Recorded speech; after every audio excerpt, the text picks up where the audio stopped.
Honorable colleagues, I welcome you to today's sitting.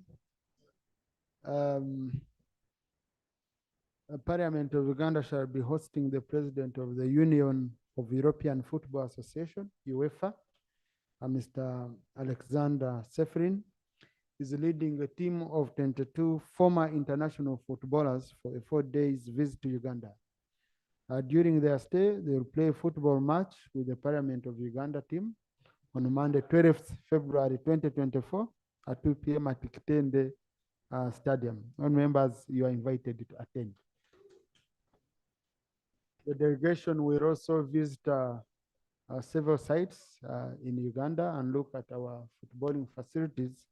And I really want to thank FUFA and the Ministry of Education and Sports for organizing this very, very important visit. Hope we shall be there in full numbers, in big numbers, to cheer our team. Honorable colleagues, we shall do matters of national importance after Prime Minister's time. All of them, we want to have an interaction today with the Prime Minister, the long one, since we've taken long without having Prime Minister's time. Next item. Item 3 on the order paper, statement by the Honorable Minister of Agriculture, Animal Industry and Fisheries on the outbreak of the foot and mouth disease in the cattle corridor and the resultant quarantine. Honorable Minister.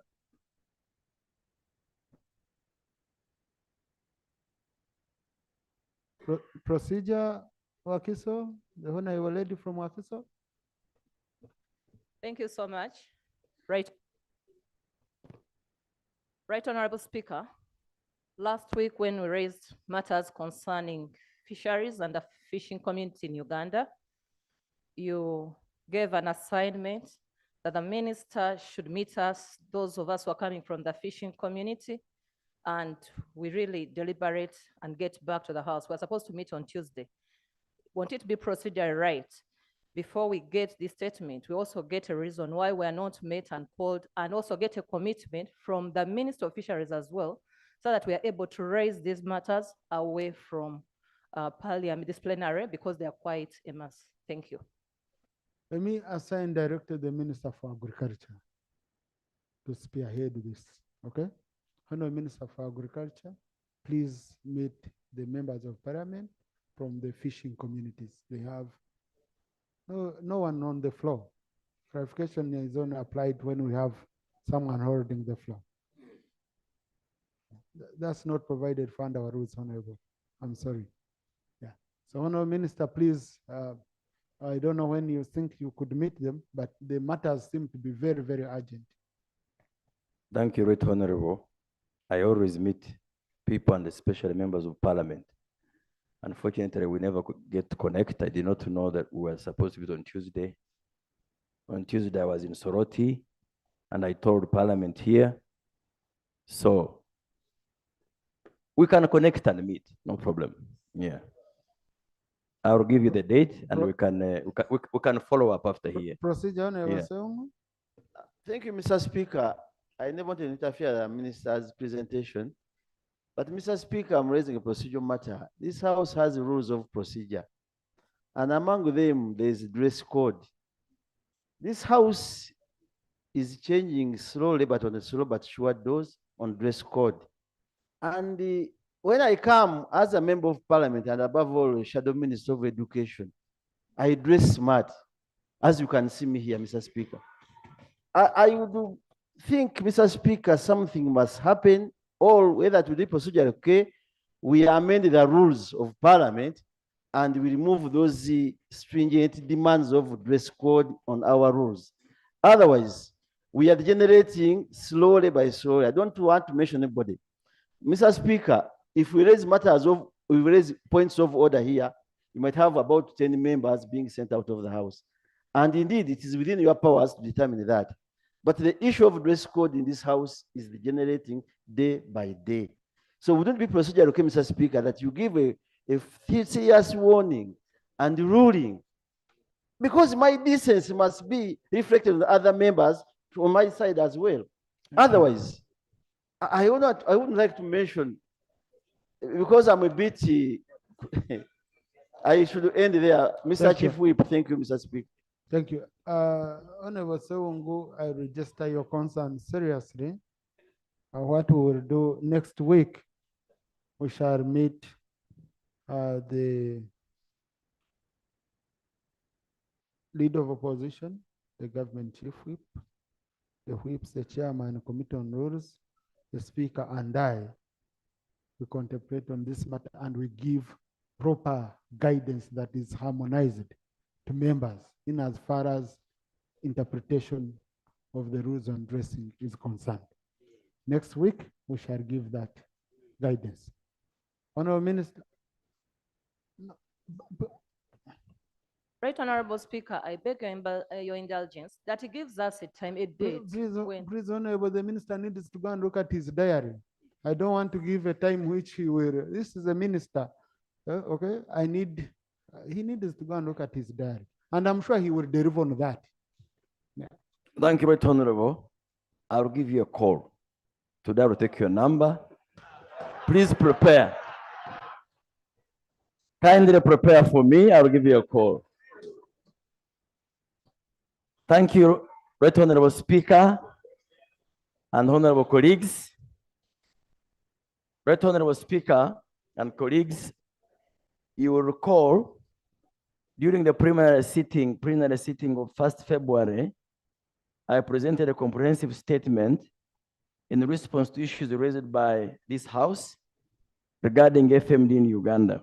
In particular, you framed the issues as follows: how long the affected districts have been under quarantine and how long it is anticipated to take, government's position on availing the vaccine to farmers, government to present the short and long-term measures to manage economic effects for the outbreak in the affected districts, how the disease spread to various districts and yet there are measures put in place, the support needed by the Ministry of Agriculture, Animal Industry and Fisheries from the different stakeholders. Right Honorable Speaker and colleagues, I informed the House that the Ministry of Agriculture, Animal Industry and Fisheries would be presenting to Cabinet strategies to control and eradicate FMD in Uganda, and further committed to update the House once Cabinet had considered the same. The following immediate, short, medium, and long-term strategies were presented to Cabinet during the meeting of Monday, 5th February, 2024 for discussion and consideration. The short-term strategies are as follows. To contain and stop further spread of the disease, the following immediate and short-term interventions were proposed and approved by Cabinet. 1, immediate procurement under emergency arrangements and distribution of 10 million FMD vaccine doses to vaccinate animals in affected and high-risk districts to complete ring vaccination so as to enable resumption of safe trading activities. Number 2, immediate setup of the national veterinary storage infrastructure to enable mass importation and storage of vaccines at Entebbe. Those are the short term, which we hope to undertake as soon as we are supported. Medium-term strategies. Honorable Speaker and colleagues, as I previously briefed this House, countries that have effectively controlled and eradicated FMD as guided by the World Organization of Animal Health and the Food FAO have implemented compulsory biannual FMD vaccination for the entire susceptible domestic animal population, that is cattle, goats, sheep, and pigs. To achieve this intervention, the following were proposed to Cabinet and they were approved. Procurement and distribution of 88 million doses of FMD vaccine annually for biannual mass vaccination of all the susceptible domestic animal population. Number 2, making FMD vaccination compulsory by a legal instrument issued by the Minister of Agriculture, Animal Industry and Fisheries. Number 3, establishing and equipping 8 regional cold chain facilities to support safe vaccine storage and distribution. Because if we import all of these doses, they have to be safely stored and then accessed by the DVOs. supporting and strengthening vaccine administration and disease surveillance systems at regional, national, and local government levels. 5, district veterinary officers, sub-county chiefs, and parish chiefs to routinely collect, document, and update data on animal population per homestead so as to enable precision periodic vaccination.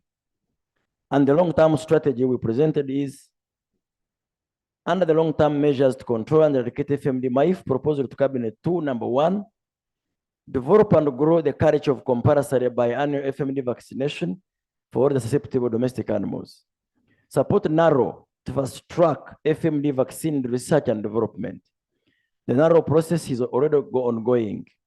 When the vaccines are domestically produced, the cost will substantially reduce and become more affordable to the farmer. Importation and procurement delays will also be mitigated, thus guaranteeing a stable supply chain in the country. Right Honorable Speaker and Honorable colleagues, MAIF further presented the options as well as pros and cons of either vaccinating the entire 44 million susceptible domestic animal population or the 16 million cattle herd, as some people have suggested. In either option, government would have to make an initial procurement of all the required vaccines so that farmers can buy from government. But finally, Cabinet discussed and said all animals must be vaccinated. MAIF also presented and Cabinet considered policy options regarding the reverse of policy from government providing the FMD vaccine as a public good to farmers paying or contributing towards the vaccines. The following options were presented. Option 1, farmers pay 100% of the cost of the vaccine and the government covers the cost of vaccine administration. In this optional scenario, the farmer would be required to pay the cost of each dose of the vaccine, which is estimated at $2 per dose, as given. And this would be twice a year for each susceptible animal and present evidence of payment to the designated veterinary medical store. Government then dispatches a veterinary officer to administer the vaccine and the cost of vaccine administration is met by government. The advantage with this option is that the government is able to replenish the stock easily and ensure timely availability of vaccines in the country, since the funds will be plowed back into a revolving mechanism to be used for the timely placement of vaccine orders. The other option, cost sharing. Farmers pay 50% of the cost of the vaccine and the government covers 50% plus the cost of vaccine administration. Under this scenario, a farmer would be required to pay half of the cost of each dose of the vaccine. That's about $1 per dose per cow and to be done twice a year. And present evidence of payment of the same to the designated veterinary medicine store. Government then dispatches the veterinary officer to administer the vaccine. The advantage with this option is that the farmer bears a smaller cost and may be more motivated to comply. The challenge, however, is that the government would be required to continuously, every year, provide funding for the 50% in the budget to replenish vaccine stock, which may prove costly in the long run, and any budget insufficiency or cuts may affect the vaccine efforts or calendar, and then we go back to the usual problem. Decisions by Cabinet. Right Honorable Speaker and colleagues, following the presentation and discussion of the various options and strategies, the following were resolved, decided on by Cabinet. Directed the Ministry of Finance to avail a supplementary budget that allows immediate sourcing of 10 million doses of FMD vaccine to facilitate vaccination of the affected and neighboring districts that are at high risk, and thereafter make it easy for veterinary authorities to lift quarantine restrictions, as was being demanded by the colleagues from the cattle districts. Government will no longer provide FMD vaccines for free as a public good. Farmers will henceforth be required to pay for the vaccines 100% as per option 1, because the cost is seemingly affordable. Government will, however, continue to meet the cost of vaccine importation, storage, distribution, and administration. This is for purposes of ensuring that vaccines are live organisms So they have to be in the hands of government. And if you allow anybody to bring in any vaccine, they can bring in strains we do not have and end up complicating the disease. Government will, in the next financial year, 24-25, create a revolving or buffer fund to kickstart the procurement of FMD vaccines for the entire 44 million susceptible domestic animal population. The farmers will be paying for them through a financial digital system managed by the Ministries of Finance and local government. The proceeds from the sales will be plowed back through a revolving mechanism to facilitate continuous and timely procurement of vaccines in the subsequent periods or years. In other words, government will have to inject into the revolving fund a one-off allocation. Biannual FMD vaccination will be compulsory, and a proof of vaccination will be a precondition for trading animal and or animal products. So colleagues, I hope you will bear with us as we implement this. Cabinet maintained that for purposes of biosafety, stroke security, government should remain in control of importation of the vaccines so as to control the risk of any other private entity bringing into the country foreign strains which are not in Uganda, thus further complicating the situation and could potentially wipe out the entire susceptible domestic animal population. Conclusion, Right Honorable Speaker and colleagues, I am convinced that if my ministry is supported to implement the above strategies, immediate, short, medium, and long term, FMD will both be controlled and eradicated in Uganda, just like other animal diseases like rinderpest were eradicated. I appeal to this August House to support these strategies and walk the journey with us all through. In the meantime, and as I briefed you last time, colleagues, the quarantine restrictions in affected districts remain in force to avoid further escalation of the disease. We have further guided in writing to the district authorities on how non-affected areas can trade safely. We have designated the district security committees chaired by the RDC and with membership of the COW, DISO, LC5, and Secretary for Production, among others, to become the district FMD control task forces and thus implement the issued guidelines. I appeal to you, honorable colleagues from the affected districts, including those at high risk, to always be in touch and support the district security committee in the implementation of these disease control guidelines. I thank you, Right Honorable Speaker. Thank you, Honorable Minister. Hello.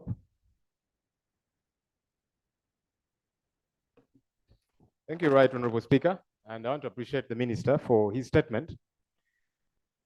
Right Honorable Speaker, on 8th of April 2015, this very Parliament, well, not this exact one, Parliament then passed a resolution for government to set up a foot and mouth vaccine production plant. And government promised to adhere to that.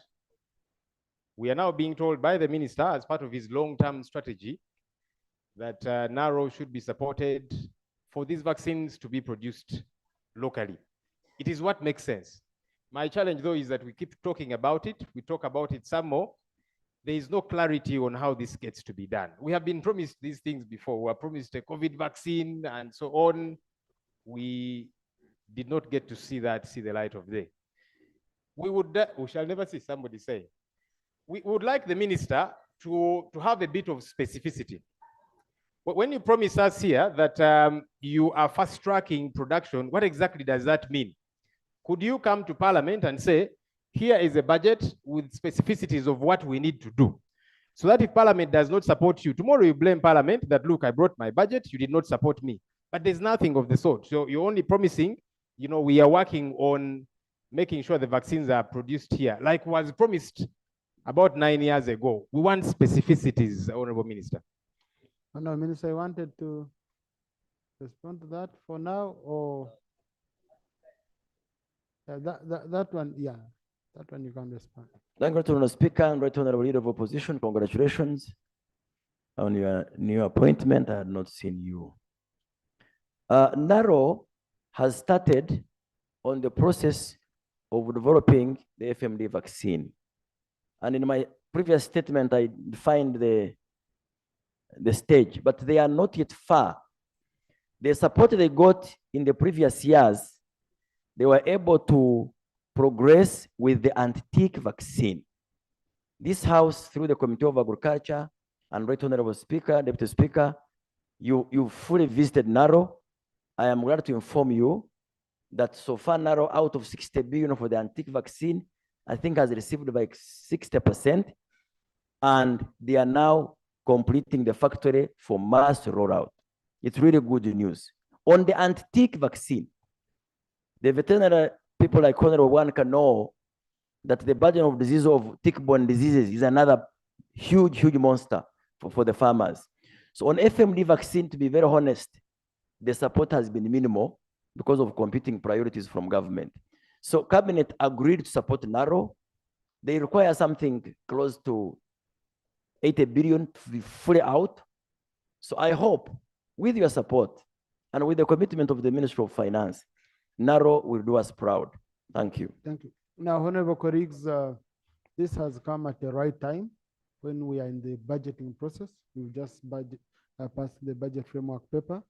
Now we are going into municipal policy statements. I hope it is fully reflected because there is a willingness from cabinet, the willingness from parliament.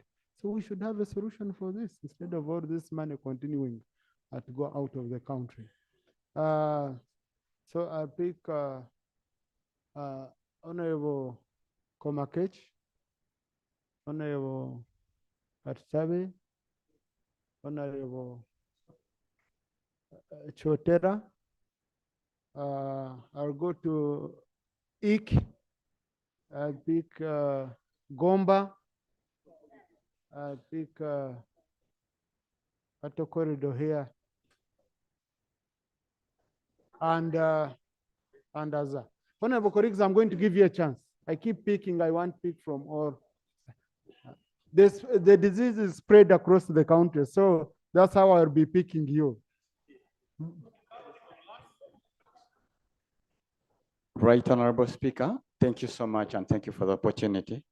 Allow me to thank the Minister for his elaborate statement. Right Honorable Speaker, when we were hit by COVID, we got donations of vaccines and government did receive.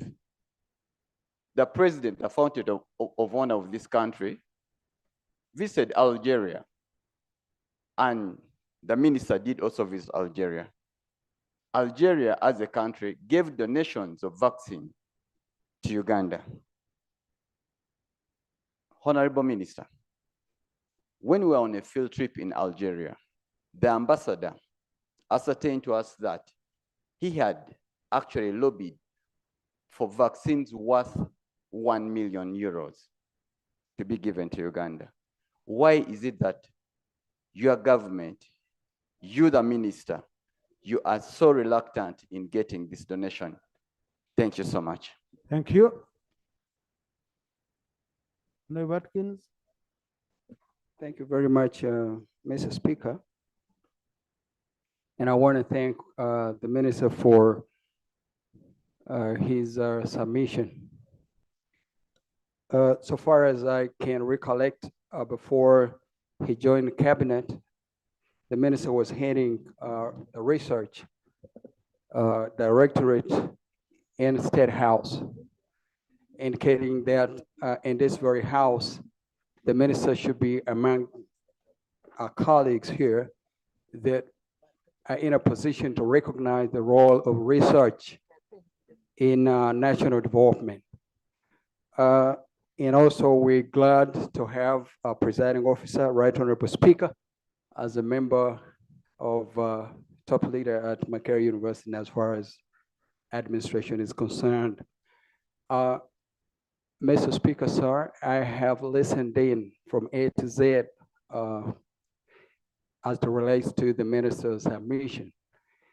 And nowhere have I heard the minister talk about research, innovation, and science and data, information and knowledge. Right Honorable Speaker, universities are there to generate knowledge A professor at the university is paid 15 million per month of taxpayers' money. An associate professor is paid 13 million, senior lecturer 8 million. The reason why government does that is that the knowledge producers, in other words, the professors at the university, should be able to go to the lab and generate knowledge through either research or field studies that are published in international peer reviewed journals with high impact factor. Right, Honorable Speaker, we have at Makerere University a fully fledged college called College of Veterinary Medicine, Animal Resources, and Biosecurity. We have professors right in that college doing a lot of amazing work. They partner with international universities, including in the United States. Here we are as a country, we as a government that are supposed to be knowledge consumers, not tapping into the knowledge generated by universities, especially the knowledge producers. And we're allowing this knowledge in universities to be on the shelf to gather dust. Now, while as a country, we continue saying, especially government, that we should have a certificate of financial implication. Mr. Speaker, sir, presiding officer, and as a university leader, I recommend and ask and urge government that in addition to insisting on or demanding for a a statement of financial implication, this House should adopt a policy that we also demand that these ministries attach on their submissions or policy proposals a statement of science, technology, and research, and then innovation, so that we can be sure that the interventions made by government ministries will have the required impact. But as we continue with this arrangement, just making submissions that are not peer reviewed, that Mr. Speaker, sir, get reduced on the impact that our ministries do as they relate to program interventions. Thank you. Thank you very much, Honorable. Mr. Speaker. Thank you, Honorable. You didn't understand? I see some of you.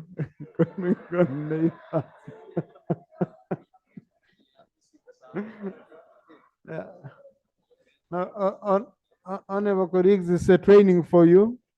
We send you on very many international trips, so you must learn to listen to Americans. Okay? Yeah.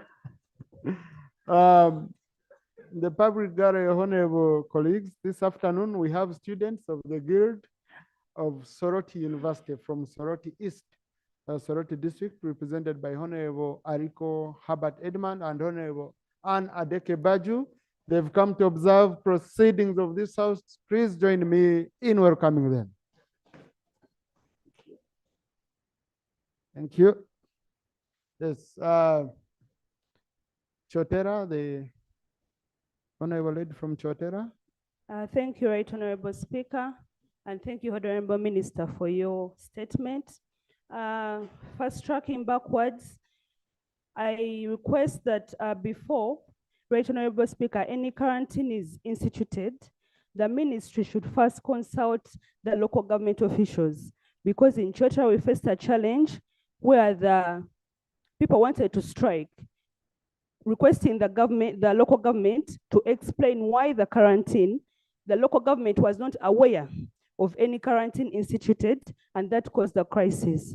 Secondly, Right Honorable Speaker, the ministry issued a circular indicating lifting of the quarantine and quarantining only areas that are affected. However, no vaccines have been sent yet. In Chotera, we have areas that have been quarantined, but there are no vaccines available at the moment. Yet the quarantine was put in place on assumptions that we have foot and mouth disease. Thank you so much. Thank you. Honorable colleagues, I want to correct the record.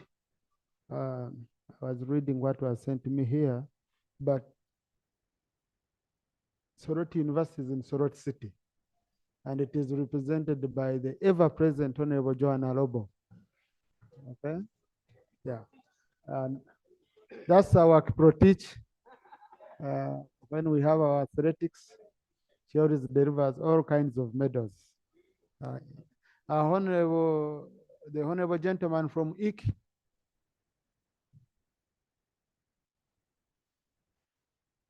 Thank you very much, Mr. Speaker. And I want to thank the minister for the submission. We have districts along the borders, international borders. For example, the whole of entire Karamoja, we receive a lot of animals from Kenya. The Turkana animals come to graze in Uganda for almost 5 months every year. But because of now Executive Order 3, they cannot come right now for almost the last 1 year. But what happened with those areas? Is there any plan for the government to establish some centers where animals can be, where these animals can be assessed before they enter inside? Because there is a free entry and exit in that region. I thank you. Thank you. The honorable gentleman from West Moyo.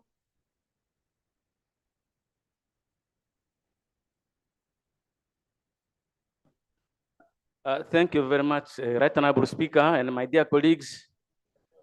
Thank you very much, Honorable Minister of Agriculture. Mr. Speaker, the Minister talked about the spread of foot and mouth diseases in other parts of Uganda and other districts, and the strategies, short-term, medium-term, and long-term strategies for control. And this involves animals like the cows, the goats, pigs, sheep, and so on. Mr. Speaker, as said by my colleague, the land between South Sudan and Uganda is so expansive, so vast, so much so that cows from South Sudan roam freely. And at times, the refugees themselves move with these animals across the borders. And in West Nile, from Koboko, Moyo, Jumane, even up to Lamo, these areas are being used by the refugees for grazing their animals.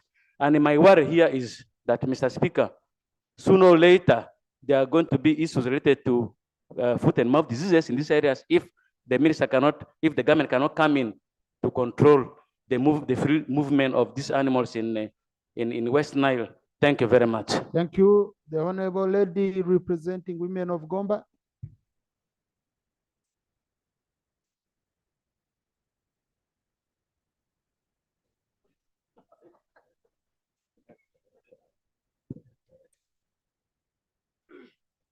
Thank you, Right Honorable Speaker. Like you said, I speak for the people of Gomba West, where we have foot and mouth disease spreading like wildfire. That is part of the cattle corridor and where we have the national herd.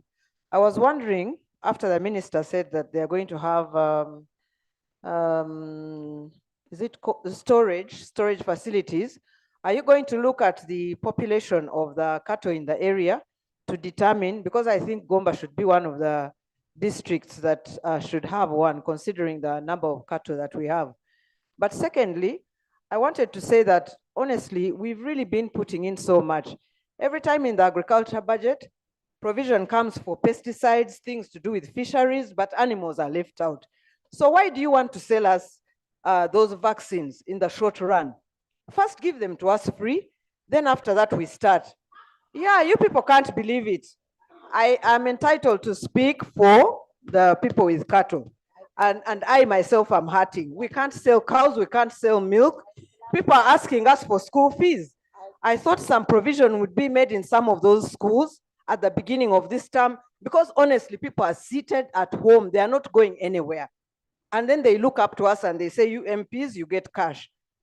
Even those of us who have cows, they say all the same, you don't rely on the cows, you get cash, which is wrong. I get money from the dairy. I get money from cattle sales. So in a way, for me, I look at it as a disadvantage. please do something. Give us some affirmative action in the meantime. Thank you. Thank you, Honorable, for the correction. That's Gomba West. The Honorable gentleman from Padgel County. Honorable colleagues, some of us, we know each other, but we don't know where we come from, the constituencies. So I'm trying to bring in this issue of the constituency to see also my memory, whether it can serve me right. Thank you, Okay. thank you. Yeah, so it's important. Thank you, Mr. Speaker. You are perfectly right. I'm the honorable member from Pajere, Isaac Otim Giu. But, Mr. Speaker, I thank the minister for his statement. I will only have a request, one request from the minister, that most of these districts with restrictions, we're actually reading them, the list through the newspapers, and I think they keep increasing every time. I'm wondering through his statement or his answers later, could you provide for the record of this house the latest number of districts affected by this foot and mouth disease? If you could name them, would be actually great. I'm also a bit concerned that we're going to have to wait for the supplementary in order for these vaccines probably to be available. And what is going to happen? What is the immediate solution that is going to take place? And also the authenticity of these certificates for the vaccinated animals. How are we going to guarantee the authenticity of these certificates? Because we know very well in Uganda, there are ways of actually creating some of these certificates, which may start going around. Thank you very much. Kashari South.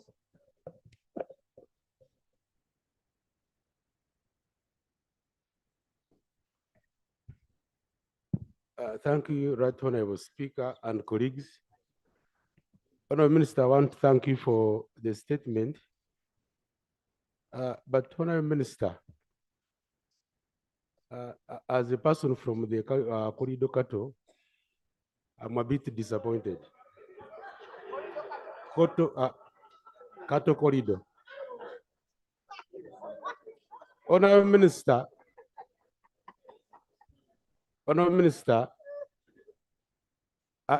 I don't think you are the first minister in this ministry. And where I'm disappointed, I hear you presenting proposals to the cabinet. I don't know whether you did not get a handover file where all these, as my colleague was saying, whether planning and research is not part of your ministry. Because when you're talking about animal products, you're talking about perishables. Milk will not wait for you tomorrow. You cannot keep meat for a day. And our farmers are suffering. We're in a school fees period. This is the only source of income. We are selling milk. This is the source of living. In marketing, Mr. Minister, customers expect a good service, but not an excuse. So from your presentation, I'll be comfortable if I was looking at the short-term solutions, because as we speak now, we are still stuck. So as we wait for the budget, the disease will not wait for that budget. So can we have short-term solutions so that our people can get what to do? Then finally, you seem to be doing fire brigade. Today it is foot and mouth.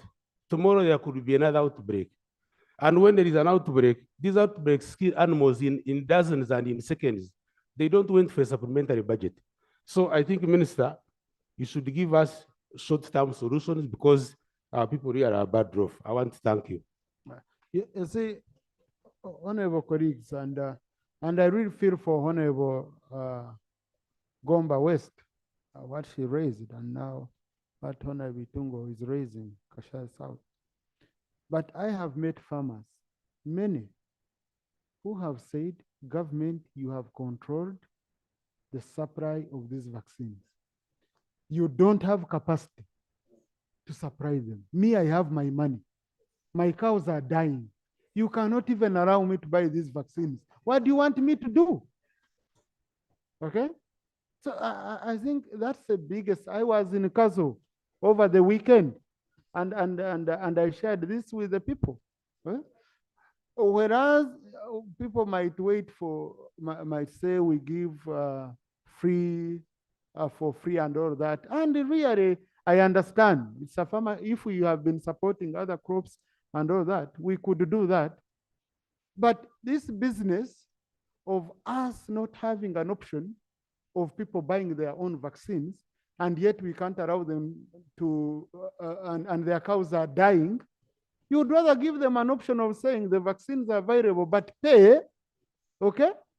And they save their cows. Why does it help for us to stop them and the cows die because we don't have capacity? Okay?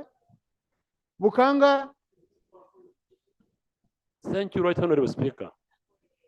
Me, I am surprised because the two ministers for agriculture hail from my area. Foot and mouth disease, its origin is Tanzania. You all know it. You have known it for so long. We have said you have all, because the moment it is a dry season, the people of Isinjiro, the cows go to the other side because there is a big stock in a ranch, very huge. That's where the cows are. The disease comes from Tanzania. Tanzania is trying even to tarmac their roads up to the border. Can you imagine? But for you can't go there because there are no roads. You don't have, no, I'm saying, because if the ministers were able to access the border, even the Committee of Agriculture, you can't go to Isinjiro because there are no roads. You have denied us a service, continue suffering, spending money, instead of being easy. Just make dams along the border and monitor. You don't have this coming from Kenya. No, it is from Tanzania where the animals roit around. Our people go even and buy cows from there, bring them to our flock. So I am saying the long and short of it, let's have treat the disease where it is coming from. It is Tanzania. Frank, they are the people who know where it comes from. So I feel, no, they know. They know. Much as the money must come from government, but let them look at Isinjiro as the main source of the disease, and the matter will be put to rest. I thank you. Dodos West.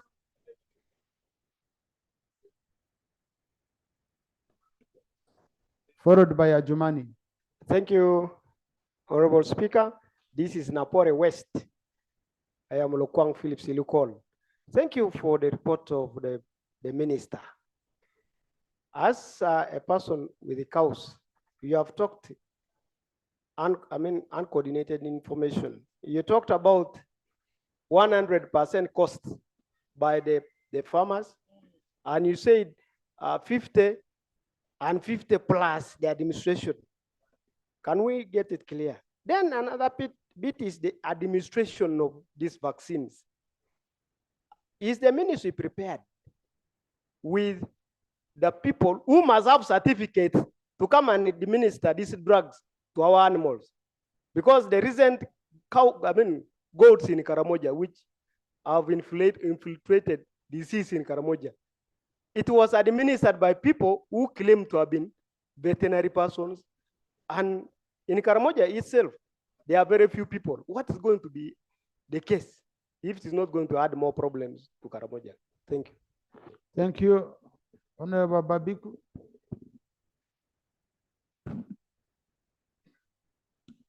Thank you so much, Right Honorable Speaker. I want to thank the minister for this report. Honorable Minister, I have one request on the statistics about the new farmers who have joined the business of animal keeping and selling or trading in animal business. Because what I know is our government went full blast, headed by the head of state, mobilizing the country to engage in animal keeping.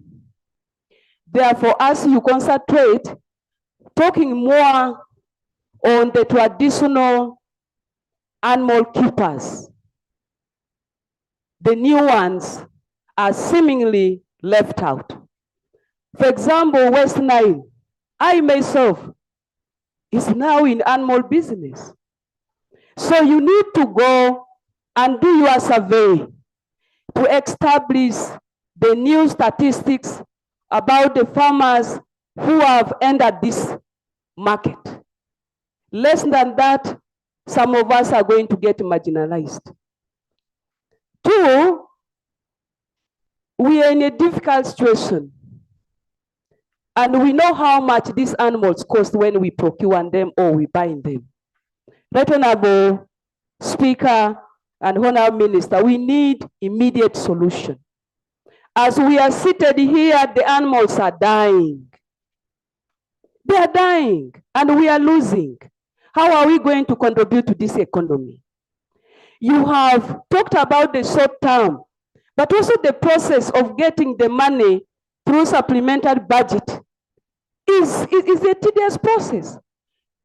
Cabinet has to bring it here. It has to be referred to the committee on budget before we approve. Even after approval, the releases will take time. Can you open up? Because we have been buying these vaccines. I have been buying for my animals. So ensure quality importation, so that when we buy at this time when you are not ready to help us, our animals will be safe. But also lastly, I'm concerned about our vet officers at the district level. I want to say, Right Honorable Speaker and colleagues, there is very poor coordination. Our foot soldiers, the veterinary officers at sub-county level, they need to be brought on board regularly. How often do you meet with these people? How many of those are doing their work and they are reaching farmers? Many of the farmers are struggling alone. I am a member of parliament. That's why more attention is being given to me. But how many farmers are being reached by these officers? So Right Honorable Speaker, I pray that this ministry does more work than what is happening now. Thank you so much. Nyabushozi. Thank you. Today, I'm happy, Right Honorable Speaker, the Minister of Agriculture, Animal Husbandry and Fisheries is talking. The statement gives us hope. It represents a government that listens to the people. My concern is this, Right Honorable Speaker. When we finally have vaccines in the country, it should be the administration of that. In fact, the day of vaccination should be simultaneous throughout the country. That calls for professionals to administer these vaccines. The population, the doctor-patient ratio is low. Police population is low. I'm not sure that the vets that we have in this country are more than 2,000. Yet, as the minister rightly put it, we have 44 million domestic animals susceptible to this disease. So what then is the minister's strategy in this case?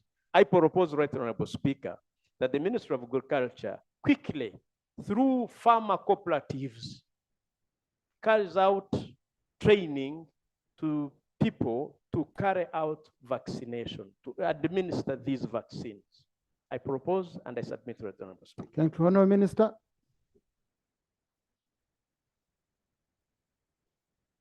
Thank you, Right Honorable and honorable colleagues, for your supportive submissions. Honorable Komakech, that the ambassador told you we had a donation of the vaccine from Algeria. I don't have that information. When we were in Algeria with the president, the vaccines they have are of a different strain. So we can't just allow it in Uganda, whether donation or even if it is cheap. So we have to be sure that the vaccine we have relates to our problem. Yes, so I remember our president even inviting them to come and collaborate with NARO. Honorable Katsabe, I listened properly to capture the words because my English is not like his. His is very complicated, but I picked the message. He was challenging us, and I agree with him that we must ensure utilization of research work in our policies, in our programs. And to this, I want to let him know in the House that COVAP, the College of Veterinary Medicine of Makerere, is collaborating very strongly with NARO. They are collaborating, and I think one of the lecturers, Professor Kahwa, is also having research funded by government in Antique. But by and large, the Ministry of Science and Technology is responsible for ensuring that the public and the government utilize research findings. So that maybe they can brief you on the policies in place to facilitate uptake of research and dissemination and utilization. Honorable Madam from Chotera, the quarantine procedures shocked the people. Well, ideally, quarantine procedures should be bottom up. And that's how I know it. Our commissioner here at the center cannot declare quarantine in a district X unless or until the DVO has reported the cases. Of course, we have cases where the DVOs collude with the local governments not to report the disease so as to be collecting revenues from the markets. That's very criminal. So, but I will check and be sure, because Chotera is a border district. I will be responding to another question. The high-risk districts are those that are the border, the Tanzanian side, the Kenyan side, even in Tungamo, but also districts like Kiruhura, and I think Karamoja that border national parks, because wildlife is among, it carries the reservoirs. So we will ensure that there is ownership and understanding among the district leaders. But I appeal to you to also tell them not to oppose. You see, quarantine and unpopular as it may be, it is the first measure to disrupt transmission. The effects of trade disruption notwithstanding. We did not lift quarantine in safe areas. We only provided for mechanisms of safe trade. My district, Kamwenga, doesn't have a single case of FMD, but we closed the markets. Yes, because Fort Portal City has FMD. So the DVO, the District Security Committee, should be transparent enough to provide for a sub-county which doesn't have cases to trade. Ideally, it should be full quarantine.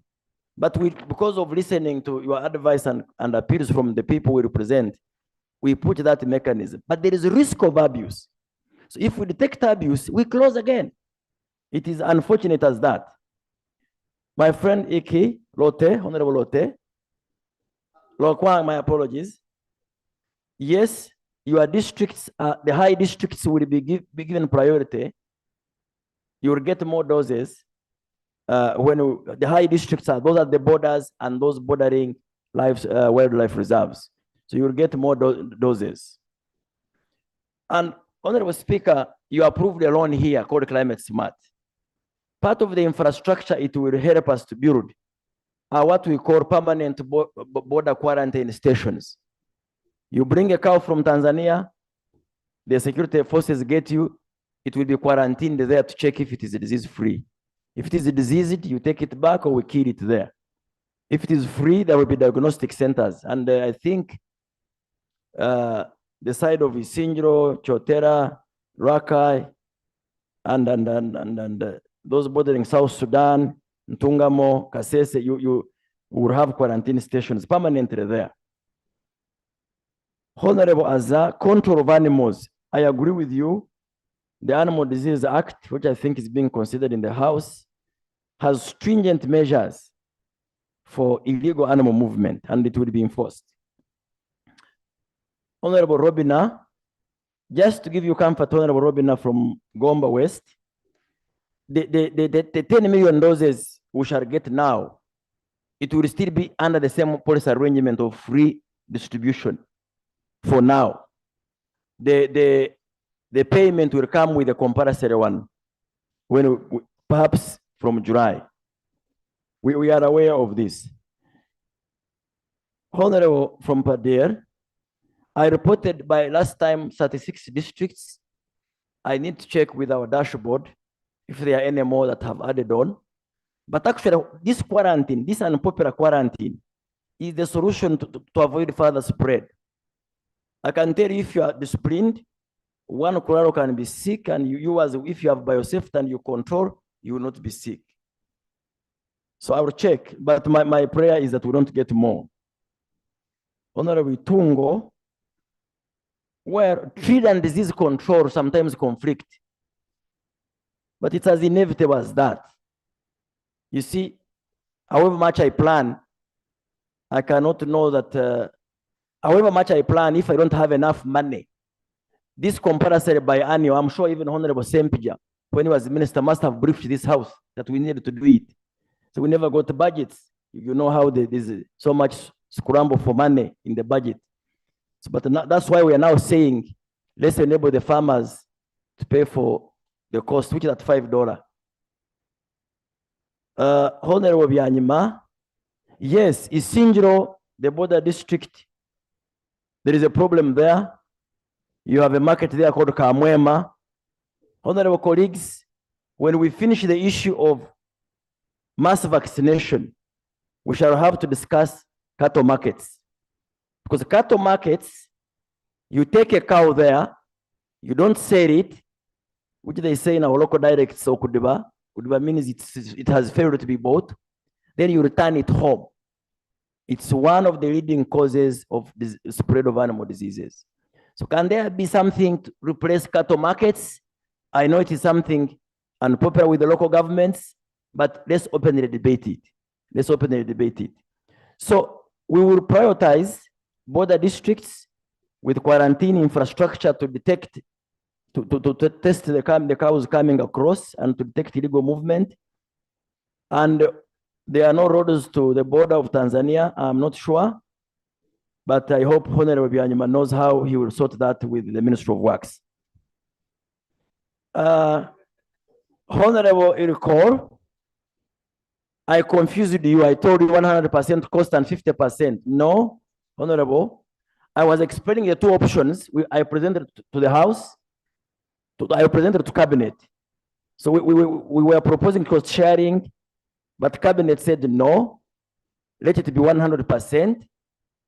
Because $5 or $4 in a year, someone with a cow can afford. But the government will continue to pay for the cost of administration, fridges, transportation, and the vets who administer the drug. The worry of Honorable Irukor is the same worry I picked from Honorable Kajwenje. Do we have enough professionals? Well, I am not worried about that, because if we draw the vaccination calendar, every DVO will mobilize the vet resources in the district for a calendar. They will say, today we are vaccinating sub-county X. They will go and vaccinate. And they will eventually cover their district. And where there are gaps, you know, Right Honorable Speaker, every sub-county should have a vet. The Ministry of Local Government declared vacancies for extension staff of close to 4,000. And I think Ministry of Finance was waiting to finish rationalization, and they fund them to have more extension staff. So I am not worried. Let's have the vaccines, administration will be sorted. Because even those few vets in the districts, are they really overworked? My answer is no. They will now have full-time work and will have the animals vaccinated. Involving the cooperatives is a good idea, and we shall explore it. Honorable Jessica Bebuku, statistics about new farmers, I agree with you. We are not only thinking of traditional cattle corridor districts, we know that the cow is now everywhere. Just like the pastoralists were not crop farmers, I now have a garden of coffee, so we are aware about that. And in the decisions of cabinet, one of the challenges, sir, is that UBOS legally is the custodian of statistics management. But now we have agreed that nothing stops any institution from collecting its real-time data. So the DVOs, the parish chiefs, the sub-county chiefs under PDM will have to update homestead by homestead for purposes of having correct returns for the vaccine distribution. Because if you have wrong numbers, then even corruption can come in. Delays in processing the supplementary, I agree with you, but we had a discussion with the PSST this morning.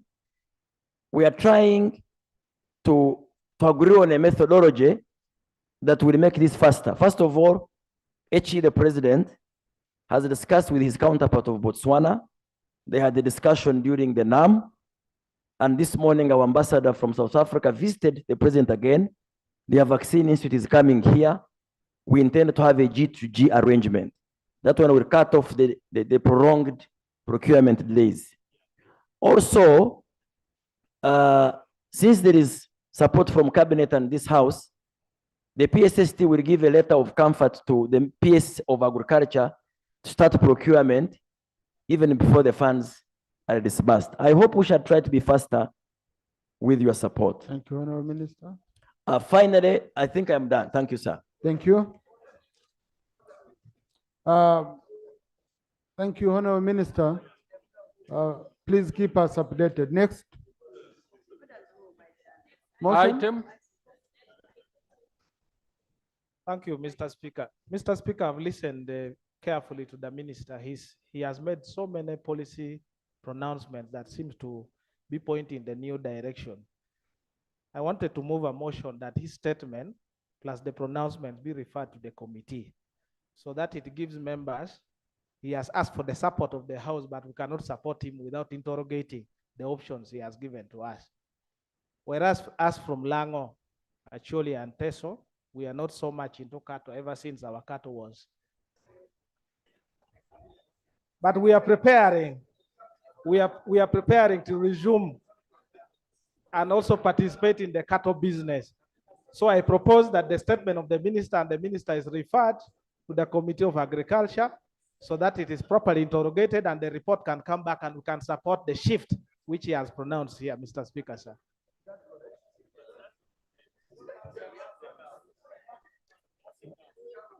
No, honorable colleagues, this is a motion without notice. Okay, so as a speaker, I have the prerogative under 59J of our rules of procedure to see whether it's a motion I should allow or not. So before you second and do anything, okay? But please, what Honorable Jonathan O'Doul is raising is a very critical point. And me, I thought these are issues which are going to be reflected in the ministerial policy statement. Most of them we have to do with financing of the sector. I thought the Committee of Agriculture, once they are processing the ministerial policy statement, which is coming soon, they would cater for all these issues. So we can say, maybe to inform the committee that they should take advantage of this statement, okay? To make the minister make more explanations when they are processing the budget for that sector. I think that would serve the purpose. Yeah. Thank you. Next statement. Item 3.2, statement by the Minister of Foreign Affairs on the status of about 450 Ugandan nationals held hostage in Myanmar by rebel groups and Ugandan nationals in Cairo, Egypt, who were denied exit due to failure to pay immigration fines. Honourable Minister for Foreign Affairs, honourable colleagues, at 4 p.m. we have Prime Minister's time. So I want us to have finished this statement so that we go into Prime Minister's time at 4 p.m. Right, Honorable Speaker and colleagues. First of all, allow me to extend my appreciation to you and to members of Cabinet as well as members of Parliament who made it possible for Uganda to successfully conclude the hosting of 19th NAM Non-Aligned Movement Summit and the 3rd South-South Summit, G77 plus China. Right, Honorable Speaker, I'm before you to provide a statement on the welfare of Ugandans abroad, which is one of the most important constraints of our country, particularly taking into account their remittances back home, have supported the efforts in socio-economic transformation of Uganda. To this end, I salute all Ugandans abroad for working tirelessly and support their families back home. Right Honorable Speaker, some of our colleagues, particularly the Honorable Nkunyinji Mwada, Chadondo East, and the Honorable Nganda Semuju, Kira Municipality, have raised issues concerning Ugandans held hostage abroad. I commend them for being at the forefront of supporting our citizens abroad and also bringing this matter on the agenda of Parliament. I once again commend this Parliament for supporting efforts for welfare of our citizens abroad. Specifically on the issue of Ugandans held hostage and trafficked abroad, as a way of responding to issues raised here on the floor of Parliament, Honorable Speaker, allow me to provide the following update. Ugandans trafficked to Myanmar. Since the military overthrow of the civilian government of the state councillor, Ms. Aung San Suu Kyi, on the 1st February 2021 in a coup d'etat, the political situation in Myanmar, formerly Burma, has remained tense, and over 30 active rebel movements have continued to operate there. Ugandans who are reported hostage were trafficked to Myanmar to serve in these rebel movements as mercenaries. This civil war in this country, commonly referred to as Myanmar Spring Revolution or People's Defense War, has resulted into over 1.5 million people displaced. The traffickers recruit desperate Ugandans via fictitious websites. Most victims respond to an online advertisement for highly paying jobs in quotes in Thailand and Malaysia. And when they embark on the journeys, either by air or boats via the ports of Mombasa, they are received by traffickers at the designated places. They are then transferred to Myanmar via boats or road to rebel-controlled areas. Currently, the known records of Ugandans in rebel territories are 30, and their names are known. They are held in 2 camps, namely 16 persons in Bailo compound, Kaini State, and 14 in UK compound. Honorable Speaker, the Right Honorable Prime Minister, after receiving social media reports in December 2023, convened an interagency meeting on the 9th December 2023 and discussed avenues on how to secure the release of Ugandans. The Right Honorable Prime Minister guided that Ugandan ambassador in Kuala Lumpur, Malaysia, travels to Myanmar and engages the authorities to ensure the release of Ugandans. The Right Honorable Prime Minister also guided that the Ministry of ICT and National Guidance start to disseminate information, preferably via social media platforms, alerting Ugandans of the dangers of human trafficking and the scams perpetrated by traffickers by deceiving Ugandans of jobs in Asian countries and or Middle East.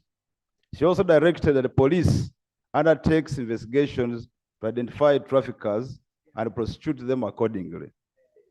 Honorable Speaker, pursuant to this guidance by the Prime Minister, the Ugandan ambassador in Kuala Lumpur requested for Uganda shillings 102 million to enable her and team travel and hold bilateral meetings with relevant authorities.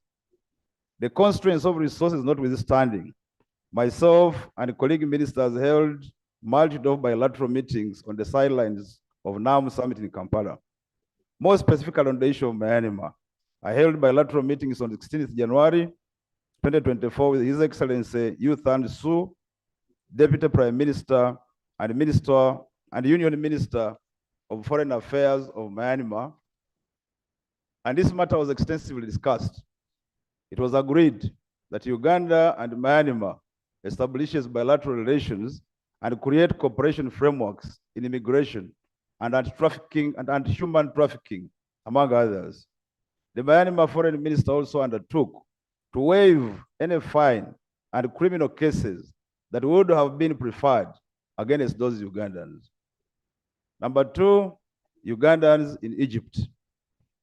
In September 2023, the Egyptian government directed that all foreigners who are staying irregularly and illegally must regularize and legalize their stay by December 2023, or else leave the country. And this 3 months grace period has now been expanded to 15th March 2024. It is unlikely that this period will be extended.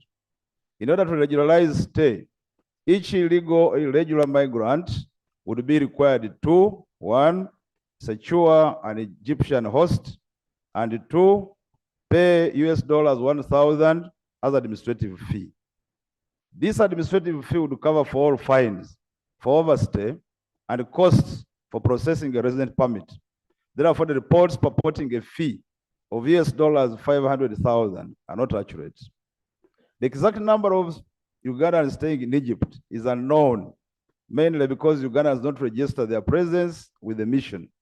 And secondly, because those who are illegally in the country cannot have their records updated by authorities.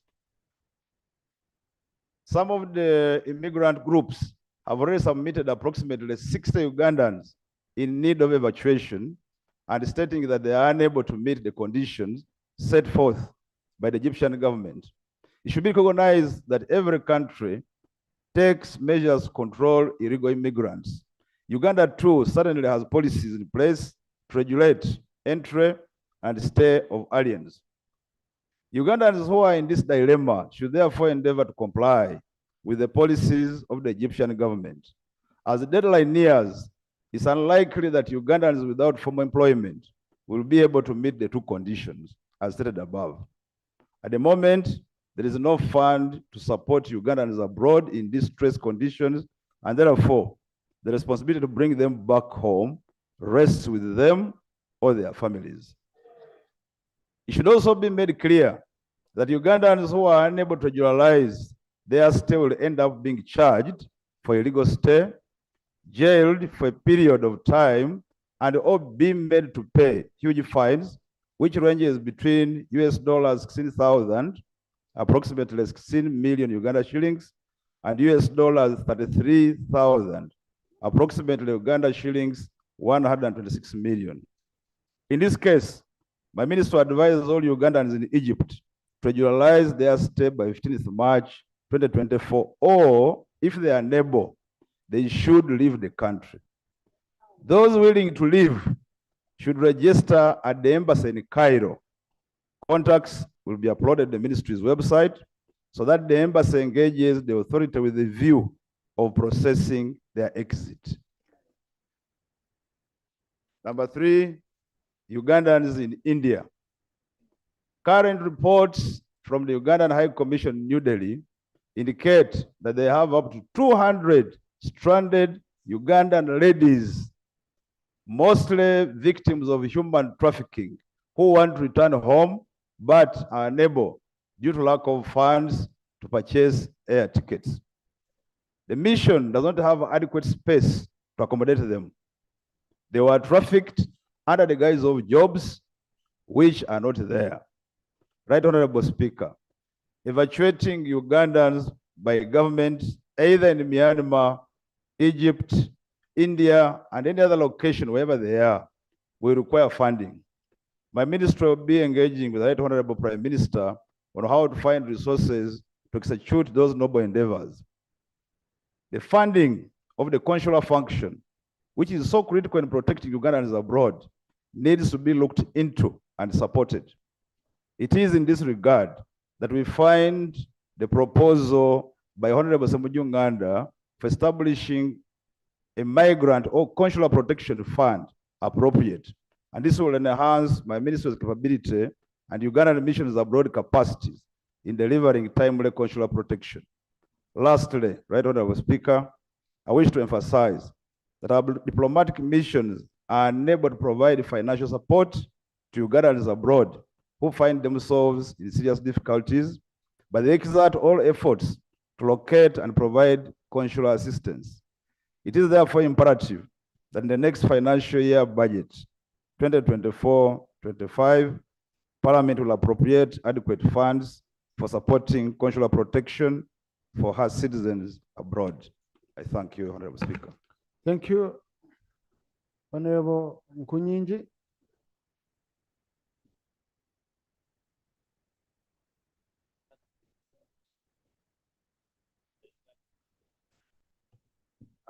Thank you, Right Honorable Speaker.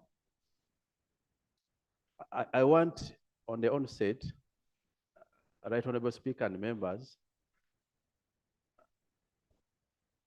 to thank the minister for the partial honesty because his statement confirms that actually Ugandans are detained by rebel groups in Myanmar.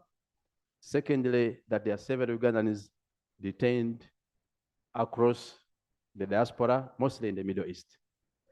I only wish to state that I thought the full minister, General J.J. Odong, would have used this opportunity to come and make his maiden speech.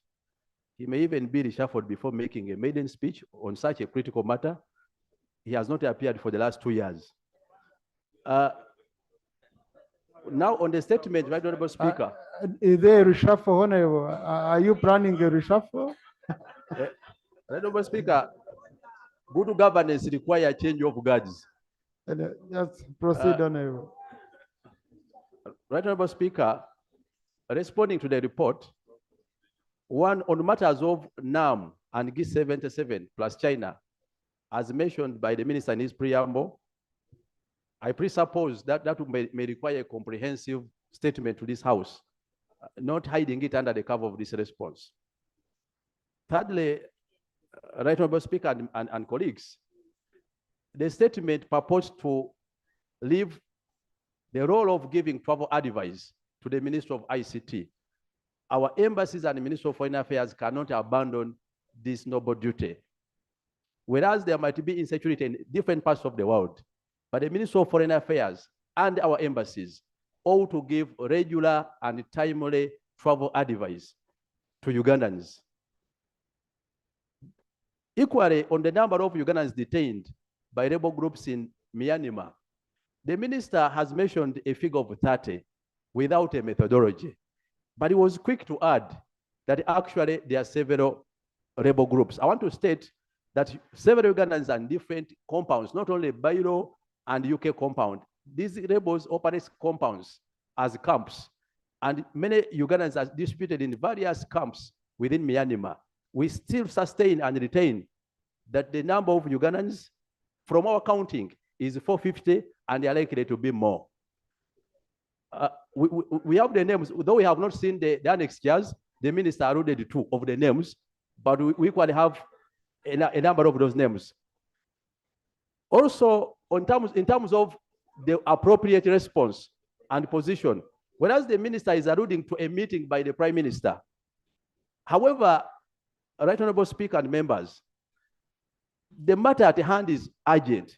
These are Ugandans in the hands of rebels. Establishing bilateral ties with Myanmar is welcome. However, we must also address immediate concerns because establishing bilateral relations is a comprehensive and a longer process. These are Ugandans who are at risk of life and death. We must look at immediate and remedial and urgent measures to rescue these stranded Ugandans. And Chair, to this, Right Honorable Speaker and members, to this effect, it is our humble proposal that this Parliament can institute an ad hoc committee to urgently address this matter, because we realize that Cabinet and government is failing to come up with a comprehensive statement on how to ably negotiate the release of these Ugandans.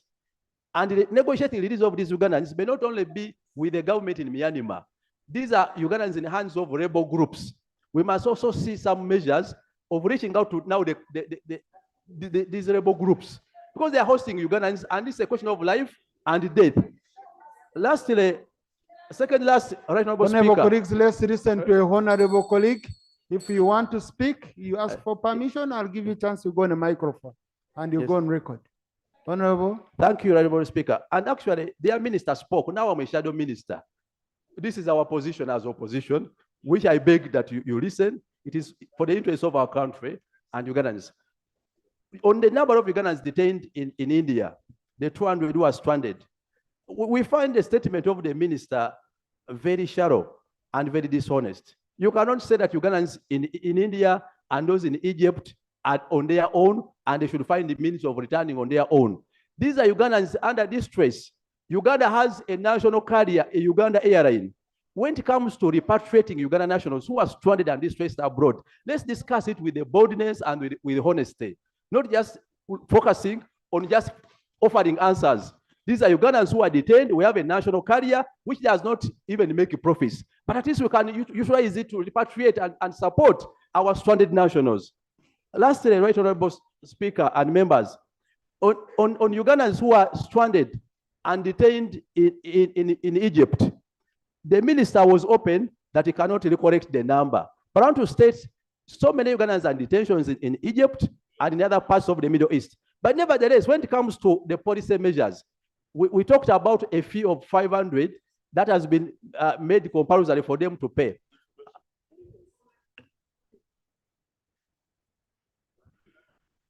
Thank you, Honorable Member, for giving way. Right Honorable Speaker, I really want to inform the member that Uganda Airlines has on several occasions been employed to repatriate Ugandans from outside.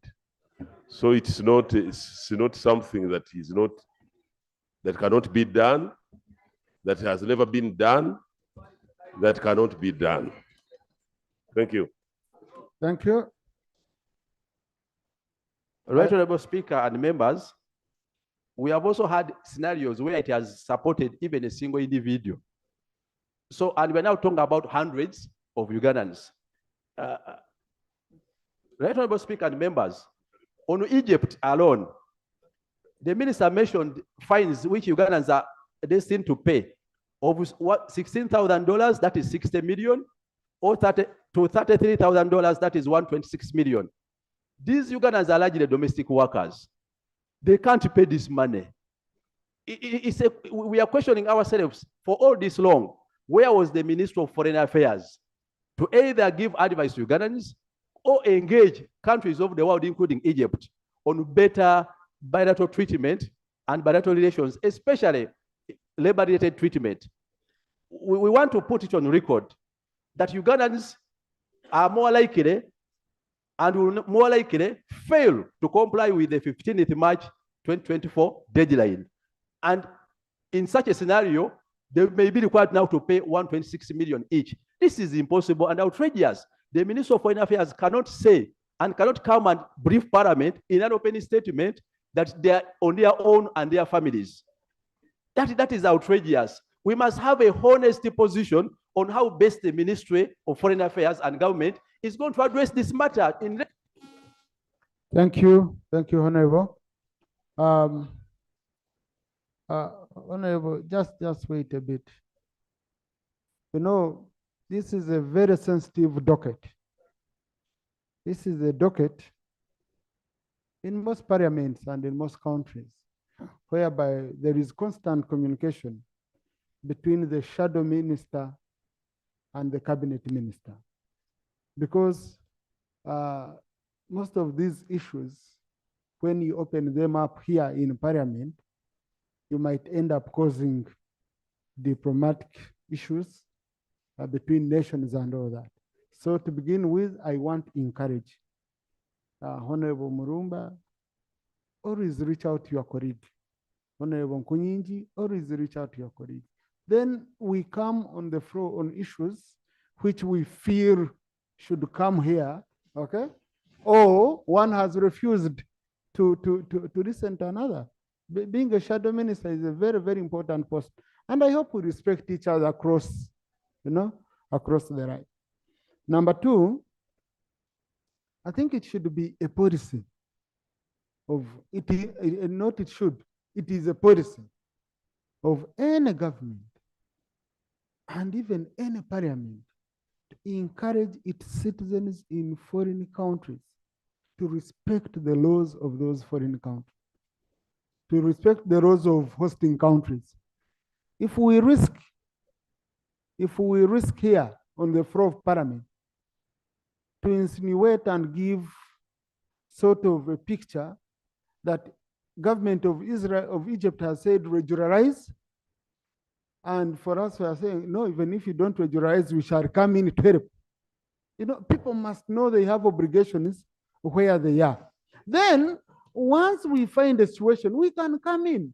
But here, Minister, really, I will disagree with you, Honourable Minister. If you went on this floor and you say, no, if they don't meet the deadline, we shall come in, we help.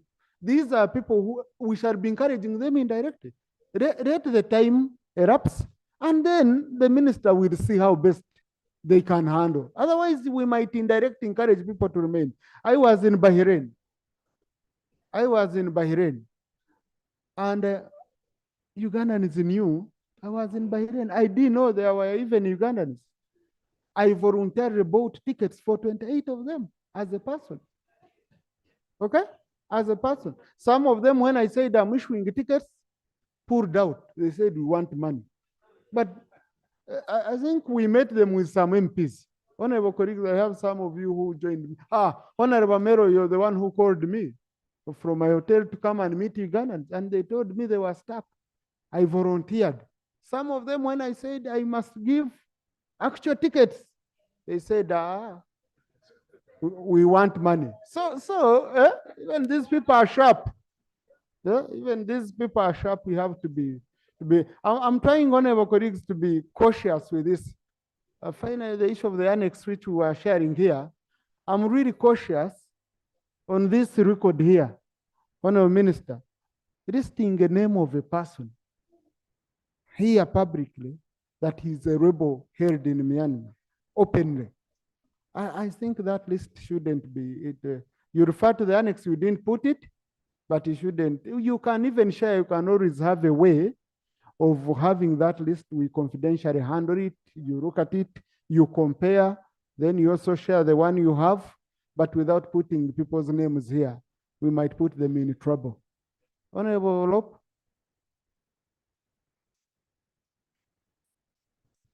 Thank you, Right Honorable Speaker. I do agree, we might not have to publish these names for their own safety and also to make it easy as we are trying to have them repatriated. But like you have guided, that list should be availed somehow, confidentially, so that it eases the process of making sure we get these people back home.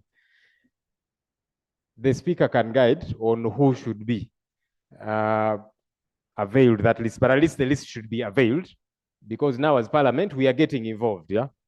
That's one. Two, Honorable Speaker, there is need for clarity. The Minister said that our ambassador in Kuala Lumpur requested 402 million shillings to enable her and her team to travel and have bilateral engagements to establish the gravity and all the details of this matter. That money was not availed. Two, the minister said that he had on the sidelines of NAM an engagement with the Deputy Prime Minister of that country. And they agreed to, going forward, have bilateral agreements so that when our nationals are in that country, they are safe and so on. And also that the Deputy Prime Minister promised to undertake to waive any fine and criminal cases that would have been preferred against those nationals. That was 16th of January. It's nearly a month now. Because we are talking about people who are being held by rebels, not on their own volition, because the minister has conceded that, look, these people were hoodwinked and now they're in a rebel camp. For over a month since that engagement, what is the update?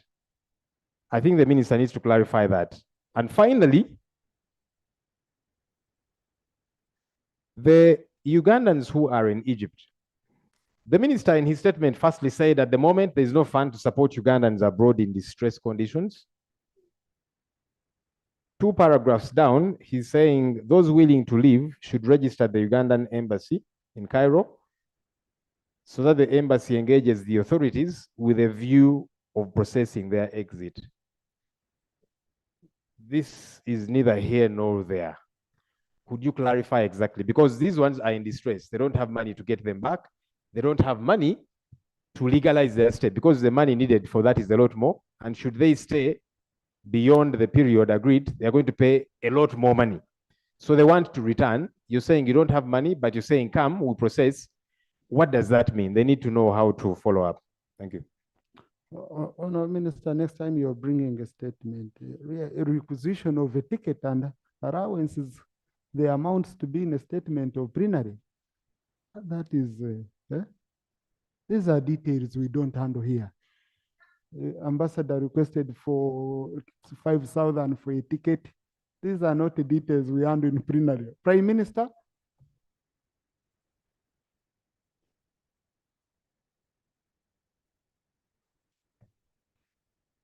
Right Honorable Speaker and colleagues, I want to thank the Minister for the statement and all the speakers, including the SADO Minister. The issue of our youth being stranded in Myanmar came to my office in October. We held meetings. Recently, I had another meeting last week with IOM in Italy over the same, together with the president of Kenya. It's not only Uganda that has this issue, almost all East African countries. And the people they are taking to Myanmar, most of them are youth who are well-trained IT technicians or IT graduates. And what they do there is havoc. So our youth are in distress. However, IOM promised that they are going to engage. IOM means International Organization for Migration. And they are going to help us get in touch with the government of Myanmar and see how our youth can be rescued, because they have rescued some. I'm told in Uganda here, they have rescued like 4 who are already here. So my appeal to all the leaders across the country is to sensitize our people. Sensitize our people, not follow victims, because they are promised you are going to Bangkok. And once somebody gets to know about Bangkok, which he was studying in history and geography, they are easily swept away. And therefore, our youth should really feel contented with their country.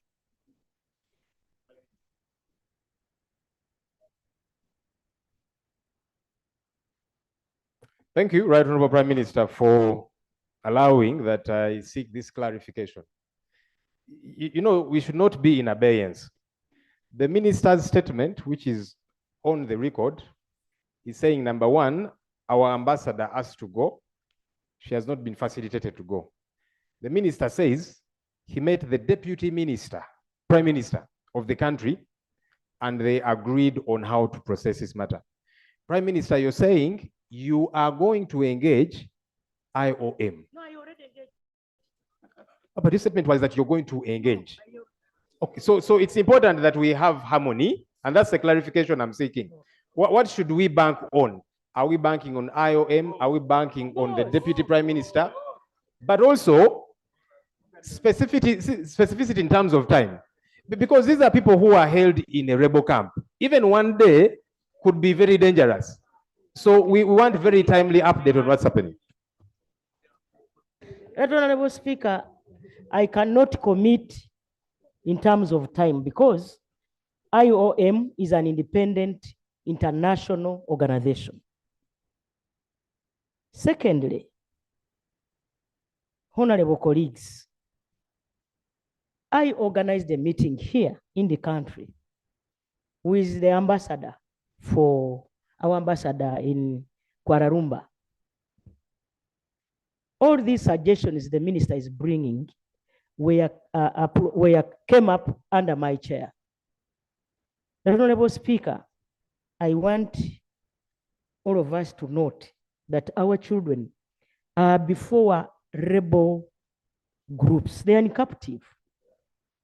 And so we have to handle this issue with a lot of care because we can put their life at stake. I don't know which other statements the minister made here because I came in a little later because we were having cabinet. Honorable Speaker, We have also involved Interpol together with our ESO operatives. Something is being done. It's not that government is just watching and we're doing nothing. We are doing something. But we cannot give timelines here because we are not in charge of all those, the government of Myanmar, we are not in charge of it. Even members, we are not in charge of the labels. Thank you. Thank you so much. Colleagues, I'm commanded by Rule 41, Prime Minister's time. Rule 41, there shall be Prime Minister's time at 4 p.m. So no any other matter I can entertain now.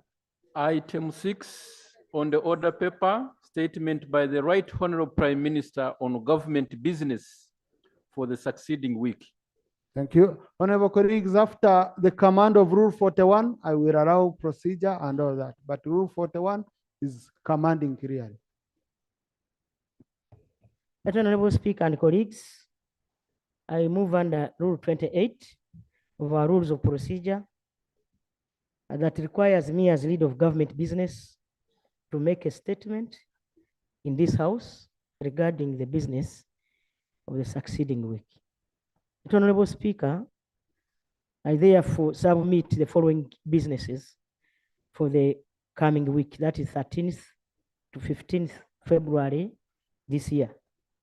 1, the Constitution Amendment Bill 2023, the National Tribunal Bill 2023, the Uganda Health Professional Regulatory Council Bill 2023, the Arbitration and Reconciliation Amendment Bill 2024, the Rationalization of Government Agencies, that is Education Sector Amendment Bill 2024, the Rationalization of Government Agencies Internal Affairs Sector Amendment Bill 2024. This time I'm giving you true business. Yeah. Yes. Business. Right, Honorable Honorable Speaker, for the record, we want to know whether you've been giving us untrue business. No, I've always been giving you true business. So this is very true. The Rationalization of Government Agencies, Natural Resources and Environment Sector Amendment Bill 2024. The Rationalization of Government Agencies, that is under Ministry of Works and Transport Sector Amendment Bill 2024. The Karamoja Development Agency Repeal Bill 2024. The Electricity Amendment Bill 2021. And thereafter, the Ministry of Internal Affairs will present a statement in the House, updating us, all the country, on the process and guidelines on the renewal of national identity cards as requested by Parliament. The Minister for Presidency will also come here and present a statement on the commemoration of the late Jonan Ruhumu Day.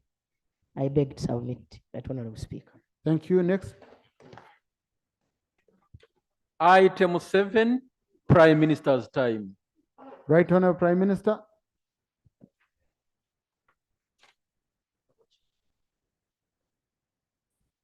Right, Honorable Speaker and colleagues. I got a question from Honorable Tara Otiam, Member of Parliament, West Budama South. He raised a matter concerning the threat posed by the golden dodder weed, a yellowish orange thread-like vine that grows over leaves, branches, and stems of plants in an entangled web, smoothing plants, especially fruit trees, and destroying wetlands in Tororo district, among other parts of the country, and the need for the Ministry of Agriculture, Animal Industry, and Fisheries to assess the situation and strengthen regulatory mechanisms to prevent infiltration of such plants into other parts of the country. His prayer was that I should give an update, which I have here.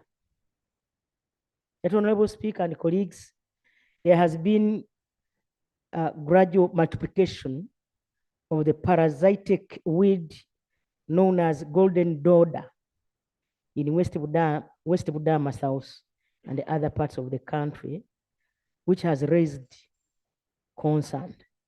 This weed poses a threat to various plants, including compound trees, live fence trees, and fruit crops like mangoes, oranges, avocados, etc. The ministry, working through district agriculture officer in the districts, is actively sensitizing the community to prevent the spread by avoiding the introduction of the weed through its attractive flowers in nurseries or home gardens. The community is also advised to weed using techniques such as burning and deep burying. Honorable Speaker and colleagues,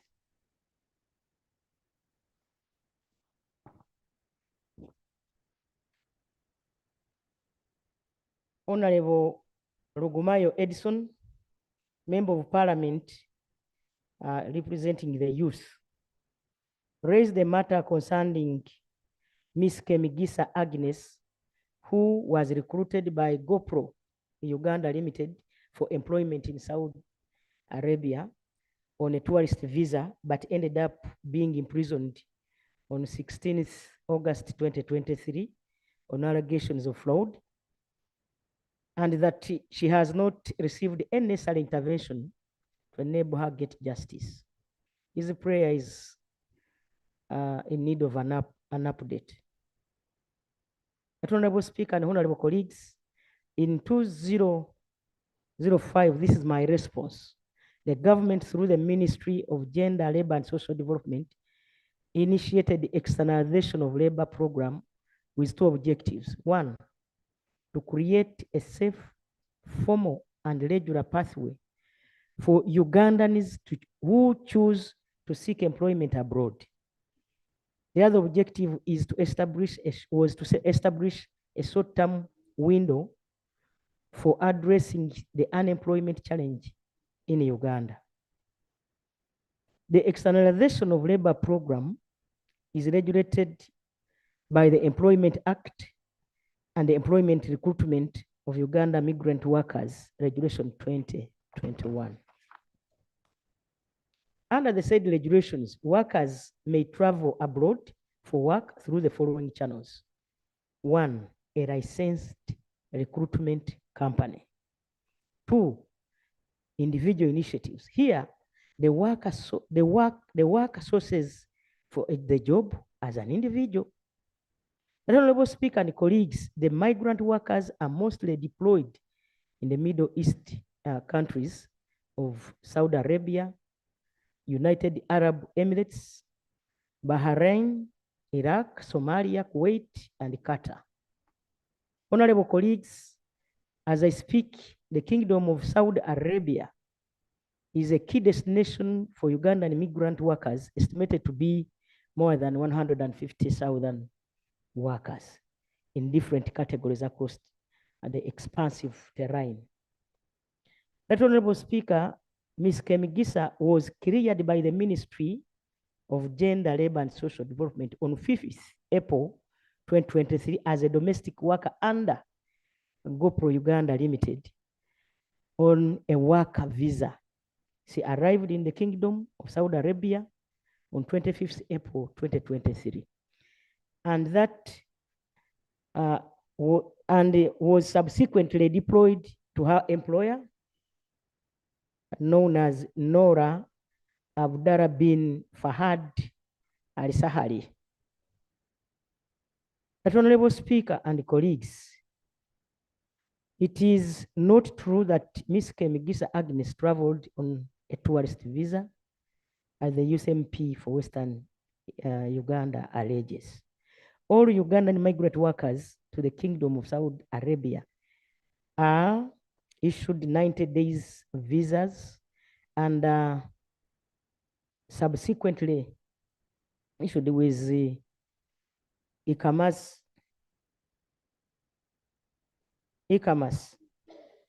that is resident permits, upon arriving, upon serving out their probationary contracts. In the event that anyone traveled on a tourist visa and ends up working, that is an anomaly, implying that such a person would have been trafficked. On 29th August 2023, we received a report from GAPRO Uganda Limited that Ms. Kemigisa Agnes had been picked from her employer's premises by police on 16th August 2023 on allegations of committing fraud through her phone, and was later transferred to a Malazi women prison in Riyadh.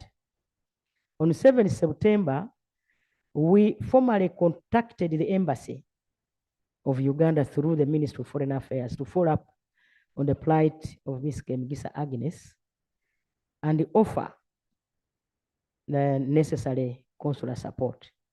Upon follow-up, the embassy informed government that Ms. Kemigisa Agnes was still in Malazi women prison as police conducts further investigations. She is yet to be produced to court. Preliminary information received by the embassy is that Ms. Kemigisa Agnes made a mobile money transaction on her phone over and above what she had so far earned. She's being investigated for possible money laundering. Mobile money transfers are closely monitored in the Kingdom of Saudi Arabia to prevent money laundering and terrorist financing. Honorable Speaker and colleagues, the Ugandan embassy is closely following up the case and will ensure that Ms. Kemigisa Agnes is accorded a fair trial by the Kingdom of Saudi Arabia authorities. Colleague members of parliament, going forward, government has put in place the following measures to assist Ugandan domestic workers in distress in the Kingdom of Saudi Arabia. As you already know, that the bilateral labor agreement with the Kingdom of Saudi Arabia on domestic workers was revised in March last year. A joint technical committee for monitoring the implementation of the bilateral labor agreement was constituted within 2 months after signing the bilateral agreement. With the improved funding to the externalization of labor this financial year, our priority areas are strengthening monitoring of migrant workers in the countries of destination and establishing greater presence there.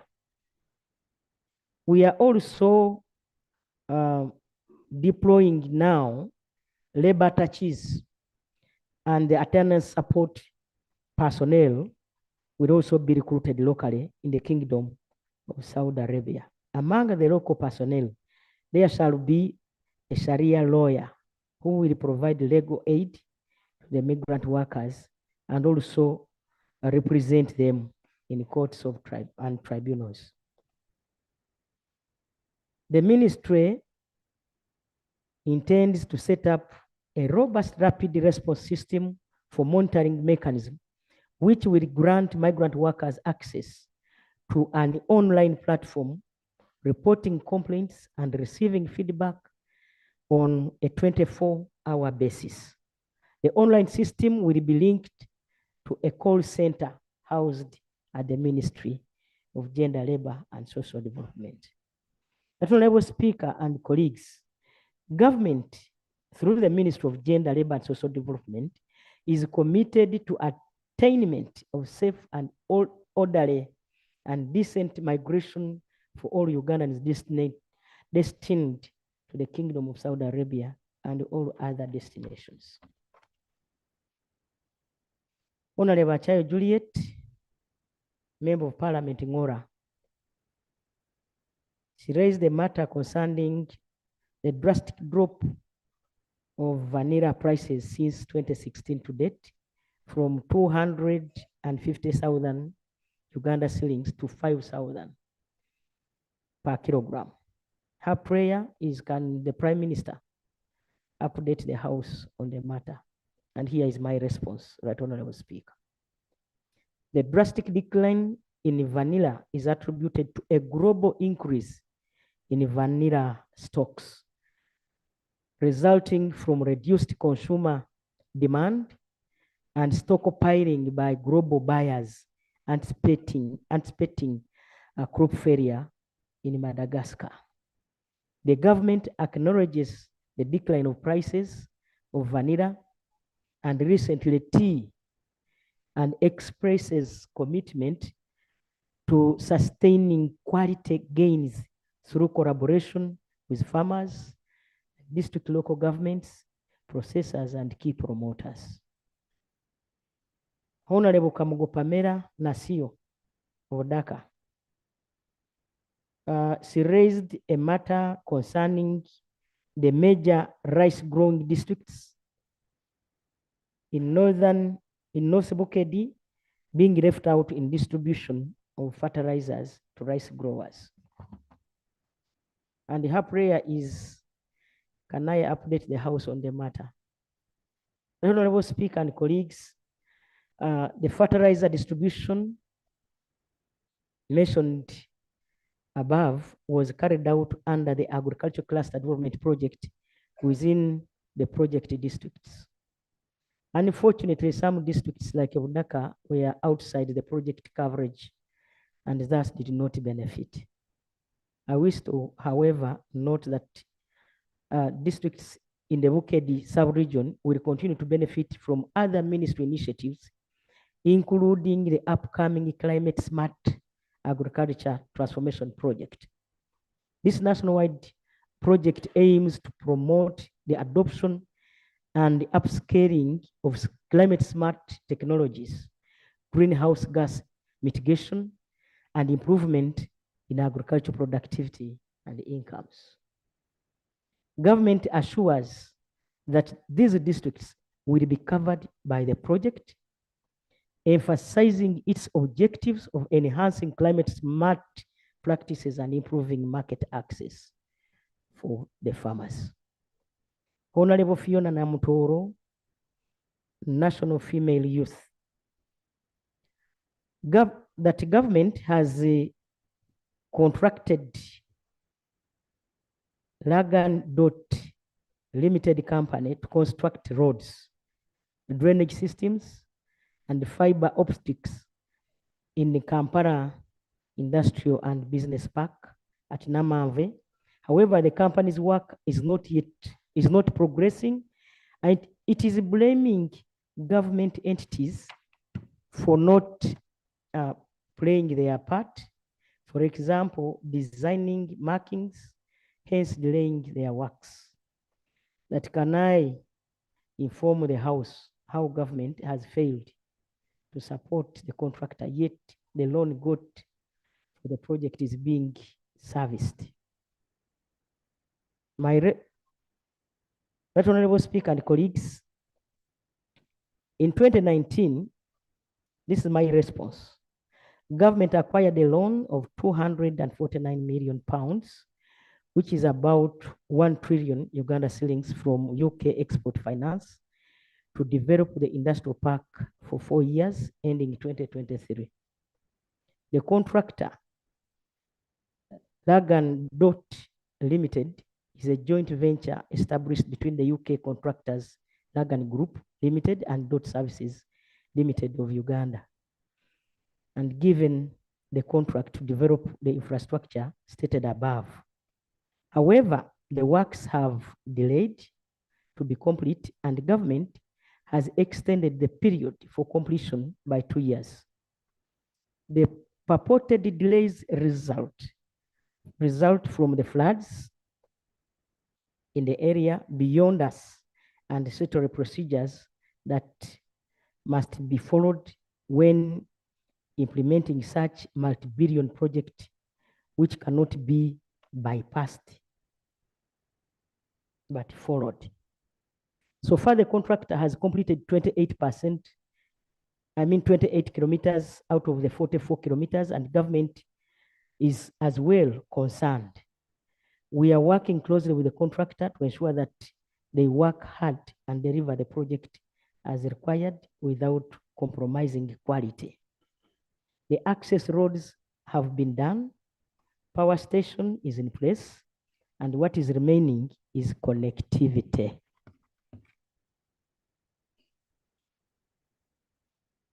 It should be remembered in a span of a few years, factories increased in Namamve Industrial Park from 22 to 258 factories. The plan is to have 500 factories in Namamve Industrial Park, and this will be achieved. Right, Honorable Speaker and colleagues, government is committed to ensure all outstanding issues on similar projects are settled on time so that value for money is not compromised. Honorable Gumayo, Youth Representative, Western Region, again, on the need to put in place regulations under Section 50 of the Public Procurement and Disposal of Public Assets Authority, PPDA Act, to provide for preference and reservation schemes that increase participation of youth, women, and persons with disabilities in procurement processes. His prayer, can government update the House on this matter? Honorable Speaker, my response is that the new PPDA regulations 2023 were launched on 25th January 2024. The new PPDA regulations 2023 have provisions that will facilitate direct procurement from manufacturers of aviation, industrial, agricultural, and medical equipment, in addition to allowing use of own resources for public works under force account mechanism.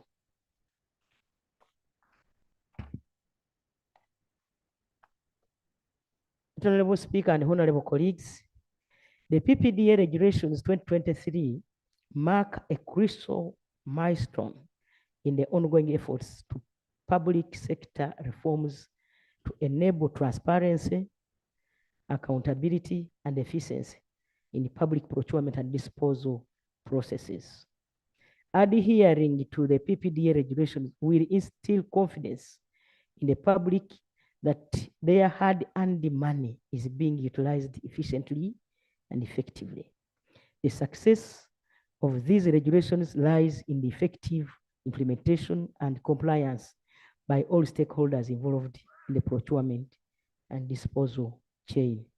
Honorable Speaker and honorable colleagues, as I conclude, provision for preference and reservation schemes that increase participation of youth, women, and persons with disabilities in procurement processes has been catered for in the guidelines that are pending cabinet approval, as you already know.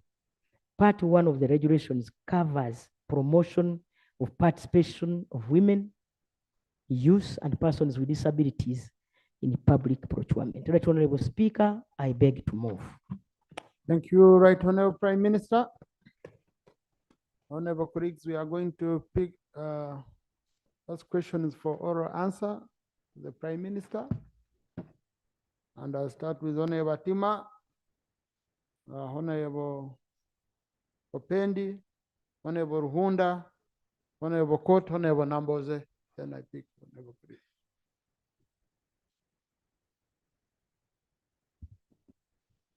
Thank you very much, Right Honorable Speaker.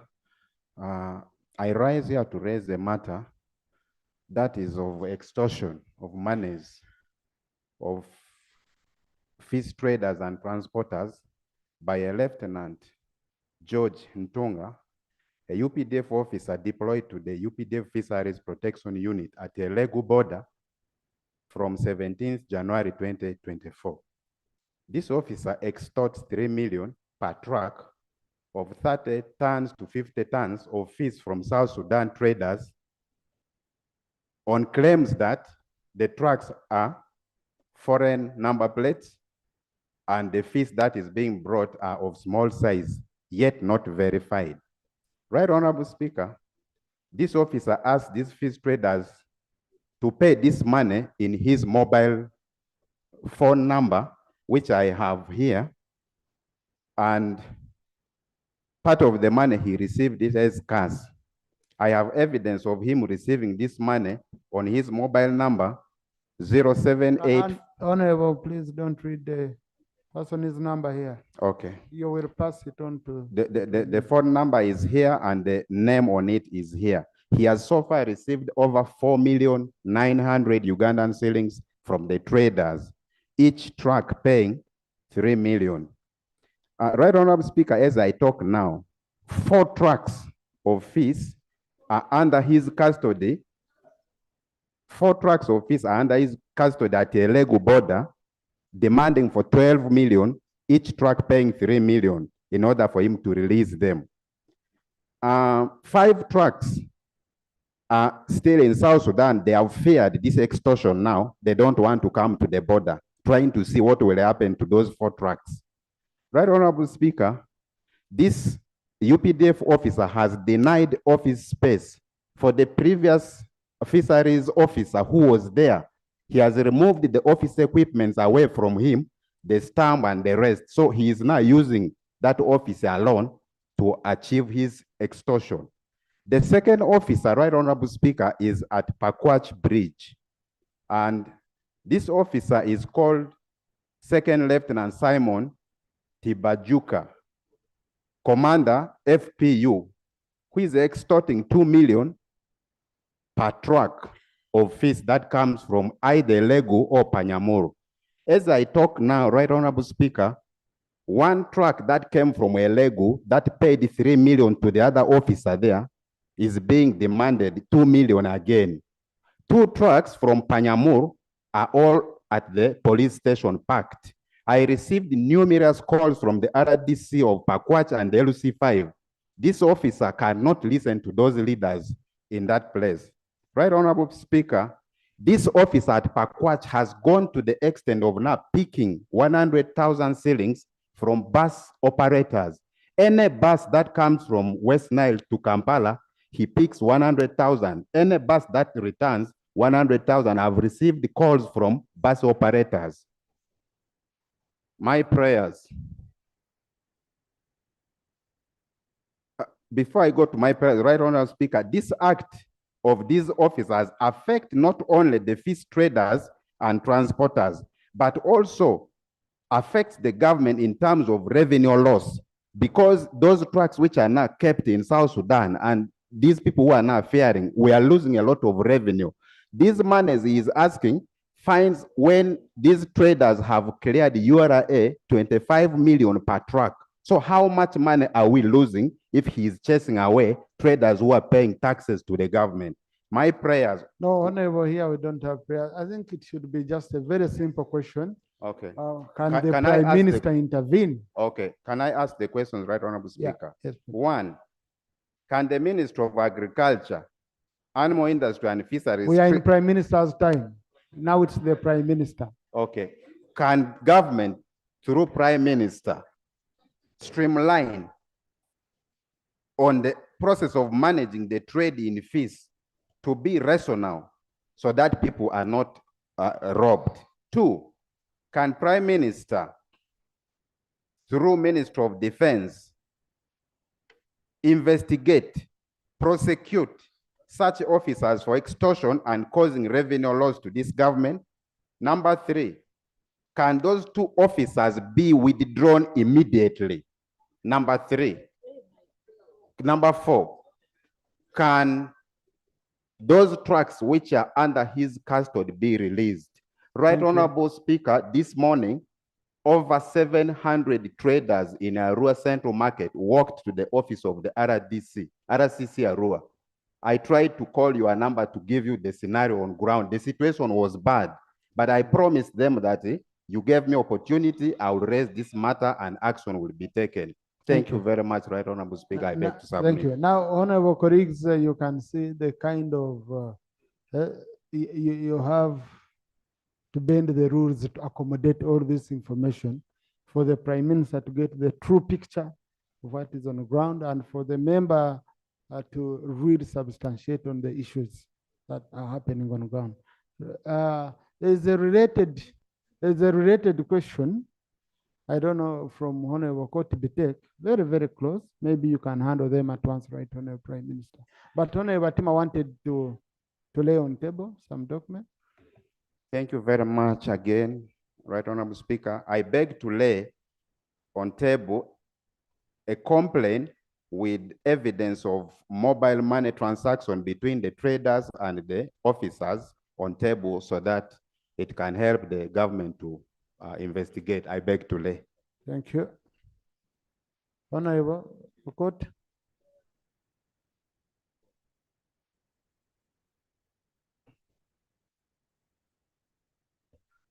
Thank you very much, Right Honorable Speaker. My matter is related in all manner to the submissions of Honorable Batima, save the actors are different. Right Honorable Speaker, on the 2nd day of February, one Molly Akelo, who is possessed of a fishing trading license receipt, did make payments at Amolata district. Her truck of mature fish was impounded along Amolata Nakasongola Road by one Israel Impari, the fish enforcement officer of Amolata Lake Kyoga. Impounded 2 trucks, went ahead while the courier Dan, the driver, was at Nakasongola Barracks, sold the fish, disposed it at court for 50 million shillings, while this was in utter breach of, one, the court procedures, in that there wasn't any advertisement. The accused person was in detention at the barracks, wasn't heard. The receipts were paid. The district veterinary officer did actually ask them that between the month of January and March, no certificates or licenses are ready, even for us practicing advocates.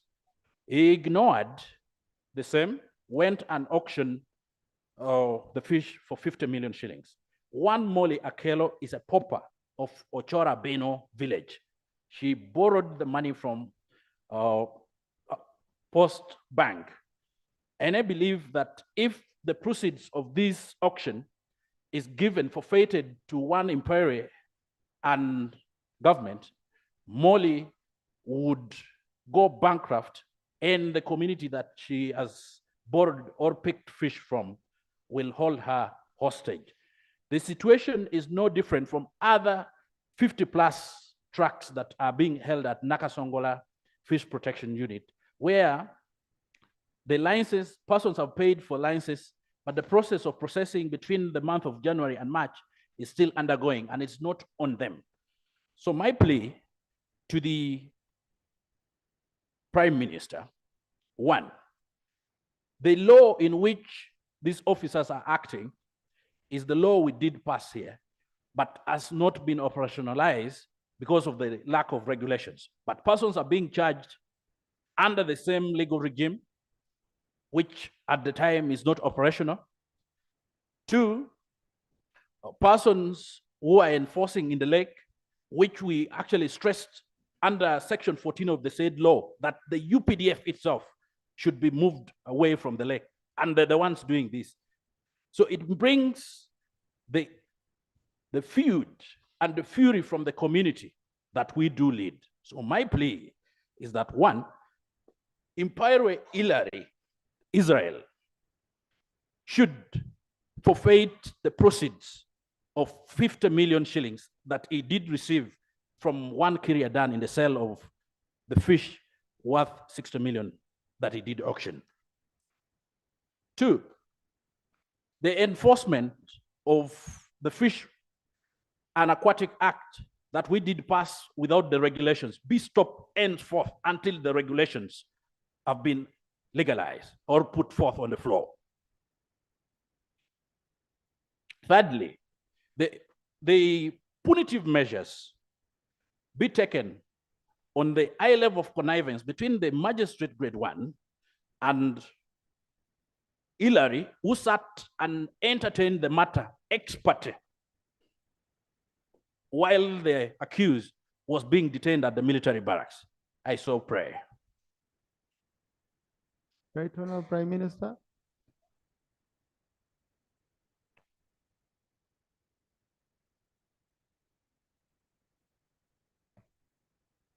Right, Honorable Speaker and honorable colleagues, I've taken note of all the issues of members, and these issues affect our people directly. So, using the powers entrusted in me, I direct the Minister of Defense to handle the other errant officers, and of course the Ministry of Fisheries to also take a note and handle their part. I so direct. Right, Honorable Prime Minister, I think it will be very important because this is a matter which I believe you can take action and we don't come back here. Okay, and very, very urgent action. Yes, because you see, I want to have a room that maybe these people are going to be met, the members. Honorable Boss, you have any comment on this matter? Oh, sorry. I had, my iPad is covering me. It was covering. Right Honorable Speaker, first of all, I want to oblige on the directive of the Right Honorable Prime Minister. Certainly, we are going to take steps to investigate this immediately. Right Honorable Speaker, I remember last time these issues came and all members were up in arms on, mentioning defaults by soldiers and all of this. But that time, my problem was evidence. I just want to thank the members for at least trying now to come up with it. You can see the members had the evidence, where we can, and we have where to start from. This is better it's better parliamentary debate. You don't come here and just discuss rumors, but I think here we are moving on well and we are going to act very fast. Honorable Minister, give me an update on Tuesday on the action you've taken, but also link up with the members. Much obliged. Thank you. Much obliged. Thank you. Much I'll be obliged. grateful. Honorable Saropendi. Thank you, Right Honorable Speaker. Right Honorable Speaker, in this House for some time, we have talked about the ACP, the African, Caribbean, Pacific, EU post-Cotonou agreement. You lead Uganda's delegation, and the Honorable Cecilia Gwal was part of that delegation and has been very passionate raising this matter alongside myself and Honorable Chuti. And the Attorney General has consistently, even while we were paying tribute, indicated to this House that Uganda will not sign that document until they have critically studied it. This morning, I looked through the website and I saw that Uganda actually signed on the 8th of January 2024. Right Honorable Speaker, I am just wondering, since we have the minister, I'm just wondering, with all the assurances that were given on the floor of this house by both the Attorney General and the Minister of Foreign Affairs, would the Prime Minister inform this house whether there was a reversal of that decision? And if Uganda signed, can we have that document laid before this house so that the relevant committee can scrutinize it? Thank you, Right Honorable Speaker. Right Honorable Prime Minister. Right Honorable Speaker and colleagues, I have an expert here. Honorable John Murimba. And it seems he's the one who signed.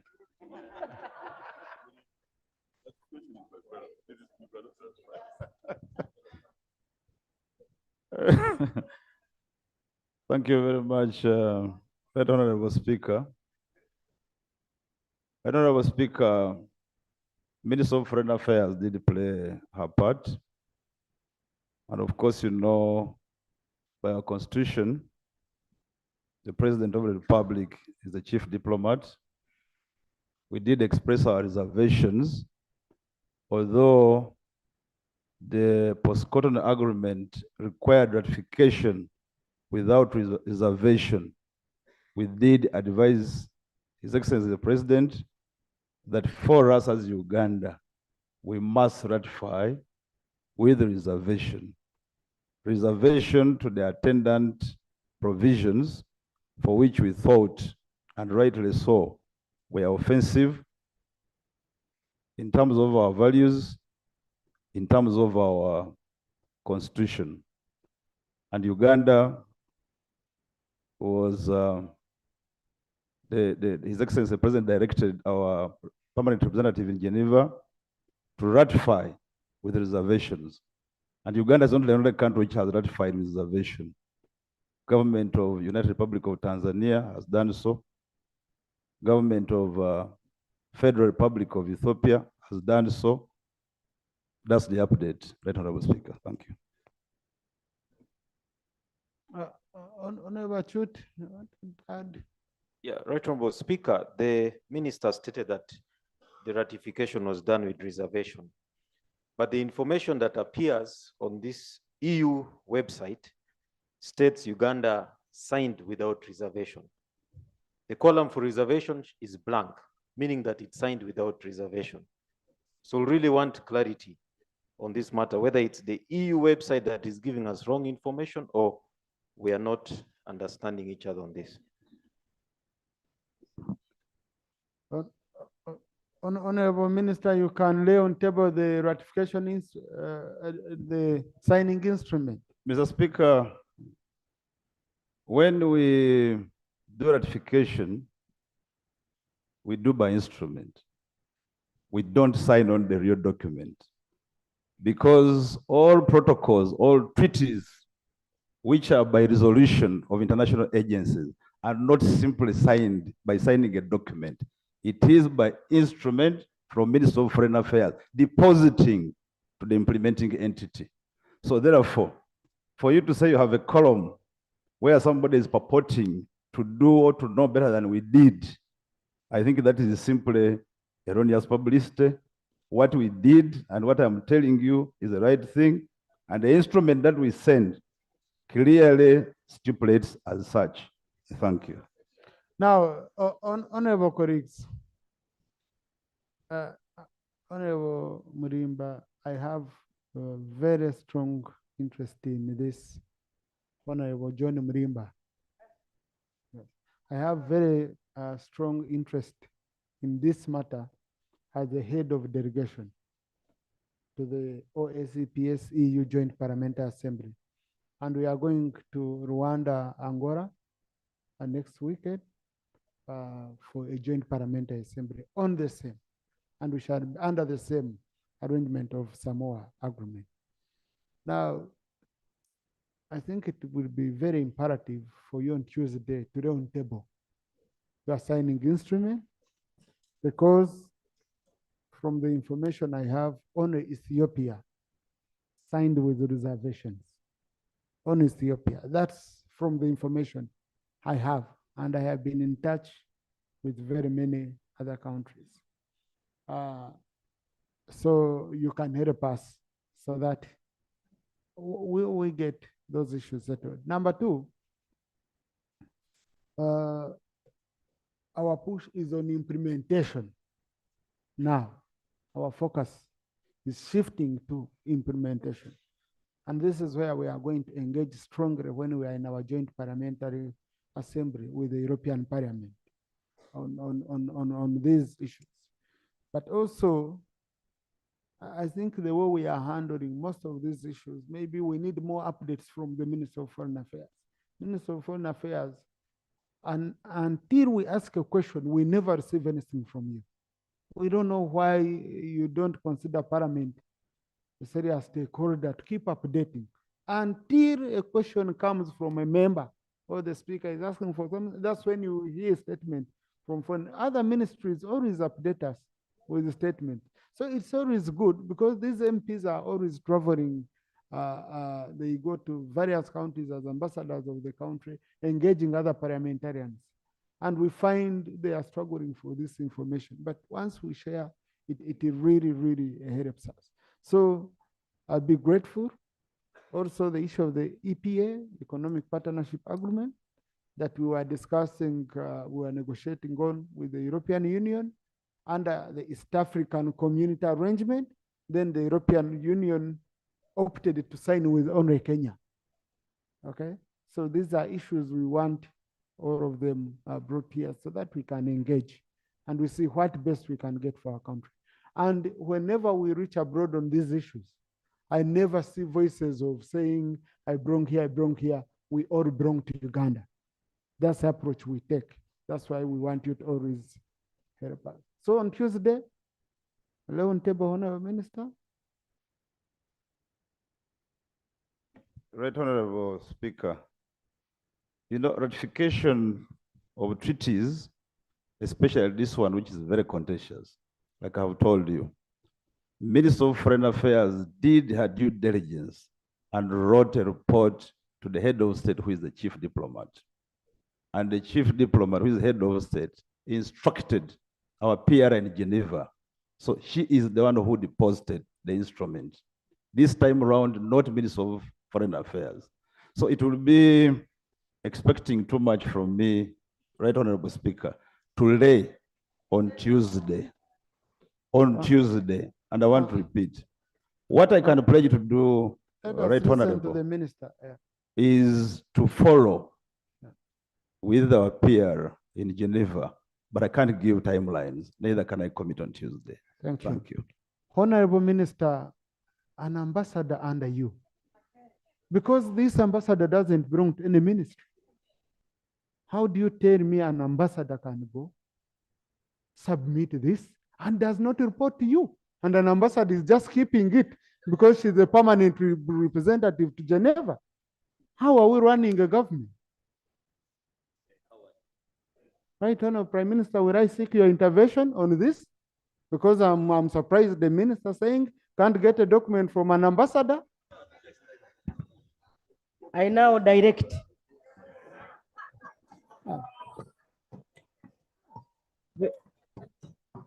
because we cannot keep dithering here. And so, Honorable Mulimba, whether you need it or not, you will bring it here. Thank you, Right Honorable Prime Minister. Thank you. Thank you. Honorable Hunda. Thank you very much, Right Honorable Speaker. During the 10th Parliament, I happened to lead a team of MPs, and we did a study on tea for the whole of East Africa. And we came up with a report which we presented here on the floor of Parliament. And in this report, we observed that government had negated its obligation in supervising and ensuring the tea sector is regulated and the farmers are supported accordingly. So we asked the government to ensure that they take measures of managing the tea sector, but the government abandoned the tea sector to the private companies. Now, we had observed very clearly that if this is not done, we are going to have a future calamity where the quality of Ugandan tea is going to fall completely and earning Uganda the lowest price. We put that in the report, it is there. Question? Now, my concern, as we speak now, Right Honorable Speaker, the price of Ugandan tea, now a kilo has fallen to 75 shillings from 400. The factories are laying off workers. The farmers, as I speak now, they are uprooting the tea. This is a very, very big national economic problem. I know we have been talking about cows and so on, but this tea sector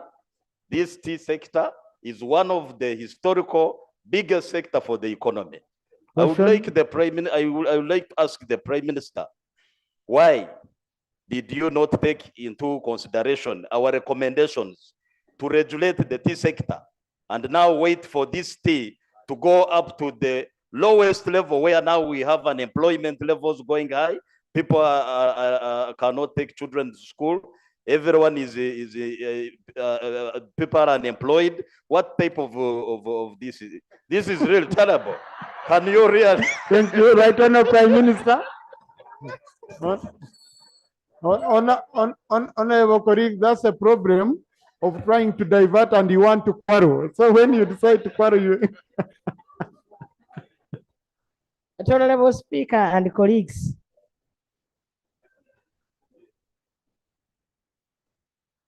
it is important that I inform you what steps government has taken in order to have this problem solved. Honorable Speaker and colleagues, our tea is auctioned in Mombasa. The quality of our tea, fact is, went down because we don't apply fertilizers. That's the major reason. And secondly, when our people are picking tea, they pick 5 leaves or even more instead of picking the right tea leaves, 2 or 2.5. Honorable Speaker, we have been directed by the President. Myself, I am the chair. Somebody was wondering whether I know everything in this country. Yes, I'm a Prime Minister.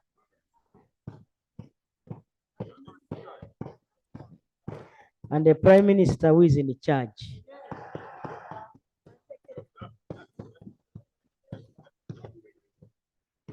And so, Right Honorable Speaker, we have held a number of meetings and had some other deliberate interventions. One, government is going to bring our resolution from cabinet here to support the tea sector directly. Then 2, because cabinet has already passed these resolutions. 2, we are saying, I think we need alternative markets. Alternative markets. The other day, I had a meeting with the Deputy Prime Minister of Italy, who is also the chairperson of the ruling party in Italy. That's not a small person, who invited factories and said the Ugandan people should go and have joint ventures with those factories in Italy so that tea can be processed or value added from Uganda so that destined to Italy market instead of going through these other places. We have linkages with Dubai, UAE. There is a company called Erit Agro that is coming to put 5 factories in the first phase. so that we can add value to our tea from here, designated to UAE or Emirates, with new technologies. And so, Right Honorable Speaker, those are long term, but short term, government will come in to help the farmers. And I want to request the farmers not to uproot the tea, because we are coming to solve the problem. Right Honorable Prime Minister, you seem to have gotten a lot of good news from Italy, but you keep giving us in piecemeal. Okay, Honorable Numbers. Speaker, Right Honorable Speaker, by a letter signed by the Executive Director of Mulago Hospital, Dr. Byanyima, dated 9 September 2023, to the Inspector General of Police, 162 families of policemen that have been staying at Mulago Police Barracks are due for eviction. And Right Honorable Speaker, as we speak right now, an eviction notice has been issued for the said officers to evict themselves, all face forceful eviction by Monday. Right Honorable Speaker, it is true that the land on which Mulago Hospital is housed Mulago Barracks, Police Barracks is housed, belongs to Mulago Hospital, but the police occupied it on consent and invitation of Mulago Hospital, which went ahead to construct some of the houses on it for police officers to secure Mulago Hospital and other health facilities in the city. With time, due to housing challenges the police force is facing, various policemen have constructed with permission semi-permanent houses that characterize police barracks today for accommodation. Most probably, Right Honorable Speaker, Mulago Hospital wishes to utilize this land for a good reason. But Mr. Speaker, it will be so irregular and reckless for any government organ to evict policemen from a known barracks summarily without an alternative for relocation. We wish to believe that under normal circumstances, an alternative would be offered by government to these police officers to relocate their families. Mr. Speaker, sir, the accommodation situation of our police officers is a total disgrace.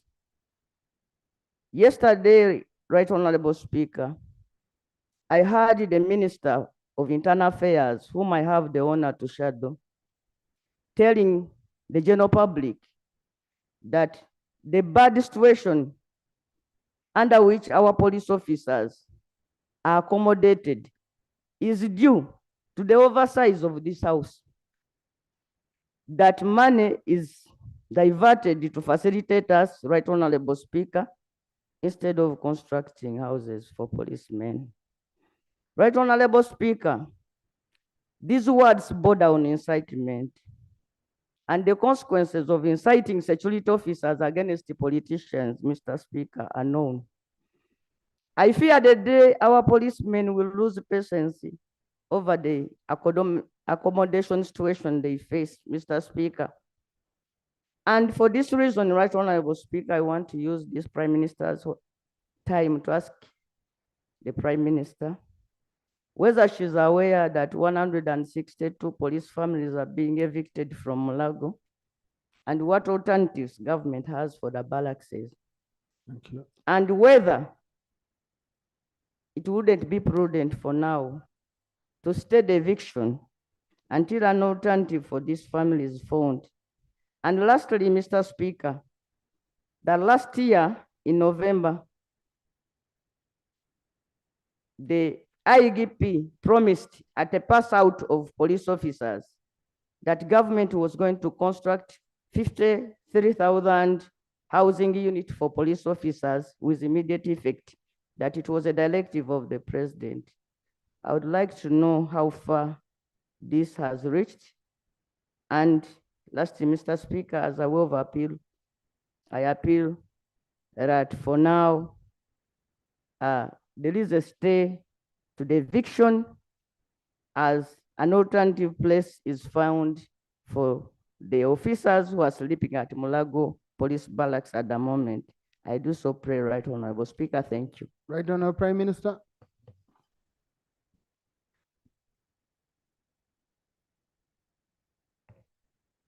Right Honorable Speaker and colleagues, I received a petition from some police officers, and we had a meeting yesterday with the Deputy IGP and some officers from Mulago. It is true that there are police officers who are going to be evicted or relocated, not evicted. They told me they are going to be relocated. Eviction is hard. In 2016, there was insecurity in Mulago. And then the government decided to take their police post. Right Honorable Speaker, the officers are 54, not 120 who are there. They are 54. Right Honorable Speaker, Mulago wants to expand, as you are aware, and develop that place. The security situation greatly improved. And so they are going to give them patrol police instead of police who are based there because of other negative things that came up. And so, Right Honorable Speaker, the police officers will be relocated to their original barracks because we have Zambia and many others. That's where they are going to go. They're not going to be evicted. They are going to be relocated. So it is a redeployment, in short, to other areas. On the problem of under Prime Minister's time, we don't have that chance. That's a problem. Now, honorable colleagues, sub-rule 8 of Rule 41, which provides for Prime Minister's time, says we cannot exceed 1 hour. But Rule 26 requires me again to appoint time for members' issues on Thursday. The issues I started with today were members' issues, but I want to appoint another 1 hour for members' issues. But I want to beg you for your intelligence that we have items to lay. These items be laid, okay? And then we resume now into members' time. We continue with the issues, okay? I give you enough time. Prime Minister has said she's here. She must answer your issues before she goes. So, clerk. Item number 4 on the order paper, laying of papers pursuant to Rule 34 of the Rules of Procedure by the Chairperson, Committee on Science, Technology and Innovation. Chair.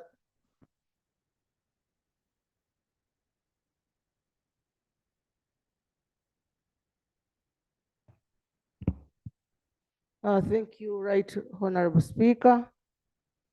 I wish to lay a report of the Committee of Science, Technology and Innovation on oversight field visit to Soroti University, Lira University, Guru University, Kabale University, and Mbarara University of Science and Technology under Rule 34 of our Rules of Procedure. I wish to lay. Thank you. Just a brief.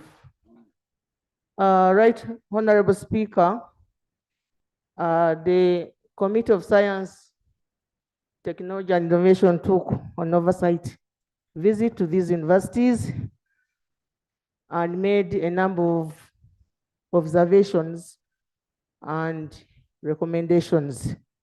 One, The committee observed that most of these universities are facing tremendous financial constraints, plagiarization of innovations and research projects, failure to commercialize innovations, lack of review of intellectual property law, lack of infrastructure,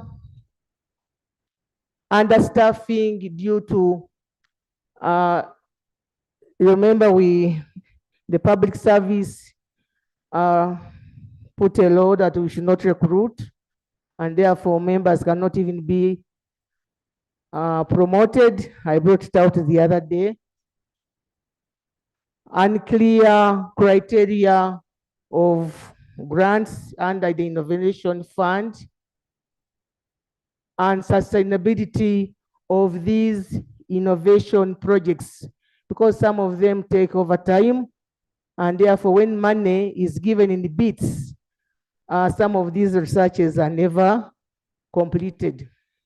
The committee also observed that a lot of money was allocated to various projects in these universities, a lot of money, and some of them were never completed.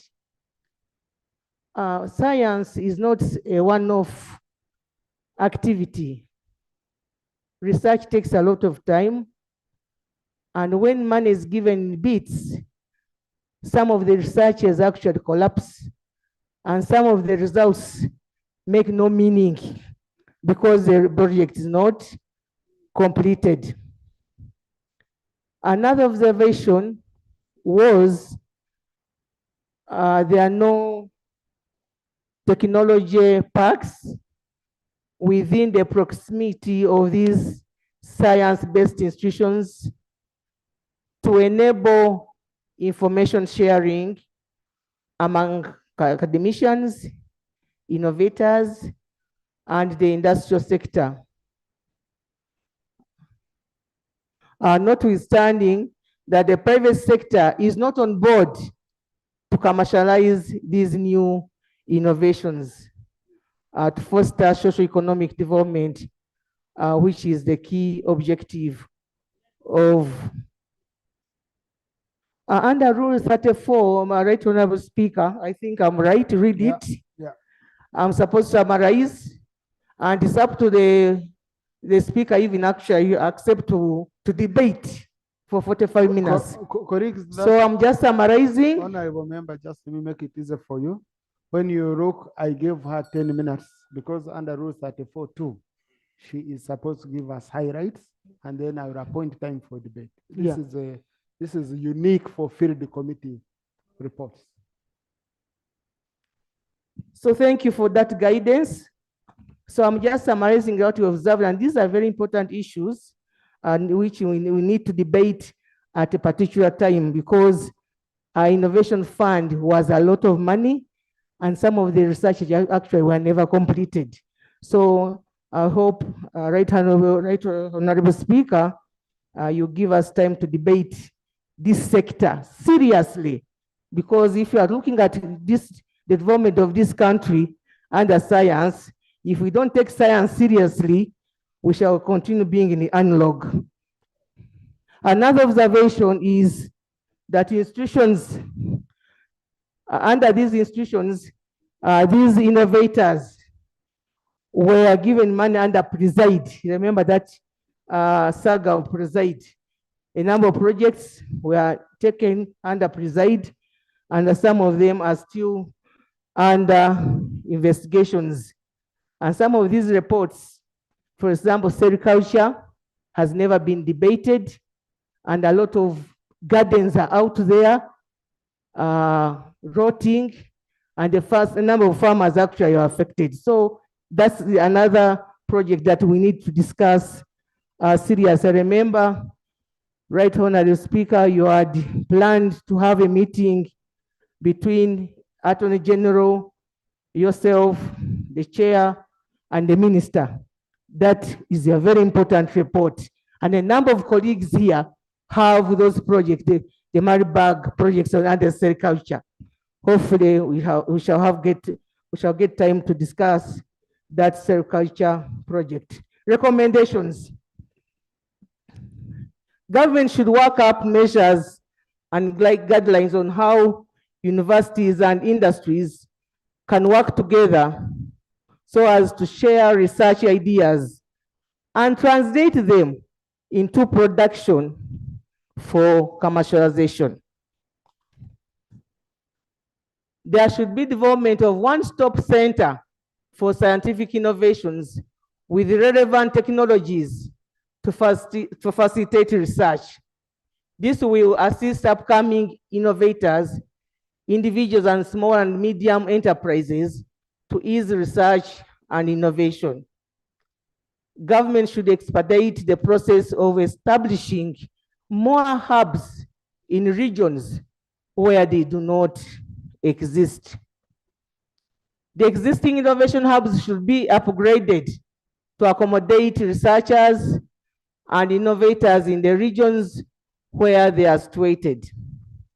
There should be streamlined policy guidelines on how innovation funds are distributed and utilized to minimize the unscrupulous scientists who disappear with research funds. The government should allocate more funds to universities to facilitate and promote scientific research and innovations in the form of support to scientists, the establishment of accredited laboratories, and recruitment of staff. The government should put in place a regulatory framework to guide government-funded individual projects and the transitioning of viable research projects into commercialization. Lecturers should not be treated as civil servants to be tired or retired when they clock 60 years of age. At 60 years, it is then that their expertise should be tapped into as they nurture the upcoming experts. I submit.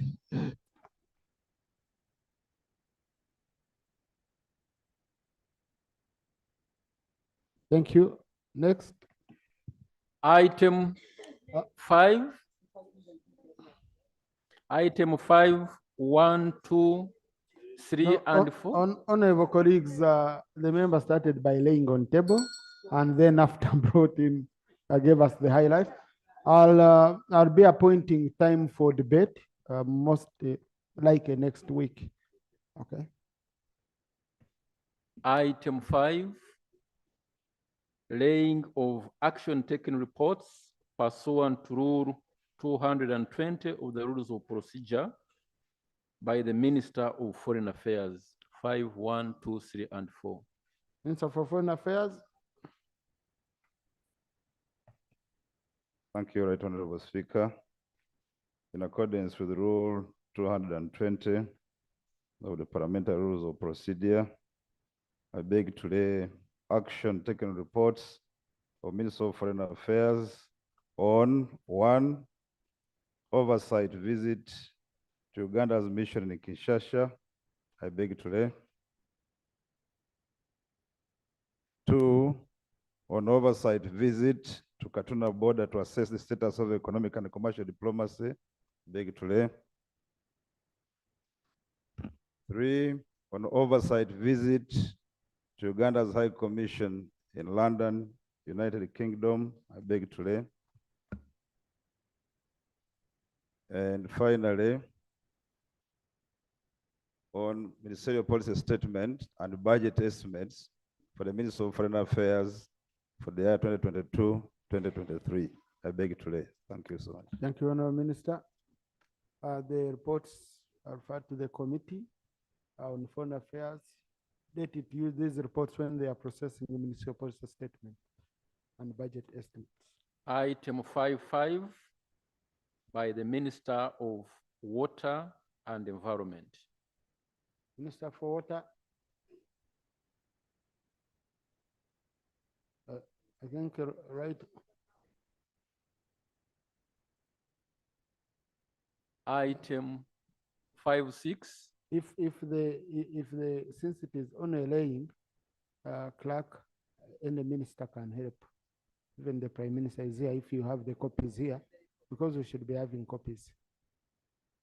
Clerk, you don't have copies on the table? So that we clear these items. The order paper remains clogged and we keep filling the order paper.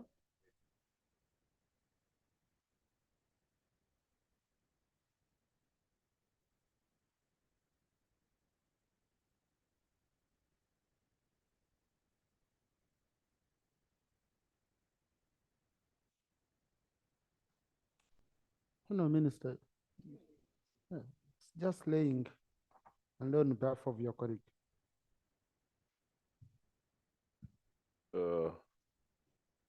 On behalf of the Minister for Water and Environment, I want to lay the committee The action report. taken report. The action taken report. The action taken on recommendations of Parliament on the report of the committee, Uganda's climate status and interventions on climate change and budget estimates for environment and natural resources sector. That one, financial year 2023-24. I beg you to lay.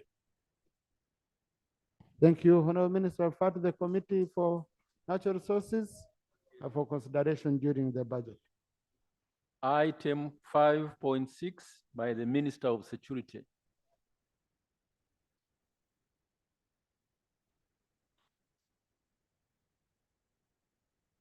Right Honorable Speaker and the members of Parliament, I want to lay action taken reports from the Minister of Security. I beg you to lay. On which? Vote.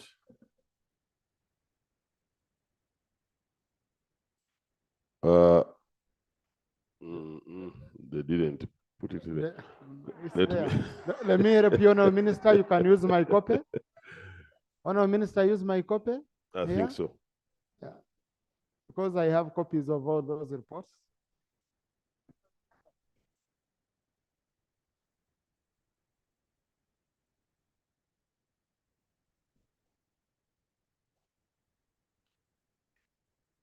Right Honorable Speaker and members, I want to lay action reports on investigations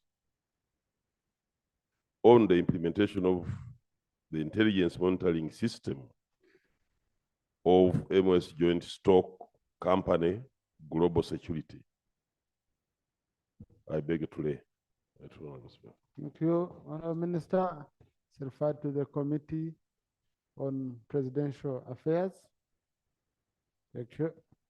Item number 5.7 by the Minister of Health. Honorable Minister for Health. Right Honorable Speaker, I beg to lay the action taken report of the health subsector following the resolutions and recommendations of Parliament in the financial year 2022-2023. I beg to lay. Thank you, Honorable Minister. Thank you. Refer to the Committee on Health for consideration during the budgeting process. So, honorable colleagues, as I guided earlier, that we are going to resume with members' time, and I start with Honorable Kwizera, followed by Honorable Jonathan Odo.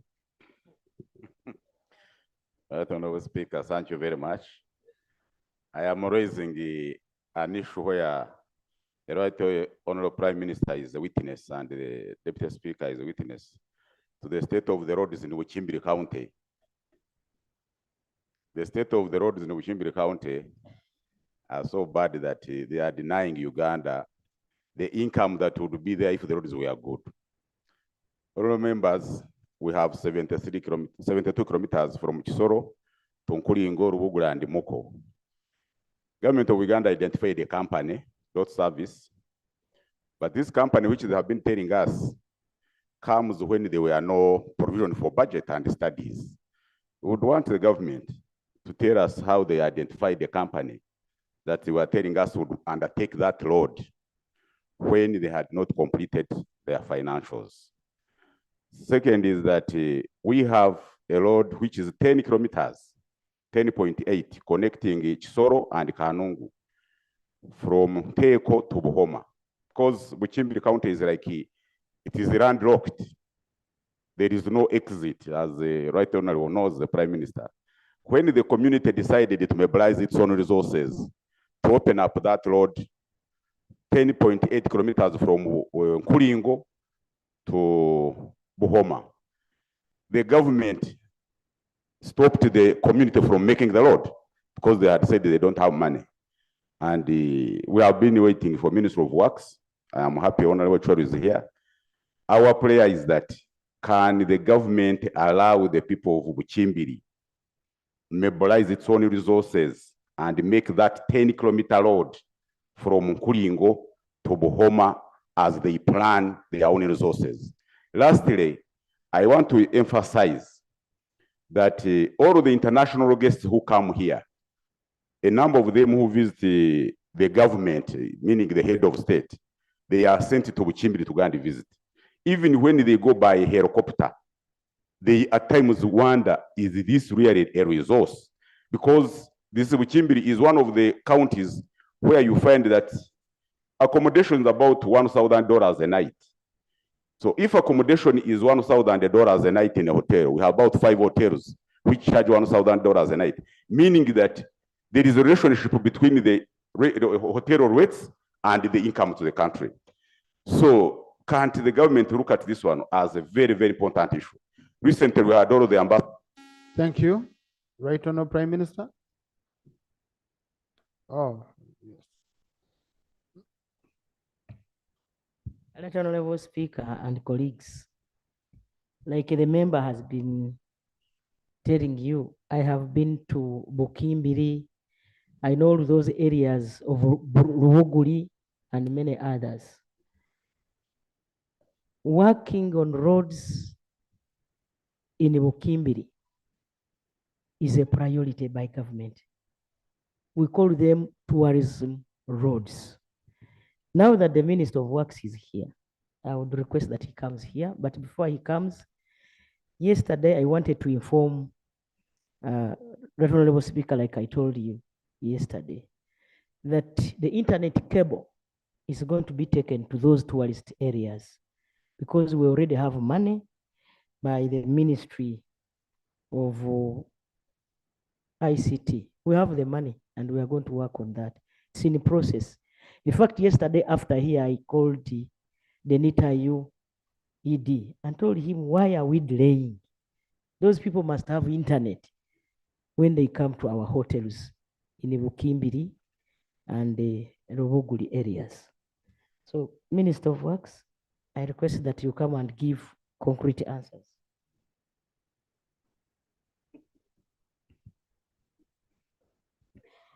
Right Honorable Speaker, they want me to provide concrete answers. Right Honorable Speaker, Muko, the Muko road that my honorable colleague has talked about, DOT services had indicated to us that they had the capacity to pre-finance. It is on that understanding that we thought, okay, let's commit you to do the job. But the truth is that it looks like DOT services had beaten more than what they could swallow.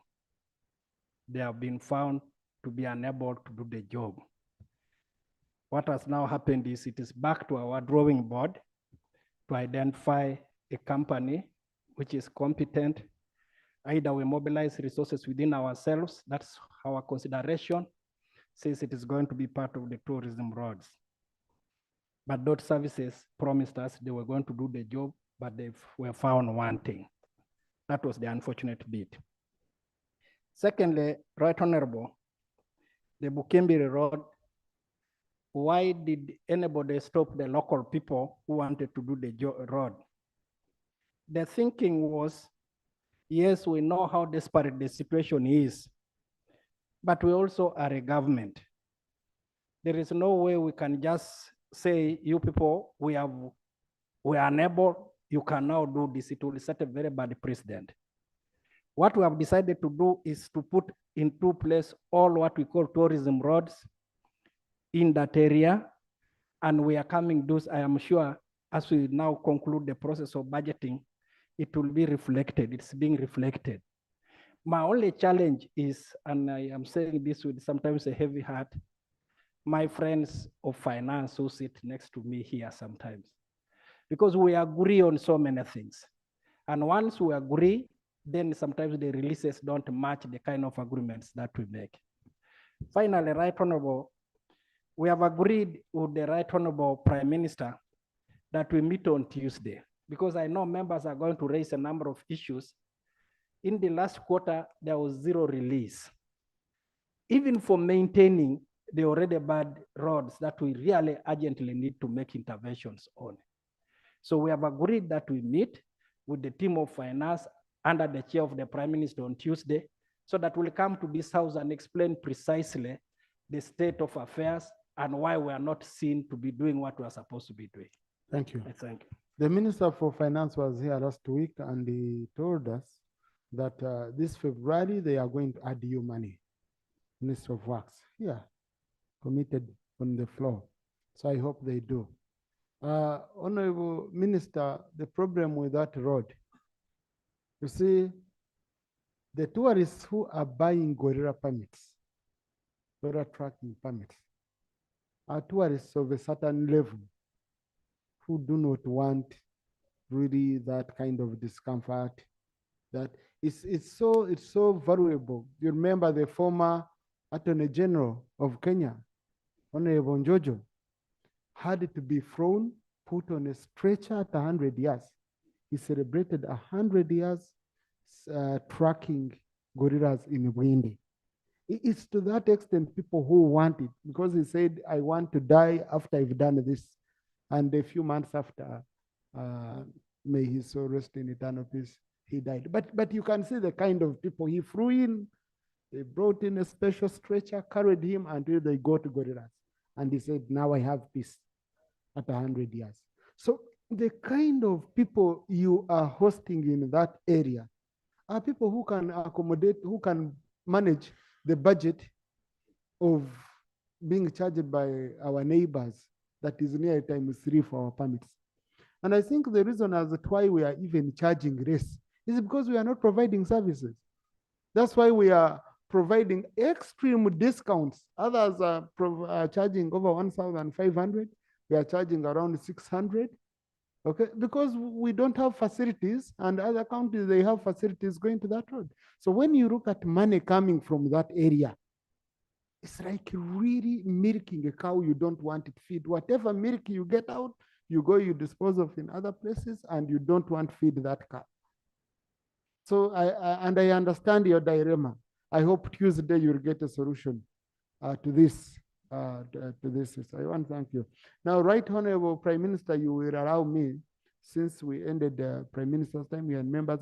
When the minister is here, I don't disturb you. I pick on the minister.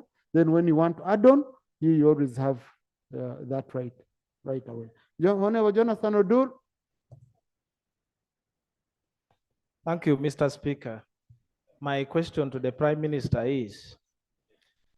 is there any chance that the president is serious about his weekly threats to fight corruption in this country? And if he is, as the Prime Minister in charge, when are we likely to see action on the high-profile cases of corruption that has bewildered the regime? Thank you. Right Honorable Prime Minister.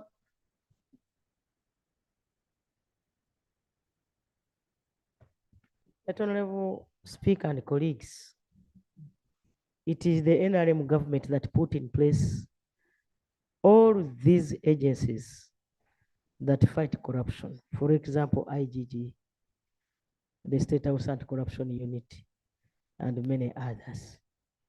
And so I believe the president has the authority to use those anti-corruption agencies to fight corruption seriously.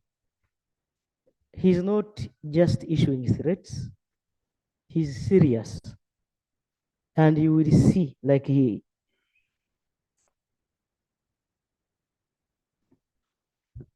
I think in the question, of course, the Honorable also didn't go further to give examples. And that's the Honorable Jonathan Oduro.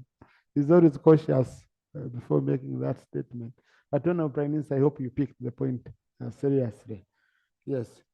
Honorable Andrew Ojok Olanya, and then Honorable Barimwezo. Procedure, Iganga. Thank you, Right Honorable Speaker. In your earlier communication, when we were starting House, you said that persons with or colleagues with matters of national importance will come in at the Prime Minister's time. And it has always been a tradition that we come to your office and we book. But you're not reading our names, you're just choosing randomly. And I personally booked in your office, so you're not looking. Are we proceeding? Are we proceeding well? Yet you promised us that we would come in Prime Minister's time, because I have a concern and I'm lucky that the Prime Minister is here, the Honorable Minister for Health is here, the Minister for Energy was here and he has moved out, and my issue is touching. Are we proceeding well? Yeah, thank you. Now, Honorable Prime Minister, I have an issue with ministers. They come in, once they address their issue, they run out. They come in when they're on the agenda. So sometimes you find it's really difficult. And maybe you can ask them when the Prime Minister is in, he needs support. They should remain at least to give support. And I want to appreciate the ones who are here, who have remained to give support, because she can't know each and everything. It's very important. Honorable, as you can see, Honorable Andrew Ranya was not even standing up. I picked him. Why? Because I'm reading from the list of those who were submitted. Honorable Batima, the one I started with, many members were standing. I didn't pick them. I started with him. Okay? So I'm following what we agreed. Yeah, only that I've not yet reached you. Yeah. But don't mind, you're going to be given an opportunity. Okay? Honorable. Thank you, Mr. Speaker. 18 months ago, we had an extensive debate here on the motion raised by the Kit woman MP regarding the need for government to prioritize the nodding disease syndrome in northern Uganda. Despite all these reminders, there's no clear action being taken. Among the recommendations that are being made was the need for us to work on the rehabilitation of those centers where those children are initially housed. The second one was for them to research and share those findings. Despite all this time of 18 months, we have lost several children and we still don't know what is happening. It is my request to the government to share what they're doing about this, because in the budgeting period, we need to know where this money allocated to those who are victims of nodding syndrome. I want to thank you. Minister for Health.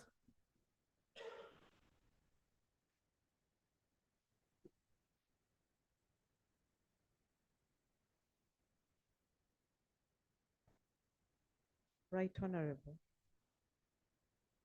Allow me to start from the point that we have managed to eliminate river blindness from that foci in the north, and there are no more parasites in the black flies. Number two, to indicate that the scientists in Mulago are continuing with their research. Number three, to indicate that finance since then has not provided any money for nodding disease following the unfortunate incidents of failure to account for money. I thank you. Yeah, really, on this one, I will allow a clarification, Honorable Andrew, because Honorable Minister, your answer is not giving hope to the people who are still having issues. Maybe we are here to work out together a solution. Honorable Andrew? Thank you. I would like to seek clarification from the Honorable Minister. Honorable Minister, you mentioned that you have eliminated the cause. Does that mean there's no more infection? What would happen to the current victims? Secondly, you mentioned blanketly that there was an issue of corruption. There was no one who accounted for the money. It would be good to know if it was the district, or it was the Ministry of Health, who did not account for the money, so that we can at least have some comfort. But also that should not be grounds for there not to be money for those who need the money. I beg to submit. Honorable Minister? Right, Honorable, let me start from the accountability. Many of you will recall that there was a heated debate here and Parliament decided that money for nodding syndrome should be given to the districts directly, not through Ministry of Health. And over 1.5 billion was transferred to the affected districts. No money was accounted for, no intervention was done on the ground. And up to now, finance is still asking for accountability, not from us, not from Ministry of Health. It is from the districts directly. Now, Right, Honorable Speaker, that issue is between the Ministry of Finance and the districts because the money went directly to the districts. Right, Honorable Prime Minister, this is where you usually come in and you take serious action. The people are suffering because of people who have failed to account. Number two, Right Honorable, on the children that are already disabled due to brain damage, they need support, physiotherapy, rehabilitation. Their situation cannot change. Now, putting up rehabilitation facilities has been a commitment of government since that time. We need resources. And it is between the Ministry of Gender and Health. If resources are provided, we are willing to undertake the activity. Thank you. Chair Committee on Health, I saw you standing up.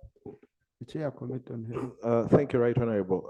The Health Committee visited the 4 districts, the actually sub-region, and has come up with a report which we are yet to present next week, once given space on the order paper. But the issue of nodding disease right now majorly points towards rehabilitation and nutrition. And we have made recommendations that money should Honorable Rule 8 stops you. Okay, Rule 8 limits you. This is the committee report until it comes here. I'm going to give you space on order paper on Tuesday so that we can, colleagues, for now, let's handle it on Tuesday. Let us extensively handle this.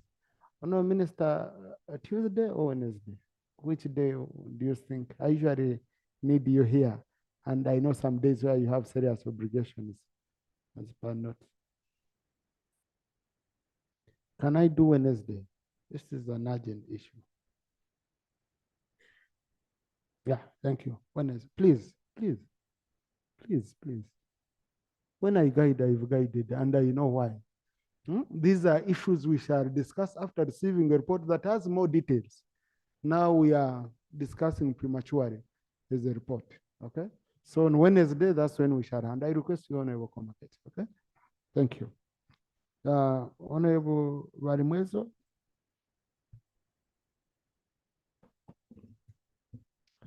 Thank you, Right Honorable Prime Minister. Right Honorable Prime Minister, on the 17th day of April 2023, African Union Transition Mission appreciated the UPDF's Battle Group 35. It awarded them with medals and also paid their salary, paid their allowances. Unfortunately, these officers in uniform have not received all their salaries, all their allowances. And that applies to battle group 35, 36, 37, and 38. These we are appreciated for their selfless service in creating peace in Somalia. Yes, I'm speaking with authority and because I know the subject matter. My question is, can you update this house why the delays and yet you paid the allowances of the officers? Usually, I don't envy the one who faces Honorable Mwezo's face when he's asking a question. Barimwezo is a friend. Those of us who know him, is a very good friend of almost everybody. Right, Honorable Speaker and Honorable colleagues, it is true, African Union provides funds which are paid to our men in uniform on duty in Somalia. They have not paid for since last 4 months. What the government is doing is to give them a small honorary allowance of $100 and food. At least they are sure of food and salaries here back home. They don't use their salaries the other side because you know what is happening in Somalia. That salary, I think, is the one that keeps their families. And once AU, that is African Union, pays money, the Ministry of Defense will pay those servants of ours. Thank you. Honorable Max Ochai.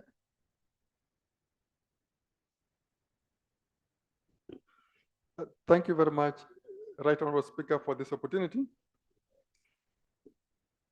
Right Honorable Speaker, we shall all recall that on the 14th day of January, the year 2021, the people of West Budama North constituency, whom I represent in this parliament, and then Bukedi sub-region at large, overwhelmingly voted the NRM party into government, largely on account of the upgrade of Tororo Nagongera Busolwe Road to join Namutumba, Butaleja, and Nabomali. On the 4th day of December, 2021, the late, that's your predecessor, Jacob Bulanya, at the memorial service of Dr. Tango Doi's mother in Tororo, committed to ensure that that road be upgraded. On the 17th of July, 2022, when we're entering the remains of the mother of Honorable Fox Odoi in Tororo, you committed that you do follow the upgrade of that road. I'm glad that last year, about a month or so ago, 3 months or so ago, our Right Honorable Prime Minister woke up UNRA to ensure that the feasibility study and detailed engineering design of Tororo Nagongera Busole Road be done. May I take this opportunity, Right Honorable Speaker, to ask the Right Honorable Prime Minister to tell us the status of that feasibility study so that our people get comforted. Right Honorable Prime Minister.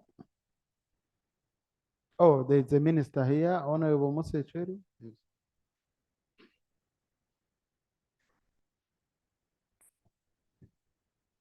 Right Honorable, the truth is that yes, they had initially done a design on the road, but because of the delay of getting resources, the original delay was overtaken. The original design was overtaken. And when the Prime Minister met the team, we agreed that the upgrade, they go and do redesign of the road to meet the present challenges that may have occurred to it over time now. And that is being done now. I want to report to this House that all these leaders, including yourself, but right from HE the presidents, has committed that we must look for resources to make sure that that road is done. And that's the commitment. A time frame for the design so that Honorable Kamba, let Honorable Kamba add on something on that and then on the same, because I know it's your same area. Yes, Right Honorable. I would like to know, for the sake of Namutumba, Butareja Nabumari Road, whose designs are complete and the assessments for compensation was undertaken at least the Namutumba side. But from that time, nothing has happened. I would like to know what exactly is stalling the progress of that road. Thank you. Yeah, and Honorable Minister, and the timeline is Honorable Max, which I wanted to know the timeline is for the feasibility study. No, for the feasibility study. Yes. The design and. Right Honorable, first of all, this is a complete loop. It comes all the way from Nabmali and ends in Namutumba. And we could not do it piecemeal. Until we complete the whole thing, then we present it as one project. But that I want to say that I will want to check with the teams that are on the ground, particularly the agency UNRWA, and find out how far they have gone. I did not come with that information here. Honorable Minister, we are waiting for your statement. You know, we agreed you're going to bring us a statement on the status of roads, and I'm expecting it next week on Wednesday. And these are the details we want, clear details in terms of if they've done the design, tell us they've done the design, we are projecting, and we shall honestly look at it in a truthful way, because we don't want to judge you. You can't sell your goats to go and do roads. So you know, no, you can borrow goats from your honorable colleague. Honorable Sauda. Thank you, Right Honorable Speaker. Mr. Speaker, my concern is about the unstable and interrupted power supply to our general hospital, Uganda Hospital. It is good enough that the hospital I'm talking about, Right Honorable Speaker, I think you know it, it sits along Iganga Tororo Highway. So it is a highway hospital. Right Honorable Speaker, this hospital delivers around 600 to 650 babies per month. That's it. Even I think the Honorable Minister for Health can attest to that. Yes. This hospital I'm talking about is a hospital that has been ranked the best general hospital for over 5 years. But Right Honorable Speaker, yes, we have a standby generator, but the standby generator is now acting as the supplier, the major supplier of electricity instead of umeme. Right Honorable Speaker, it has a care unit for the preterm babies, commonly known as the prematures. These babies are always in oxygen concentrators. I think that's what they call it, incubators. They need full-time oxygen, and they're always kept there for some time before they are discharged. We always get around 60 to 120. All those details, we don't need to go into them. Let's go into straight. Yes. Right Honorable Speaker, the problem is umeme. Remember, we've always been here on the floor asking for referral. If the referral has refused, at least let them come in. Last Parliament, when the Right Honorable Prime Minister was Minister for Health, I think, she visited that hospital and she helped on the cost of because they had a huge bill that they had failed to pay. But now they're still facing that problem because most of the times the electricity is off and they are using the generator. The budget is small. They end up using all the money to buy the fuel. The electricity is off and in town it is there. So our prayer is we need a dedicated line supply for that. If we really know that life is really a priority in this Honorable country. Minister for Energy. Thank you. Another concern is about the X-ray. It is idle. I hear the NMS is the one supposed to supply the digital films that run that machine, but it is idle because the films are not there. They send our people outside and they end up being knocked down because they are going to access services for X-ray. let them come to our appeal, because, Right Honorable Speaker, the blame is put on your MPs. They see us as not working, and we really want to come back here. Thank you. Thank you. And but above all, you want to save lives. Yeah. Honorable Kasai.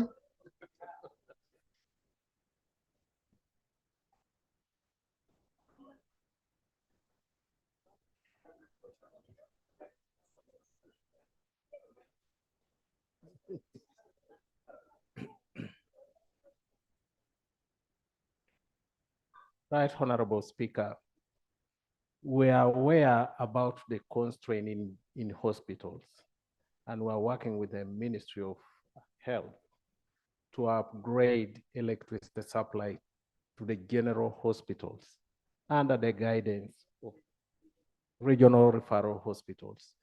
And we have a project which is dedicated to that. We signed an MOU with the Ministry of Health to guide us where should we take electricity and what quantity of electricity we should deliver to hospital. Honorable, this is not a regional hospital. So that one, I work under guidance of Ministry of Health, and I will always deliver electricity where she says there is inadequate electricity. Like we have, she's saying now, but the MOU is between Ministry of Health and Ministry of Energy. There we work under guidance of Ministry of Health. For example, when the Minister of Health said we need a dedicated line to Mbale Referral Hospital, we actually have it now. So it depends now on the grading of Minister of Health. So, but Honorable Kasai, I don't think Minister of Health should come in first tell you that where you have electricity, ensure you have consistent supply. Yeah, okay. Whether it's a home, whether it's what, consistent supply should be.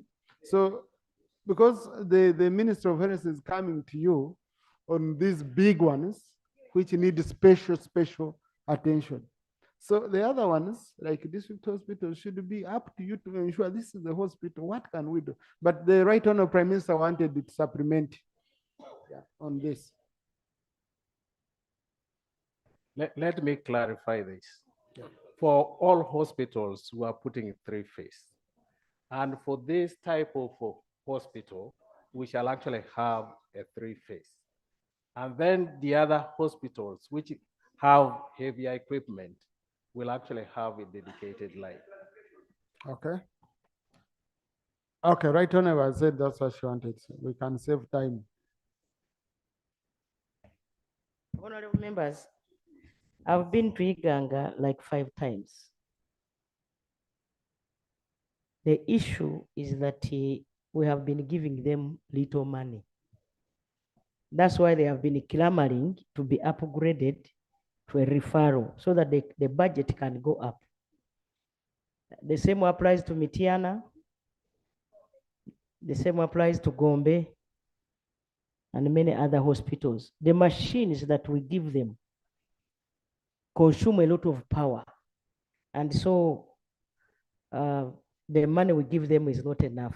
Secondly, I think we need to come up with a way of paying electricity directly from central bank. Money goes to the, because once it goes to these corners, they are so, it passes through many hands. And so I was of the view that you give me time, I will handle this matter together with the ministries concerned, so that Gombe Hospital, Mitiana Hospital, and the Iganga, even in Bugiri. I've been to Bugiri, they are also complaining about the same. I have not been to Palisa, though I was there as RDC, but Masaf Hospital in Busia, they are suffering in the same way. Whenever they put on the machines, electricity takes all the money. And so I think we need to redesign and make sure that we give these people enough money that can run those machines. Thank you. I'm really happy to hear that, Right Honorable. I'm happy to hear that, Right Honorable, because the other day we were discussing here the issue of utility bills. The issue of utility bills here we are discussing, and we guided that start deducting for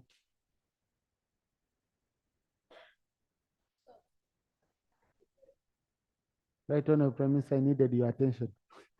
The issue of utility bills, let us deduct money even from the source so that we pay.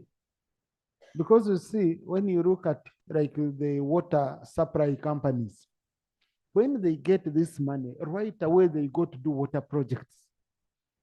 Now, when some of these institutions, MDS, receive money for utilities, they go and first pay allowances, they reprioritize, and utility bills come next, because they know when you cut off a hospital, MPs will come here, shout and all that, and then we say, no, reconnect.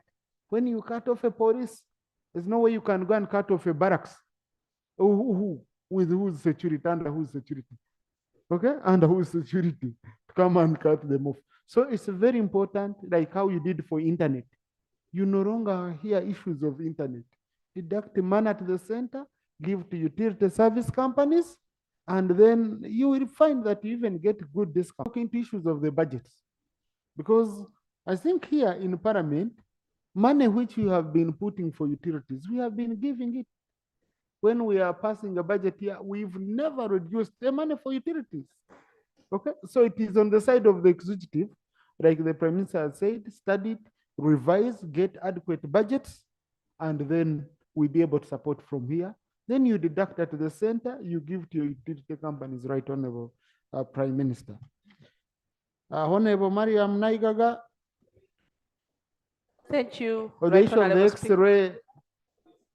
X-ray, yeah, these are issues which therefore. Thank you, Right Honorable Speaker. Right Honorable Speaker, in 2018, the Minister of Health, who is here seated with us, issued alerts warning Ugandans on the dangers associated with using facilities that have asbestos roofings, mainly those that had run out of shape. And Right Honorable Speaker, last year in August, Honorable Tara from Tororo raised the same concern because Buked and Busoga has quite a number of schools that are still roofed by asbestos roofs, and they're out of shape. Right Honorable Minister did pledge to work together with the Minister of Education to come up with a list of these schools, and they get supported. Right Honorable Speaker, to date, nothing has taken place, and these schools are still using the same facilities with asbestos roofs, and parents are scared because one of the issues that the Minister of Health raised was the cancer for the eyes. And as we talk now, in one of the schools in Namutumba district, 2 pupils were diagnosed with cancers of the eyes. And they are from one of the schools. We don't want to rule out, because we are not experts over this, whether the cause was the roofings, but we want this to be sorted out as per the promise of Right Honorable Prime Minister. Thank you. We even had some money in the budget for entities that had asbestos. Chambo guy, remember? That Honorable Speaker and colleagues, we agreed to work on this issue in a phased manner. Busoga has got a department in the office of the Prime Minister, and the number of iron sheets were bought last financial year. And I am aware that distribution has been taking place by the Minister of Rural Rwenzori. So I think I will come up with a brief, or I will request the Minister in charge to come up with a brief, maybe to involve the members of Parliament so that we can have this issue solved. Otherwise, I know in the office of the Prime Minister, we budgeted for iron sheets to exactly do that. Thank you. Honorable Shakabanda. Thank you so much, Right Honorable Speaker. Right, Honorable Prime Minister, my question is to the effect of double charging of insurance money in commercial banks. More often than not, many of us go to banks for credit, either for capital purposes or to ease the distress of people. But as we get loan and go back for a top-up loan, you are charged. People should know that when you go for a loan, you are charged interest. Most times it's 2%. Now, when you pay the loan like halfway and go for a top-up loan, you are again charged interest over the whole amount. Yet some money is retained by the bank. We all know that such amount of money attribute no risk because it is retained by the bank. And this cheating of people has gone on by almost all banks, where they charge for insurance fees over money that has no risk at all, which the banks have retained. And we know that commercial banks are supervised by Bank of Uganda. Right Honorable Prime Minister, can we know from you first of all, why government has continued to preside over such cheating of people, and what we can do to be able to protect people's money is being depleted over people who are simply cheating people to benefit themselves. Thank you. Right Honorable Prime Minister.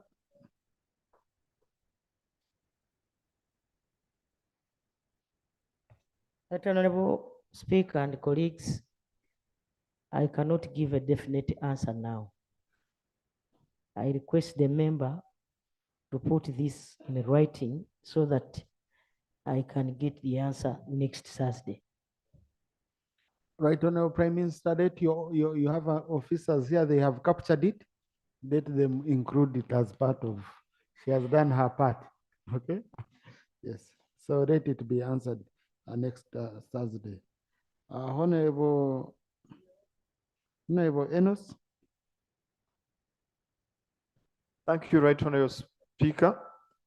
My question goes to the Prime Minister relating to the national backbone infrastructure. I'm made to understand that you're transferring the infrastructure to Uganda Telecommunication Company Limited, and yet this company is going to be sold to a private operator. Why would we transfer a national asset of that nature to a company that we're going to privatize in a few days to come? Number two, my second question goes to the Minister of Health. 13th February is International Condom Day. The Antonde district has been selected as the host district. Isn't it? Yes. Isn't it also important that she briefs us on such national days and what we need to do as politicians to support their efforts? Thank you so much. Did you, Robert, for it come yourself? My first time to hear about that day. Right, is this a government program, Honorable Minister? The permanent secretary is the chief guest.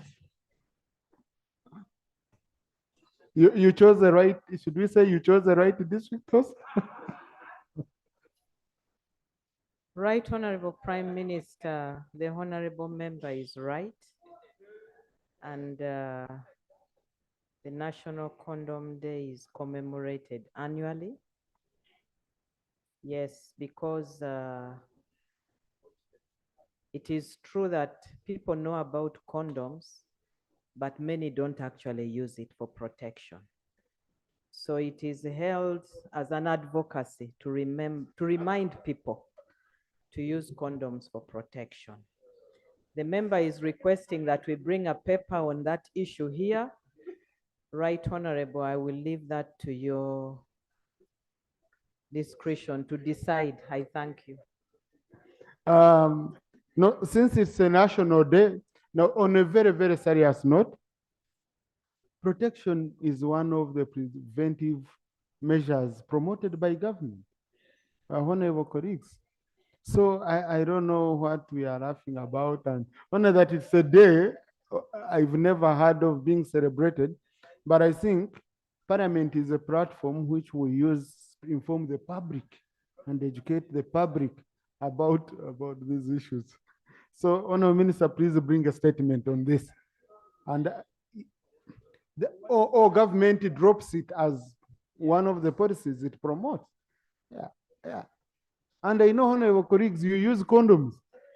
Yeah, so what is so, you know, some of you are complaining even about the sizes.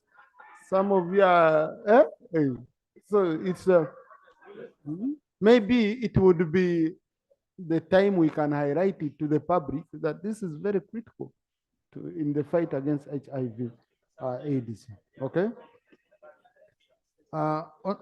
Honorable, on the backbone, sorry. That Honorable Speaker and honorable colleagues, allow me time to get more information on the question asked by a member. Thank you. Honorable Kanyike.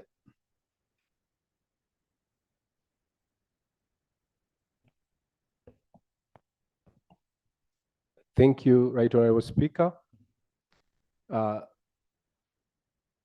government, through the Minister of Energy, promised this August House to avail this August House with the agreement, a power sale agreement, which was signed between the government of Uganda and the government of Southern Sudan.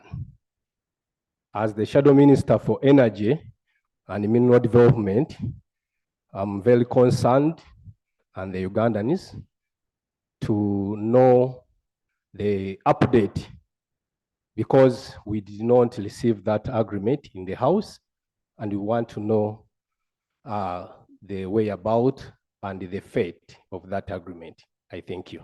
Thank you. For the records, we don't have a government of Southern Sudan. We have a Republic of South Sudan. These are the issues will be. And by the way, they take it seriously because it was government of Southern Sudan before they held a referendum and declared independence. After independence, it became government of South Sudan, Republic of South Sudan. Yeah. Honorable Minister.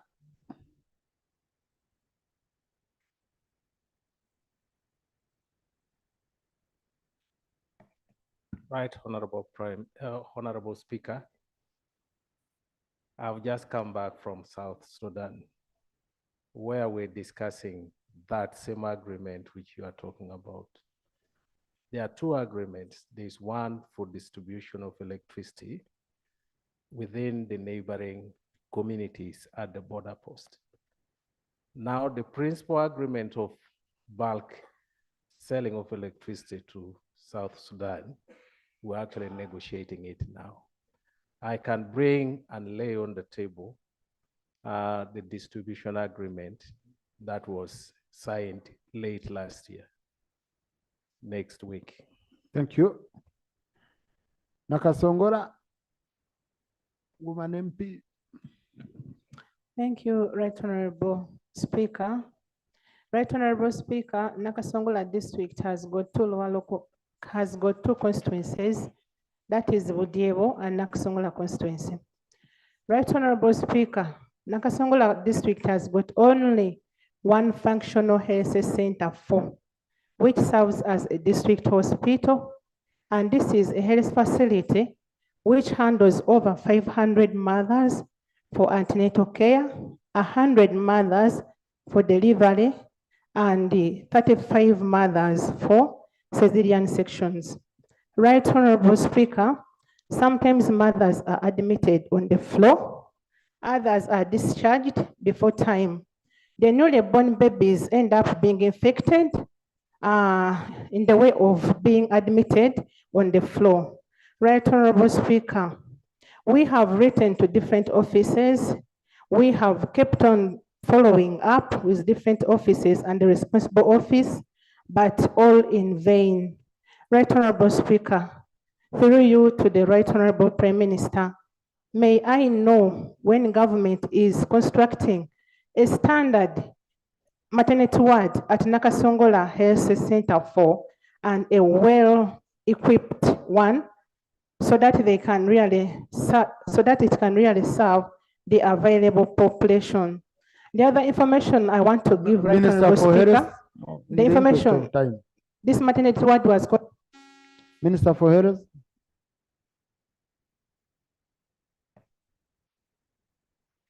Right Honorable Speaker, the situation in Nakasongola is not unique to Nakasongola.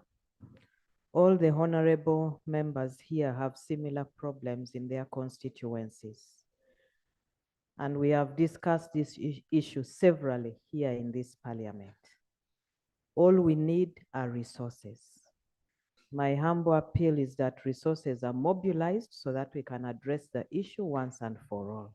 I thank you. Yeah, I think, Honourable Minister, you need to assess. You might find all of us are in need, but some are in need more than others. So, and the Nakasongora, from the reports I've been getting, it seems to be among those ones that are extremely doing. Yeah, badly. So maybe you would send your team to assess with a view of seeing if you have any intervention you can. At least in this house, we go with hope. Okay? Yeah. Thank you. Youth, Northern.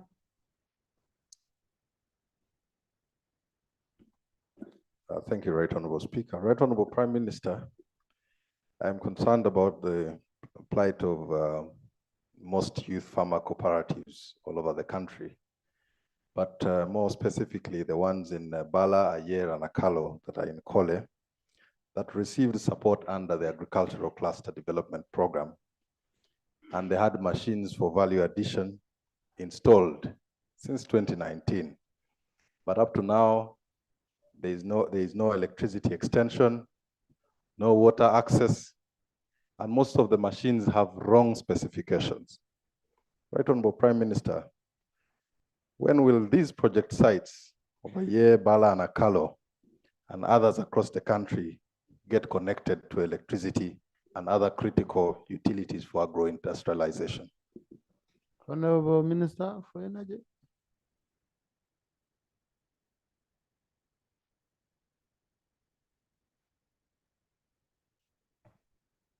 Honorable Speaker, we are aware of the challenge of those facilities which were established under that project. They were actually planned with that. It was not a joint planning, but we have taken it up. We have surveyed over 105 facilities all over the country, and we have worked out, developed a detailed budget to connect them to electricity. It goes beyond 150 million. The Ministry of Agriculture can only afford to connect about 20 of the facilities to electricity. So the Ministry of Energy has actually taken it up to develop a proposal for connecting electricity to all those facilities, and we're covering it under electricity access scale-up project as a priority. So we have started actually commissioning and connecting some of the facilities. Thank so you. I'll take it up with him. There is money, there is everything. Yeah. But honorable colleagues, you remember, Honorable Minister, our statement on status of electricity projects. I need it next week.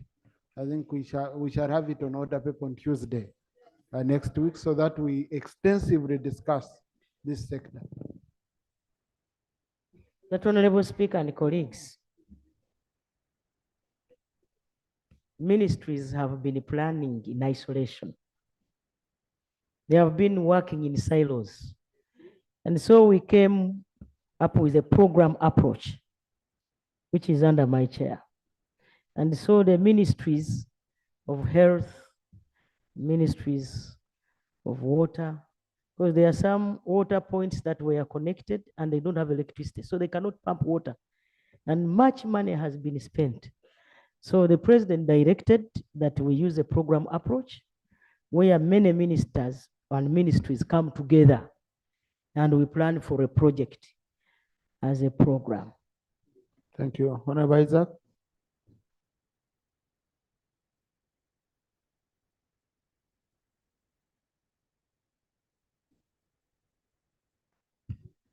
Thank you, Right Honorable Speaker.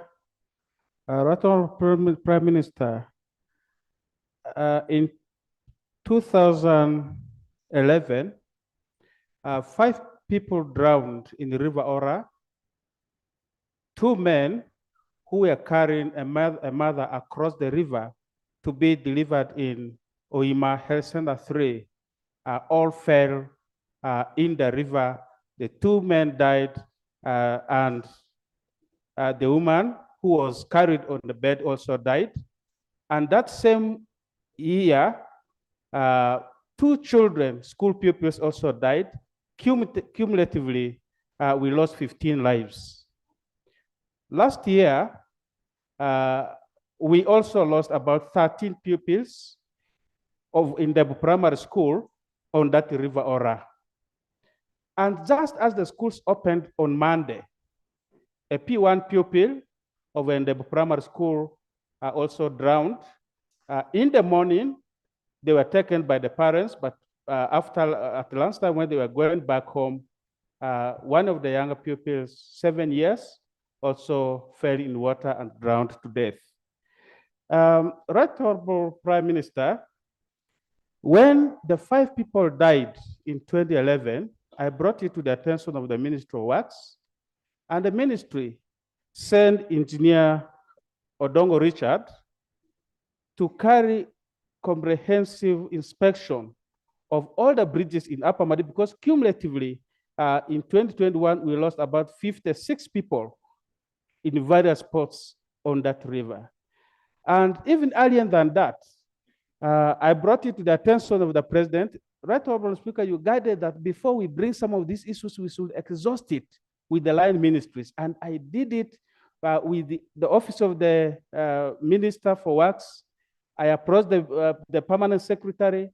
I approached, after all of them could not help, I brought it to the attention of the president. And the president has given a number of directives because we held a number of meetings.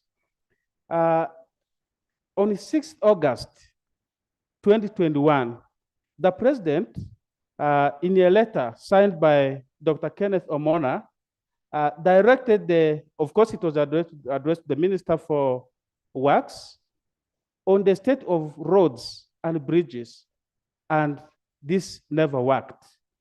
In 2020, the same directive from State House, and even 2019, leave alone the ones of 2016, this issue has been on this floor, and I have exhausted all options. Right Honorable Prime Minister, when do you expect to save the lives of these children? Because it is the only school, the only health center in Okolo sub-county where mothers have to go. And I think when we were at Chankwansi, I met Honorable Musa Cheru over the same. I met the Minister Kasaija of Matia Kasaija of Finance to see that we really get a solution to this.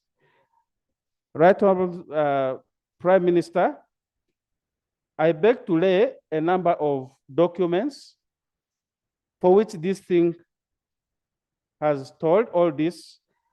I first of all want to lay a copy of the inspection report of selected bridges in Upper Madi County by Engineer Odongo Richard, dated 21st January 2022.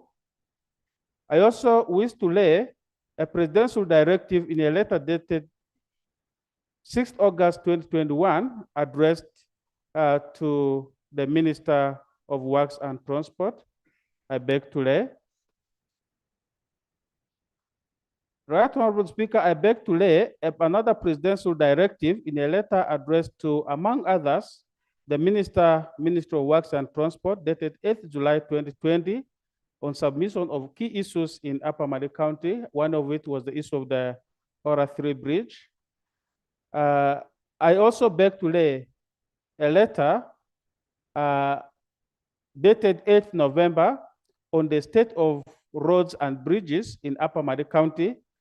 This was signed by Molly Kamkama, then the private principal secretary to the president. And lastly, I beg to lay a letter dated 6th August 2021.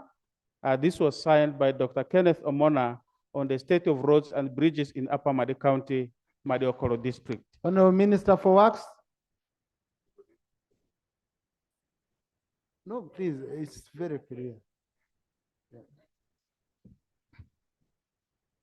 Right Honorable, first of all, it's unfortunate that lives continue to be lost in different corners of the country and then in this particular area because of these challenges. I will want to beg that I will receive this communication from the different corners of government, and then we see what we can do. But what I can say with certainty is that yes, we do have a department responsible for bridges, both in the ministry and in UNRWA.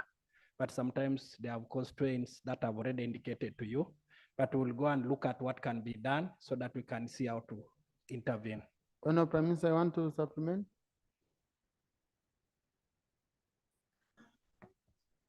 Right Honorable Speaker and colleagues, there are two bridges.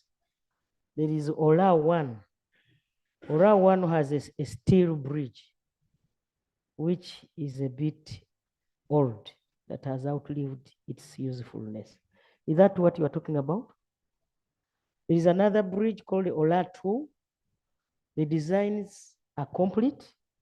We are just looking for money because we have had a meeting with the president. Like you have said, it is true, he has directed. We are just looking for money and that bridge will be worked on. Thank you. Honorable Sekabira.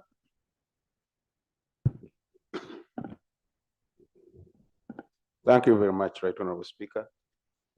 Right Honorable Speaker, on the 22nd day of November 2022, government presented a request to Parliament to borrow 331 million US dollars.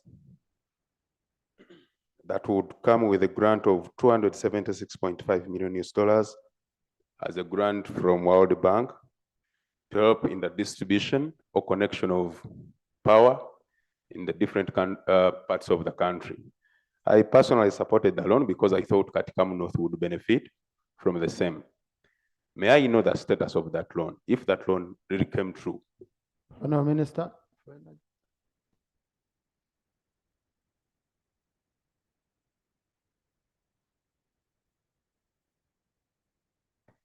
Right, Honorable Speaker. That project is up and kicking, and was actually launched at national level last Tuesday in Mitoma district, and all MPs were invited to attend the launch. Equally, the ministers were all informed about it, and the Right Honorable Speaker participated in the launch. Since there were no MPs, he represented the MPs. So you were ably represented during the launch. Yeah, Honorable, the project was launched on Friday. And for the record. Yeah, I corrected. Friday had been out. Thank you for being there. And also we had some MPs coming because the MPs from the ruling party were in their caucus in Entebbe. It was a government project. It was launched, and I can confirm, and I'm sure they are going to move quickly because the money is available. The World Bank wants them to move. GIZ is coming in. Let's follow it up, and the statement which I expect, I shared with the senior minister. So a statement should be about to be ready, so that we discuss in detail. Honorable Ramwaka.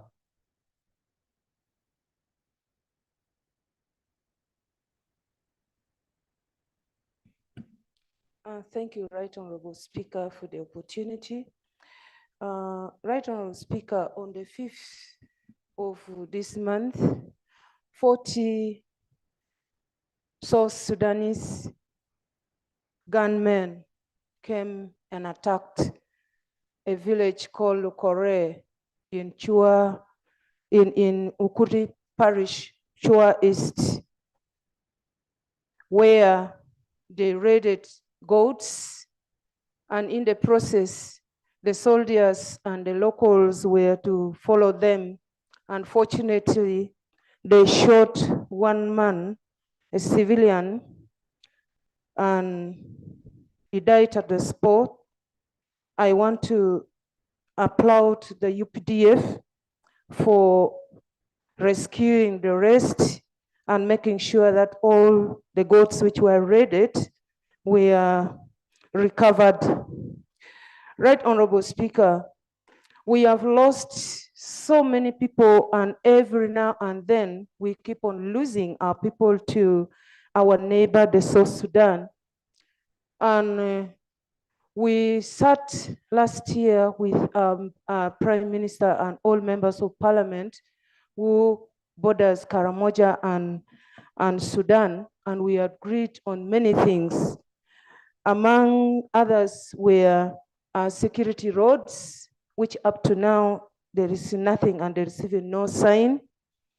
Among all this also were the boosters for all connections that we have. People around Luchom use their phones for music. They can't call. In that also, prayers. Let me just make Prayers. my prayers is that my Prime Minister first visit that place and see it with her eyes. Two, our people who are being killed by the South Sudan be compensated. Three, our Prime Minister or the government of Uganda hold a diplomatic meeting with the Republic of South Sudan, because Thank you. Now, honorable colleagues, you know, some of you were complaining about my model, where I used to give you 1 minute. You ask a sharp question, and then I accommodate as many as possible. Now, I became democratic. I listened to you. You wanted more time. You can say I can only pick a few members. So, you know, so you see the challenge of sitting here, okay? So let us just be straight so that we can accommodate as many members as possible, okay? Right, Honorable Prime Minister?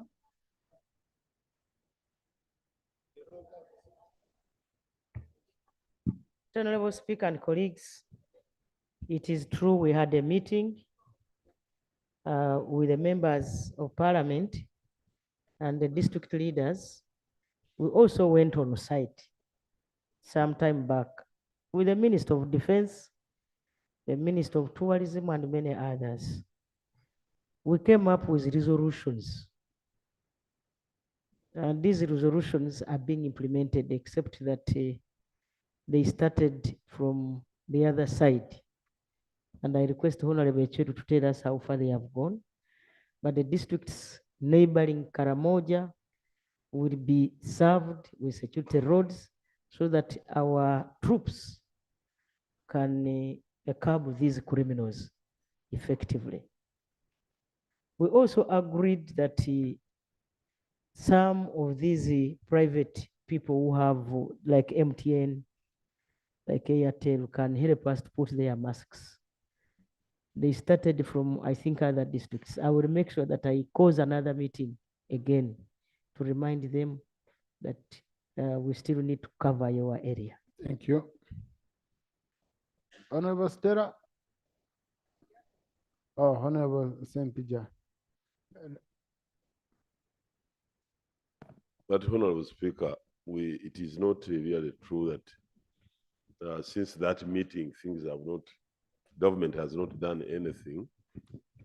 On our part, defense and the EPDF, as everybody knows here, from one of the resolutions was to add numbers, and the Commander-in-Chief really authorized us to add numbers, and we even changed the commanders, we added other things, and there is a lot of difference as we talk now. But on security roads, we are supposed to go with him one of these days. Some work is being done also. Thank you. Honorable Stella. Thank you. Thank you, Honorable Speaker. Honorable Prime Minister, I would like to inform you that there is a deteriorating food security situation. Food situation. I would like to inform you that there is a deteriorating food security situation in Moroto district following the prolonged drought experienced in the district for the last 3 years. Over 20,000 households with over 95,000 individuals in the district are being affected by food insecurity. The IPS indicates that Moroto is in the third phase, that is a serious phase with many people affected. Moroto District Local Government last year in August wrote a letter to your office indicating about the situation and requesting for food assistance to save these lives. But up to date, there is no response. I would like to know when that response will, when you will provide for us a positive response with the aim of saving lives before things go acute. Right on our Prime Minister.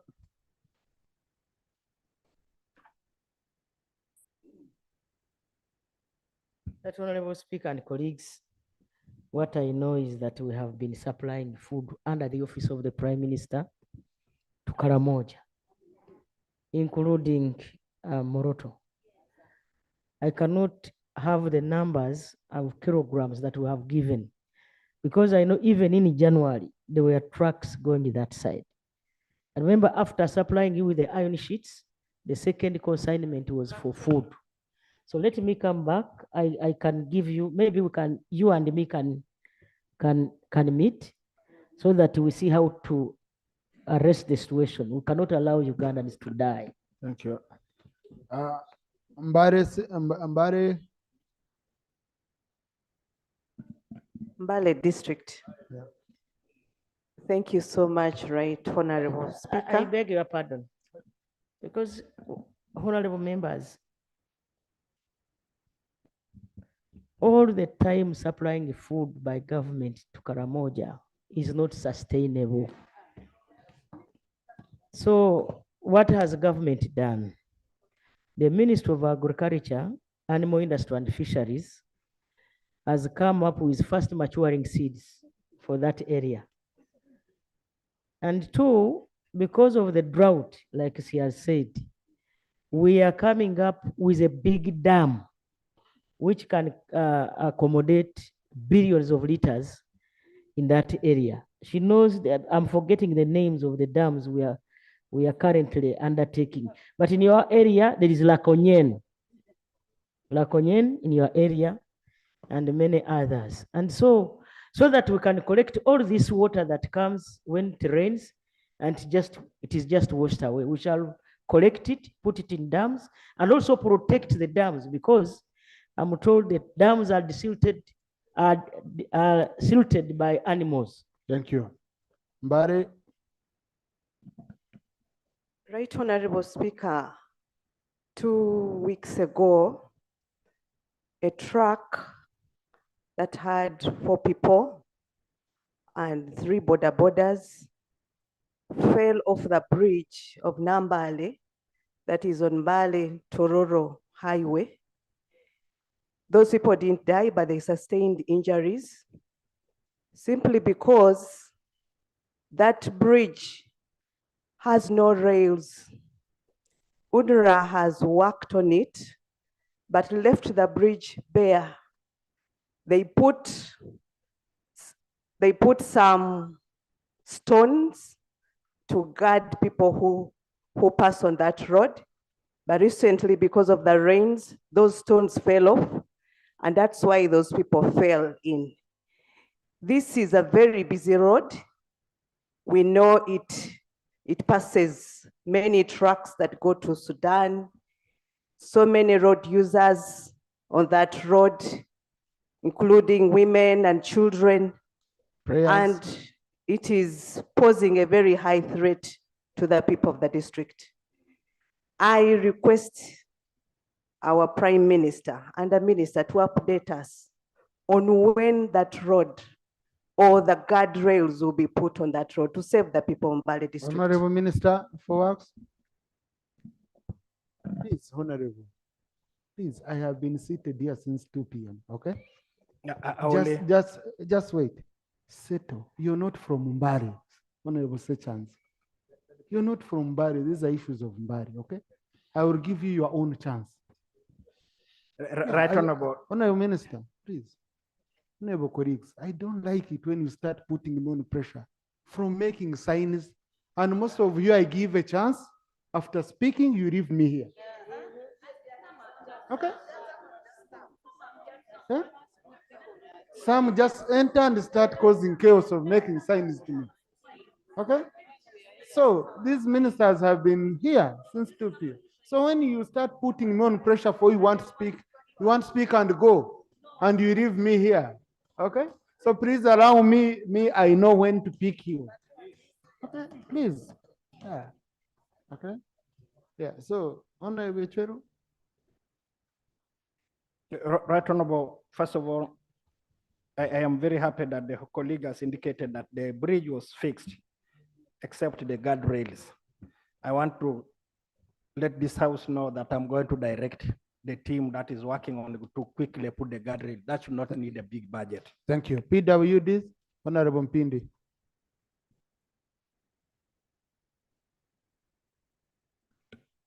Thank you, Right Honorable Speaker.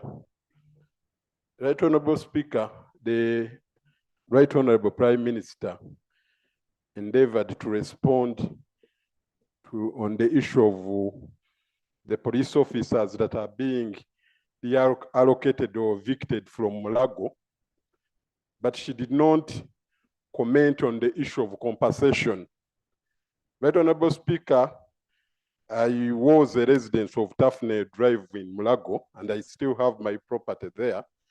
And I saw how those police officers struggled to construct those houses. And they did so with the permission from the authorities. But when the Prime Minister was responding to Honorable Namboze's question, she did not talk about the compensation of these officers. She simply said they are going to be relocated to Zambia and other police barracks. Thank you. And the Right Honorable Speaker, you know some of those residents are just inputs. So those who had constructed their houses with permission from the authorities, what is their fate? Thank you. Right Honorable Prime Minister.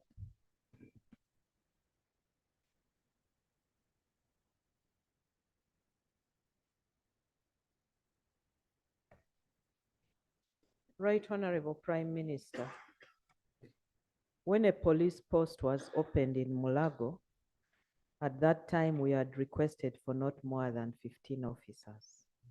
Subsequently, others, because of lack of accommodation, came into the hospital.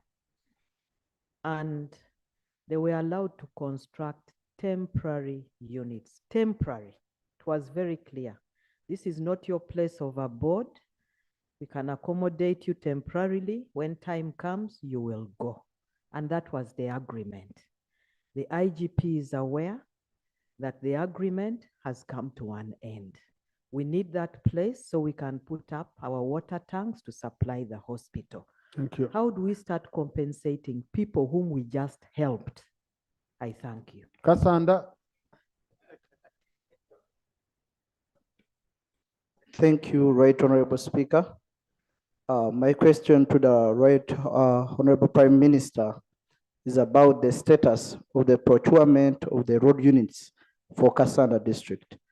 Honorable Prime Minister, since Kasanda District was formed, we have been under serious lack of road units.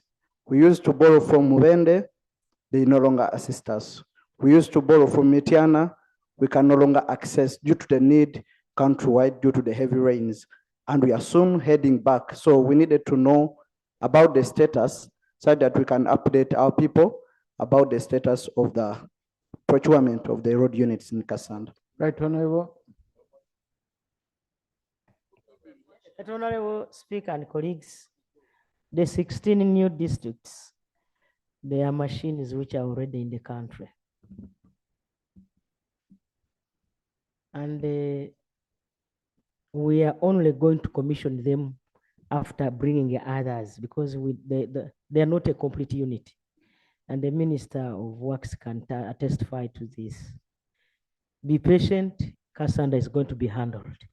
Rukunjiri. Thank you, Right Honorable Speaker.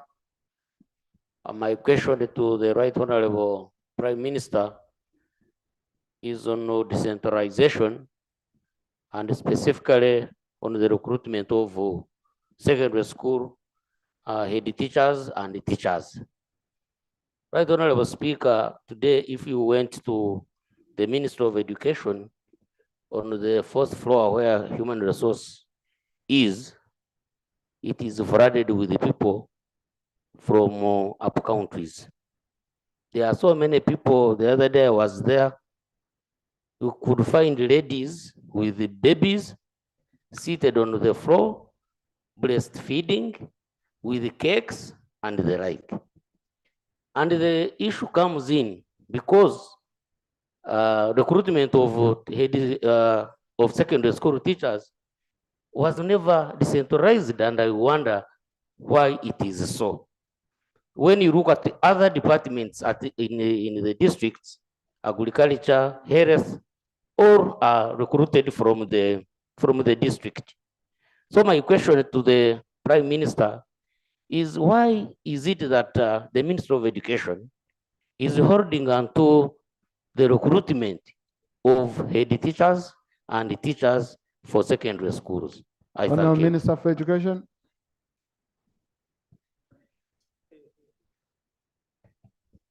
Thank you very much, Right Honorable Speaker and the Prime Minister. Colleagues, first of all, I would like to begin by thanking this House for giving us money to recruit 4,000 teachers. And I want to confirm the Education Service Commission did recruit 4,000 teachers. The function to recruit secondary teachers is vested into the Education Service Commission. And for that matter, the recruitment has taken place. What the colleague is talking about is that those teachers have come to pick the appointment letters to be ready to be deployed in their respective schools across the country to support our education system. I thank you so much. Honourable Minister, the member is saying you should consider decentralizing that role. Okay? Now, Right Honorable Speaker, we are using Education Service Commission, and I also want to tell you that there are disadvantages of decentralizing that system. You know already what we are facing with District Service Commission in terms of how jobs are bought, are sold within the local government. So as of now, I want to appeal to this House that let's allow Education Service Commission to do its work. If you have any complaint against the commission, raise it to us at the ministry. I Honourable thank you. Kamba. Thank you, Right Honorable Speaker. My question regards the fake products on the market. I would like to know from the Right Honorable Prime Minister, which strategies you have to stop the ever increasing products which are fake, like seeds, fertilizers, herbicides, pesticides, and name them, electronics, fabrics. Why have we allowed this to be so much on the increase as if we don't have regulating entities? And the farmers are suffering, the consumers are suffering. Right Honorable Prime Minister, would like to know what strategies you've put in place to curb this very Minister serious for problem. Trade.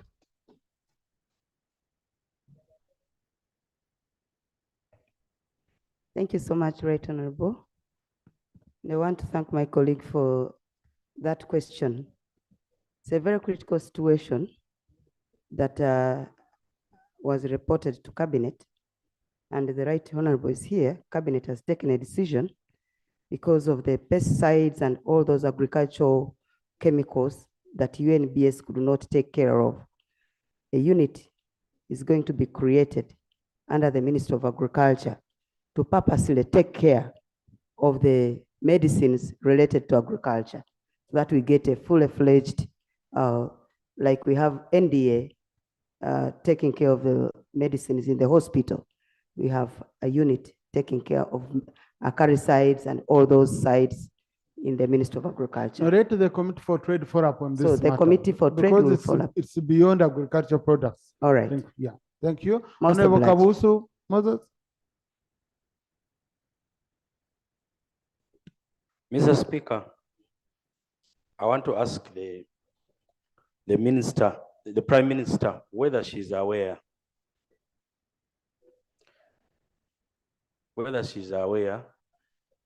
the city schools, city secondary schools that were built under the U-Gift loan facility, those of Kalangala district, whereas some were partially built and completed, no teachers have been sent to run them.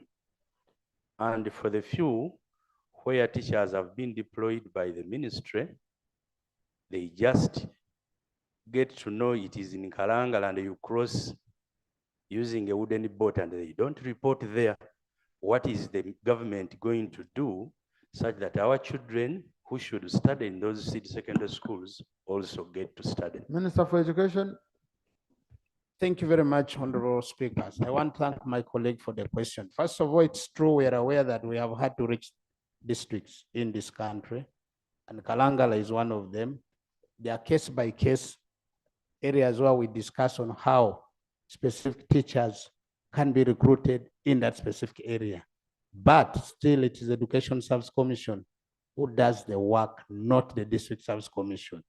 Number two, I might not be aware on the case of some of our U-Gift schools, which might have not been completed or don't have teachers. However, like I've said here, we have 4,000 teachers which we are deploying. I would like to implore my colleague to come to the Ministry of Education, tell me the name of the school, and then we look at with our Human Resource Department to find out whether how many teachers have been deployed in that specific school. Thank you. I thank you so much. Honorable Sechanzi. Honorable Nyanzi, sorry, not Sechanzi. Honorable Nyanzi. Thank you so much, Right Honorable Speaker.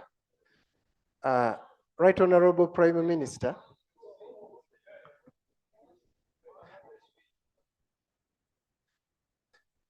Right Honorable Prime Minister, as you are aware, Kafu Bridge along Hoima Kampala Road was washed away in the recent heavy rains, and government was fully notified. UNRWA team came and they promised to rehabilitate that bridge when the water levels subside. When the water levels subsided, the team came and what they did was simply makeshift rehabilitation. The roadsides, there are no guardrails. The roadsides have wide gullies, and motorists cannot even overtake because there is just a narrow part of the road that is being used currently. I'm worried that— Question, Honorable. Right Honorable Prime Minister, my question is, when is government going to work on this bridge? Because the next rains will soon set in and the bridge will— Honorable Minister for Works.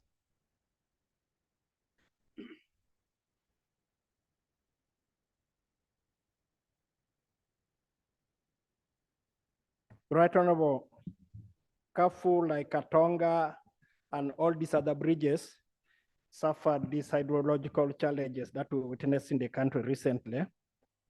What we did is to first ensure that there is motorability. We put what he describes as more makeshift crossings, but all of them have now an elaborate design like Katonga.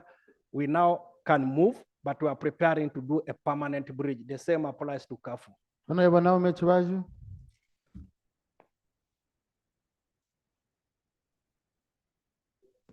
Thank you, Right Honorable Speaker.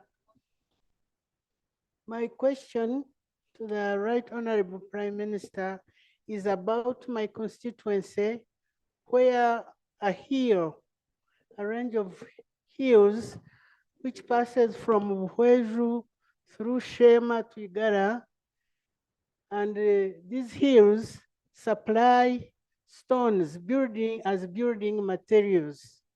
People have been digging into this hill and have made cracks.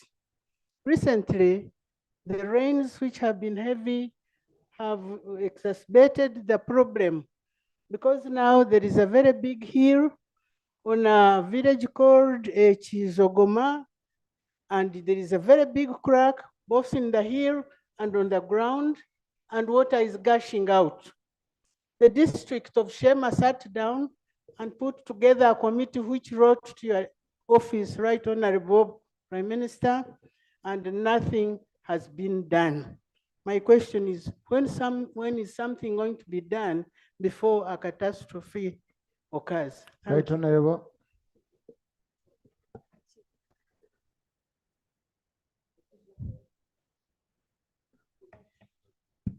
Honorable Speaker, I was practicing that word, Ekizogoma. Honorable Speaker and colleagues have taken note of the members concerned. I would definitely, together with other people concerned from the local government and the ministry concerned, go to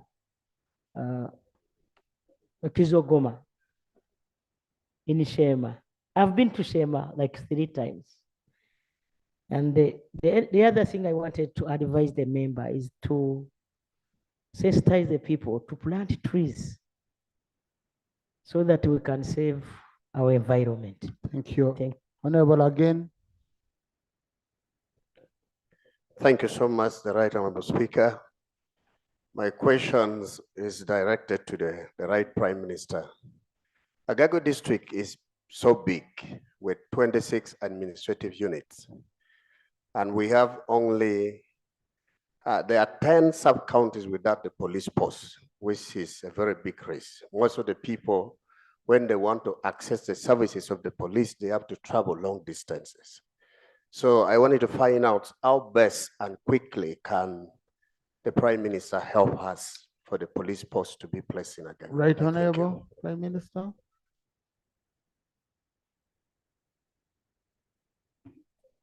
Honorable Speaker and colleagues, the President wrote to me guiding on how to deploy police across the country. And the policy is now every sub-county should have a police post. That's the policy. But we shall handle this in a phased manner. In a phased manner. Thank so, you. Right Honorable Speaker, that is the policy. Honorable Phyllis.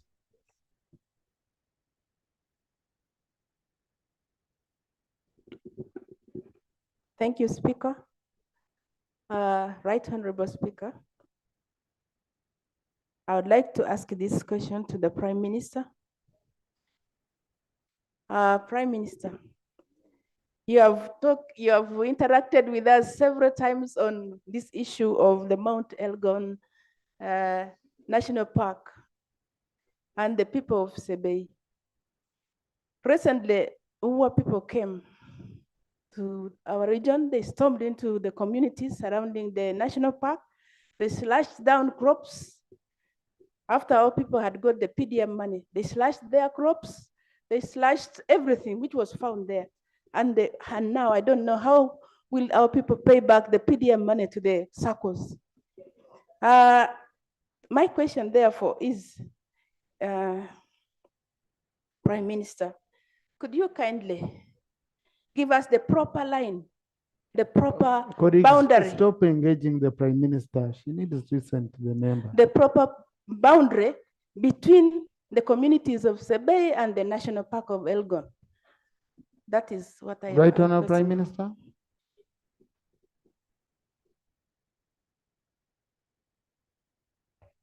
Right Honorable Speaker and honorable colleagues, like I've already told you, the president guided last year that we relocate people from Mount Elgon to safer places because some of those people in those enclaves, those are dangerous enclaves, and in fact, we want our people to go down. And so we have started from other areas.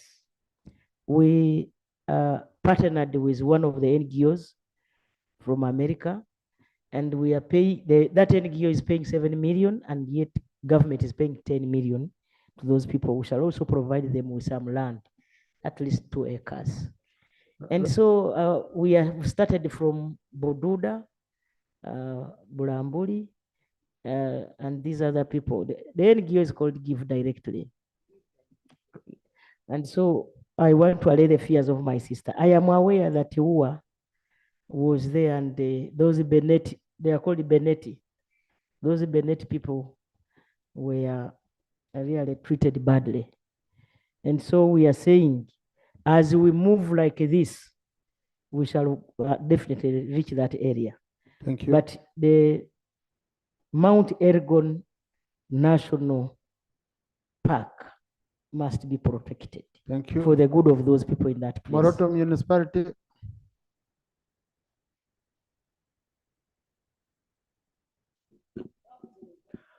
Thank you, Right Honorable Speaker. Right Honorable Speaker, mine is directed to the Minister of Health. Recently, there was a situation in Moroto, and it was raised by my colleague, Honorable Nakut Faith, regarding a mother who died after being referred to Mulago Hospital.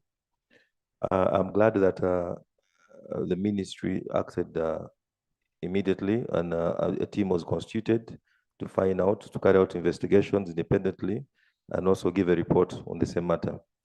However, as leaders, we moved in immediately and had an engagement with the management of the hospital, and a lot of issues were raised that I feel are very important. Moroto Referral Hospital question was established in question. Yes. Okay, what I want to know is, as the referral hospital, it's meant to handle specialized cases. And to our surprise, we found out that they don't have they don't have a care center, ICU.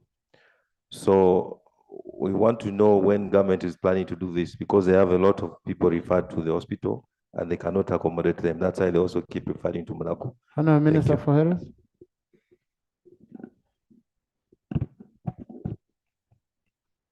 Right Honorable, the ICU equipment for Moroto Regional Referral Hospital is available. We are only mobilizing resources to construct the building in which to install them. Thank you. Honorable Zajan. Thank you, Right Honorable Speaker. Yesterday, while we were here in session, a company called Mining blasted a rock in their quarry in Nakanyonyi village and Wileva village, sending rocks flying and smashing people's homes. As a result of that, 7 families are homeless. We face a situation, Right Honorable Speaker, in our communities where when such a thing happens, the affected people run to the area member of parliament to help them. I am faced with 7 families who are homeless, homes smashed, the peace of the dead disturbed because one grave was hit and rendered open. 2 prayers I have, Right Honorable Speaker. The Prime Minister has mentioned that they have a program for Mabati in Busoga. If a special arrangement could be made to at least intervene in the circumstances of those 7 families so that they could have shelter as a temporary measure, Right Honorable Speaker.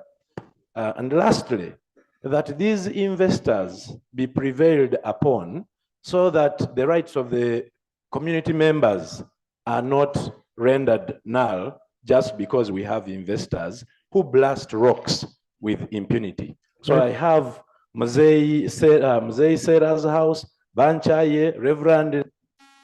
Right Honorable Prime Minister. Thank you, Right Honorable Speaker.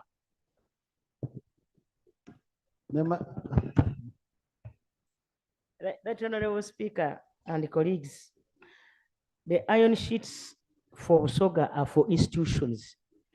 those that have asbestos roofs. And so individuals, iron sheets are not in my office. And so apart from those in the other side of Karamoja. Now, and I wanted to suggest that we can use our investigative arm of police and prevail over the investor to compensate these people. Thank you. House adjourned to Tuesday at 2 p.m.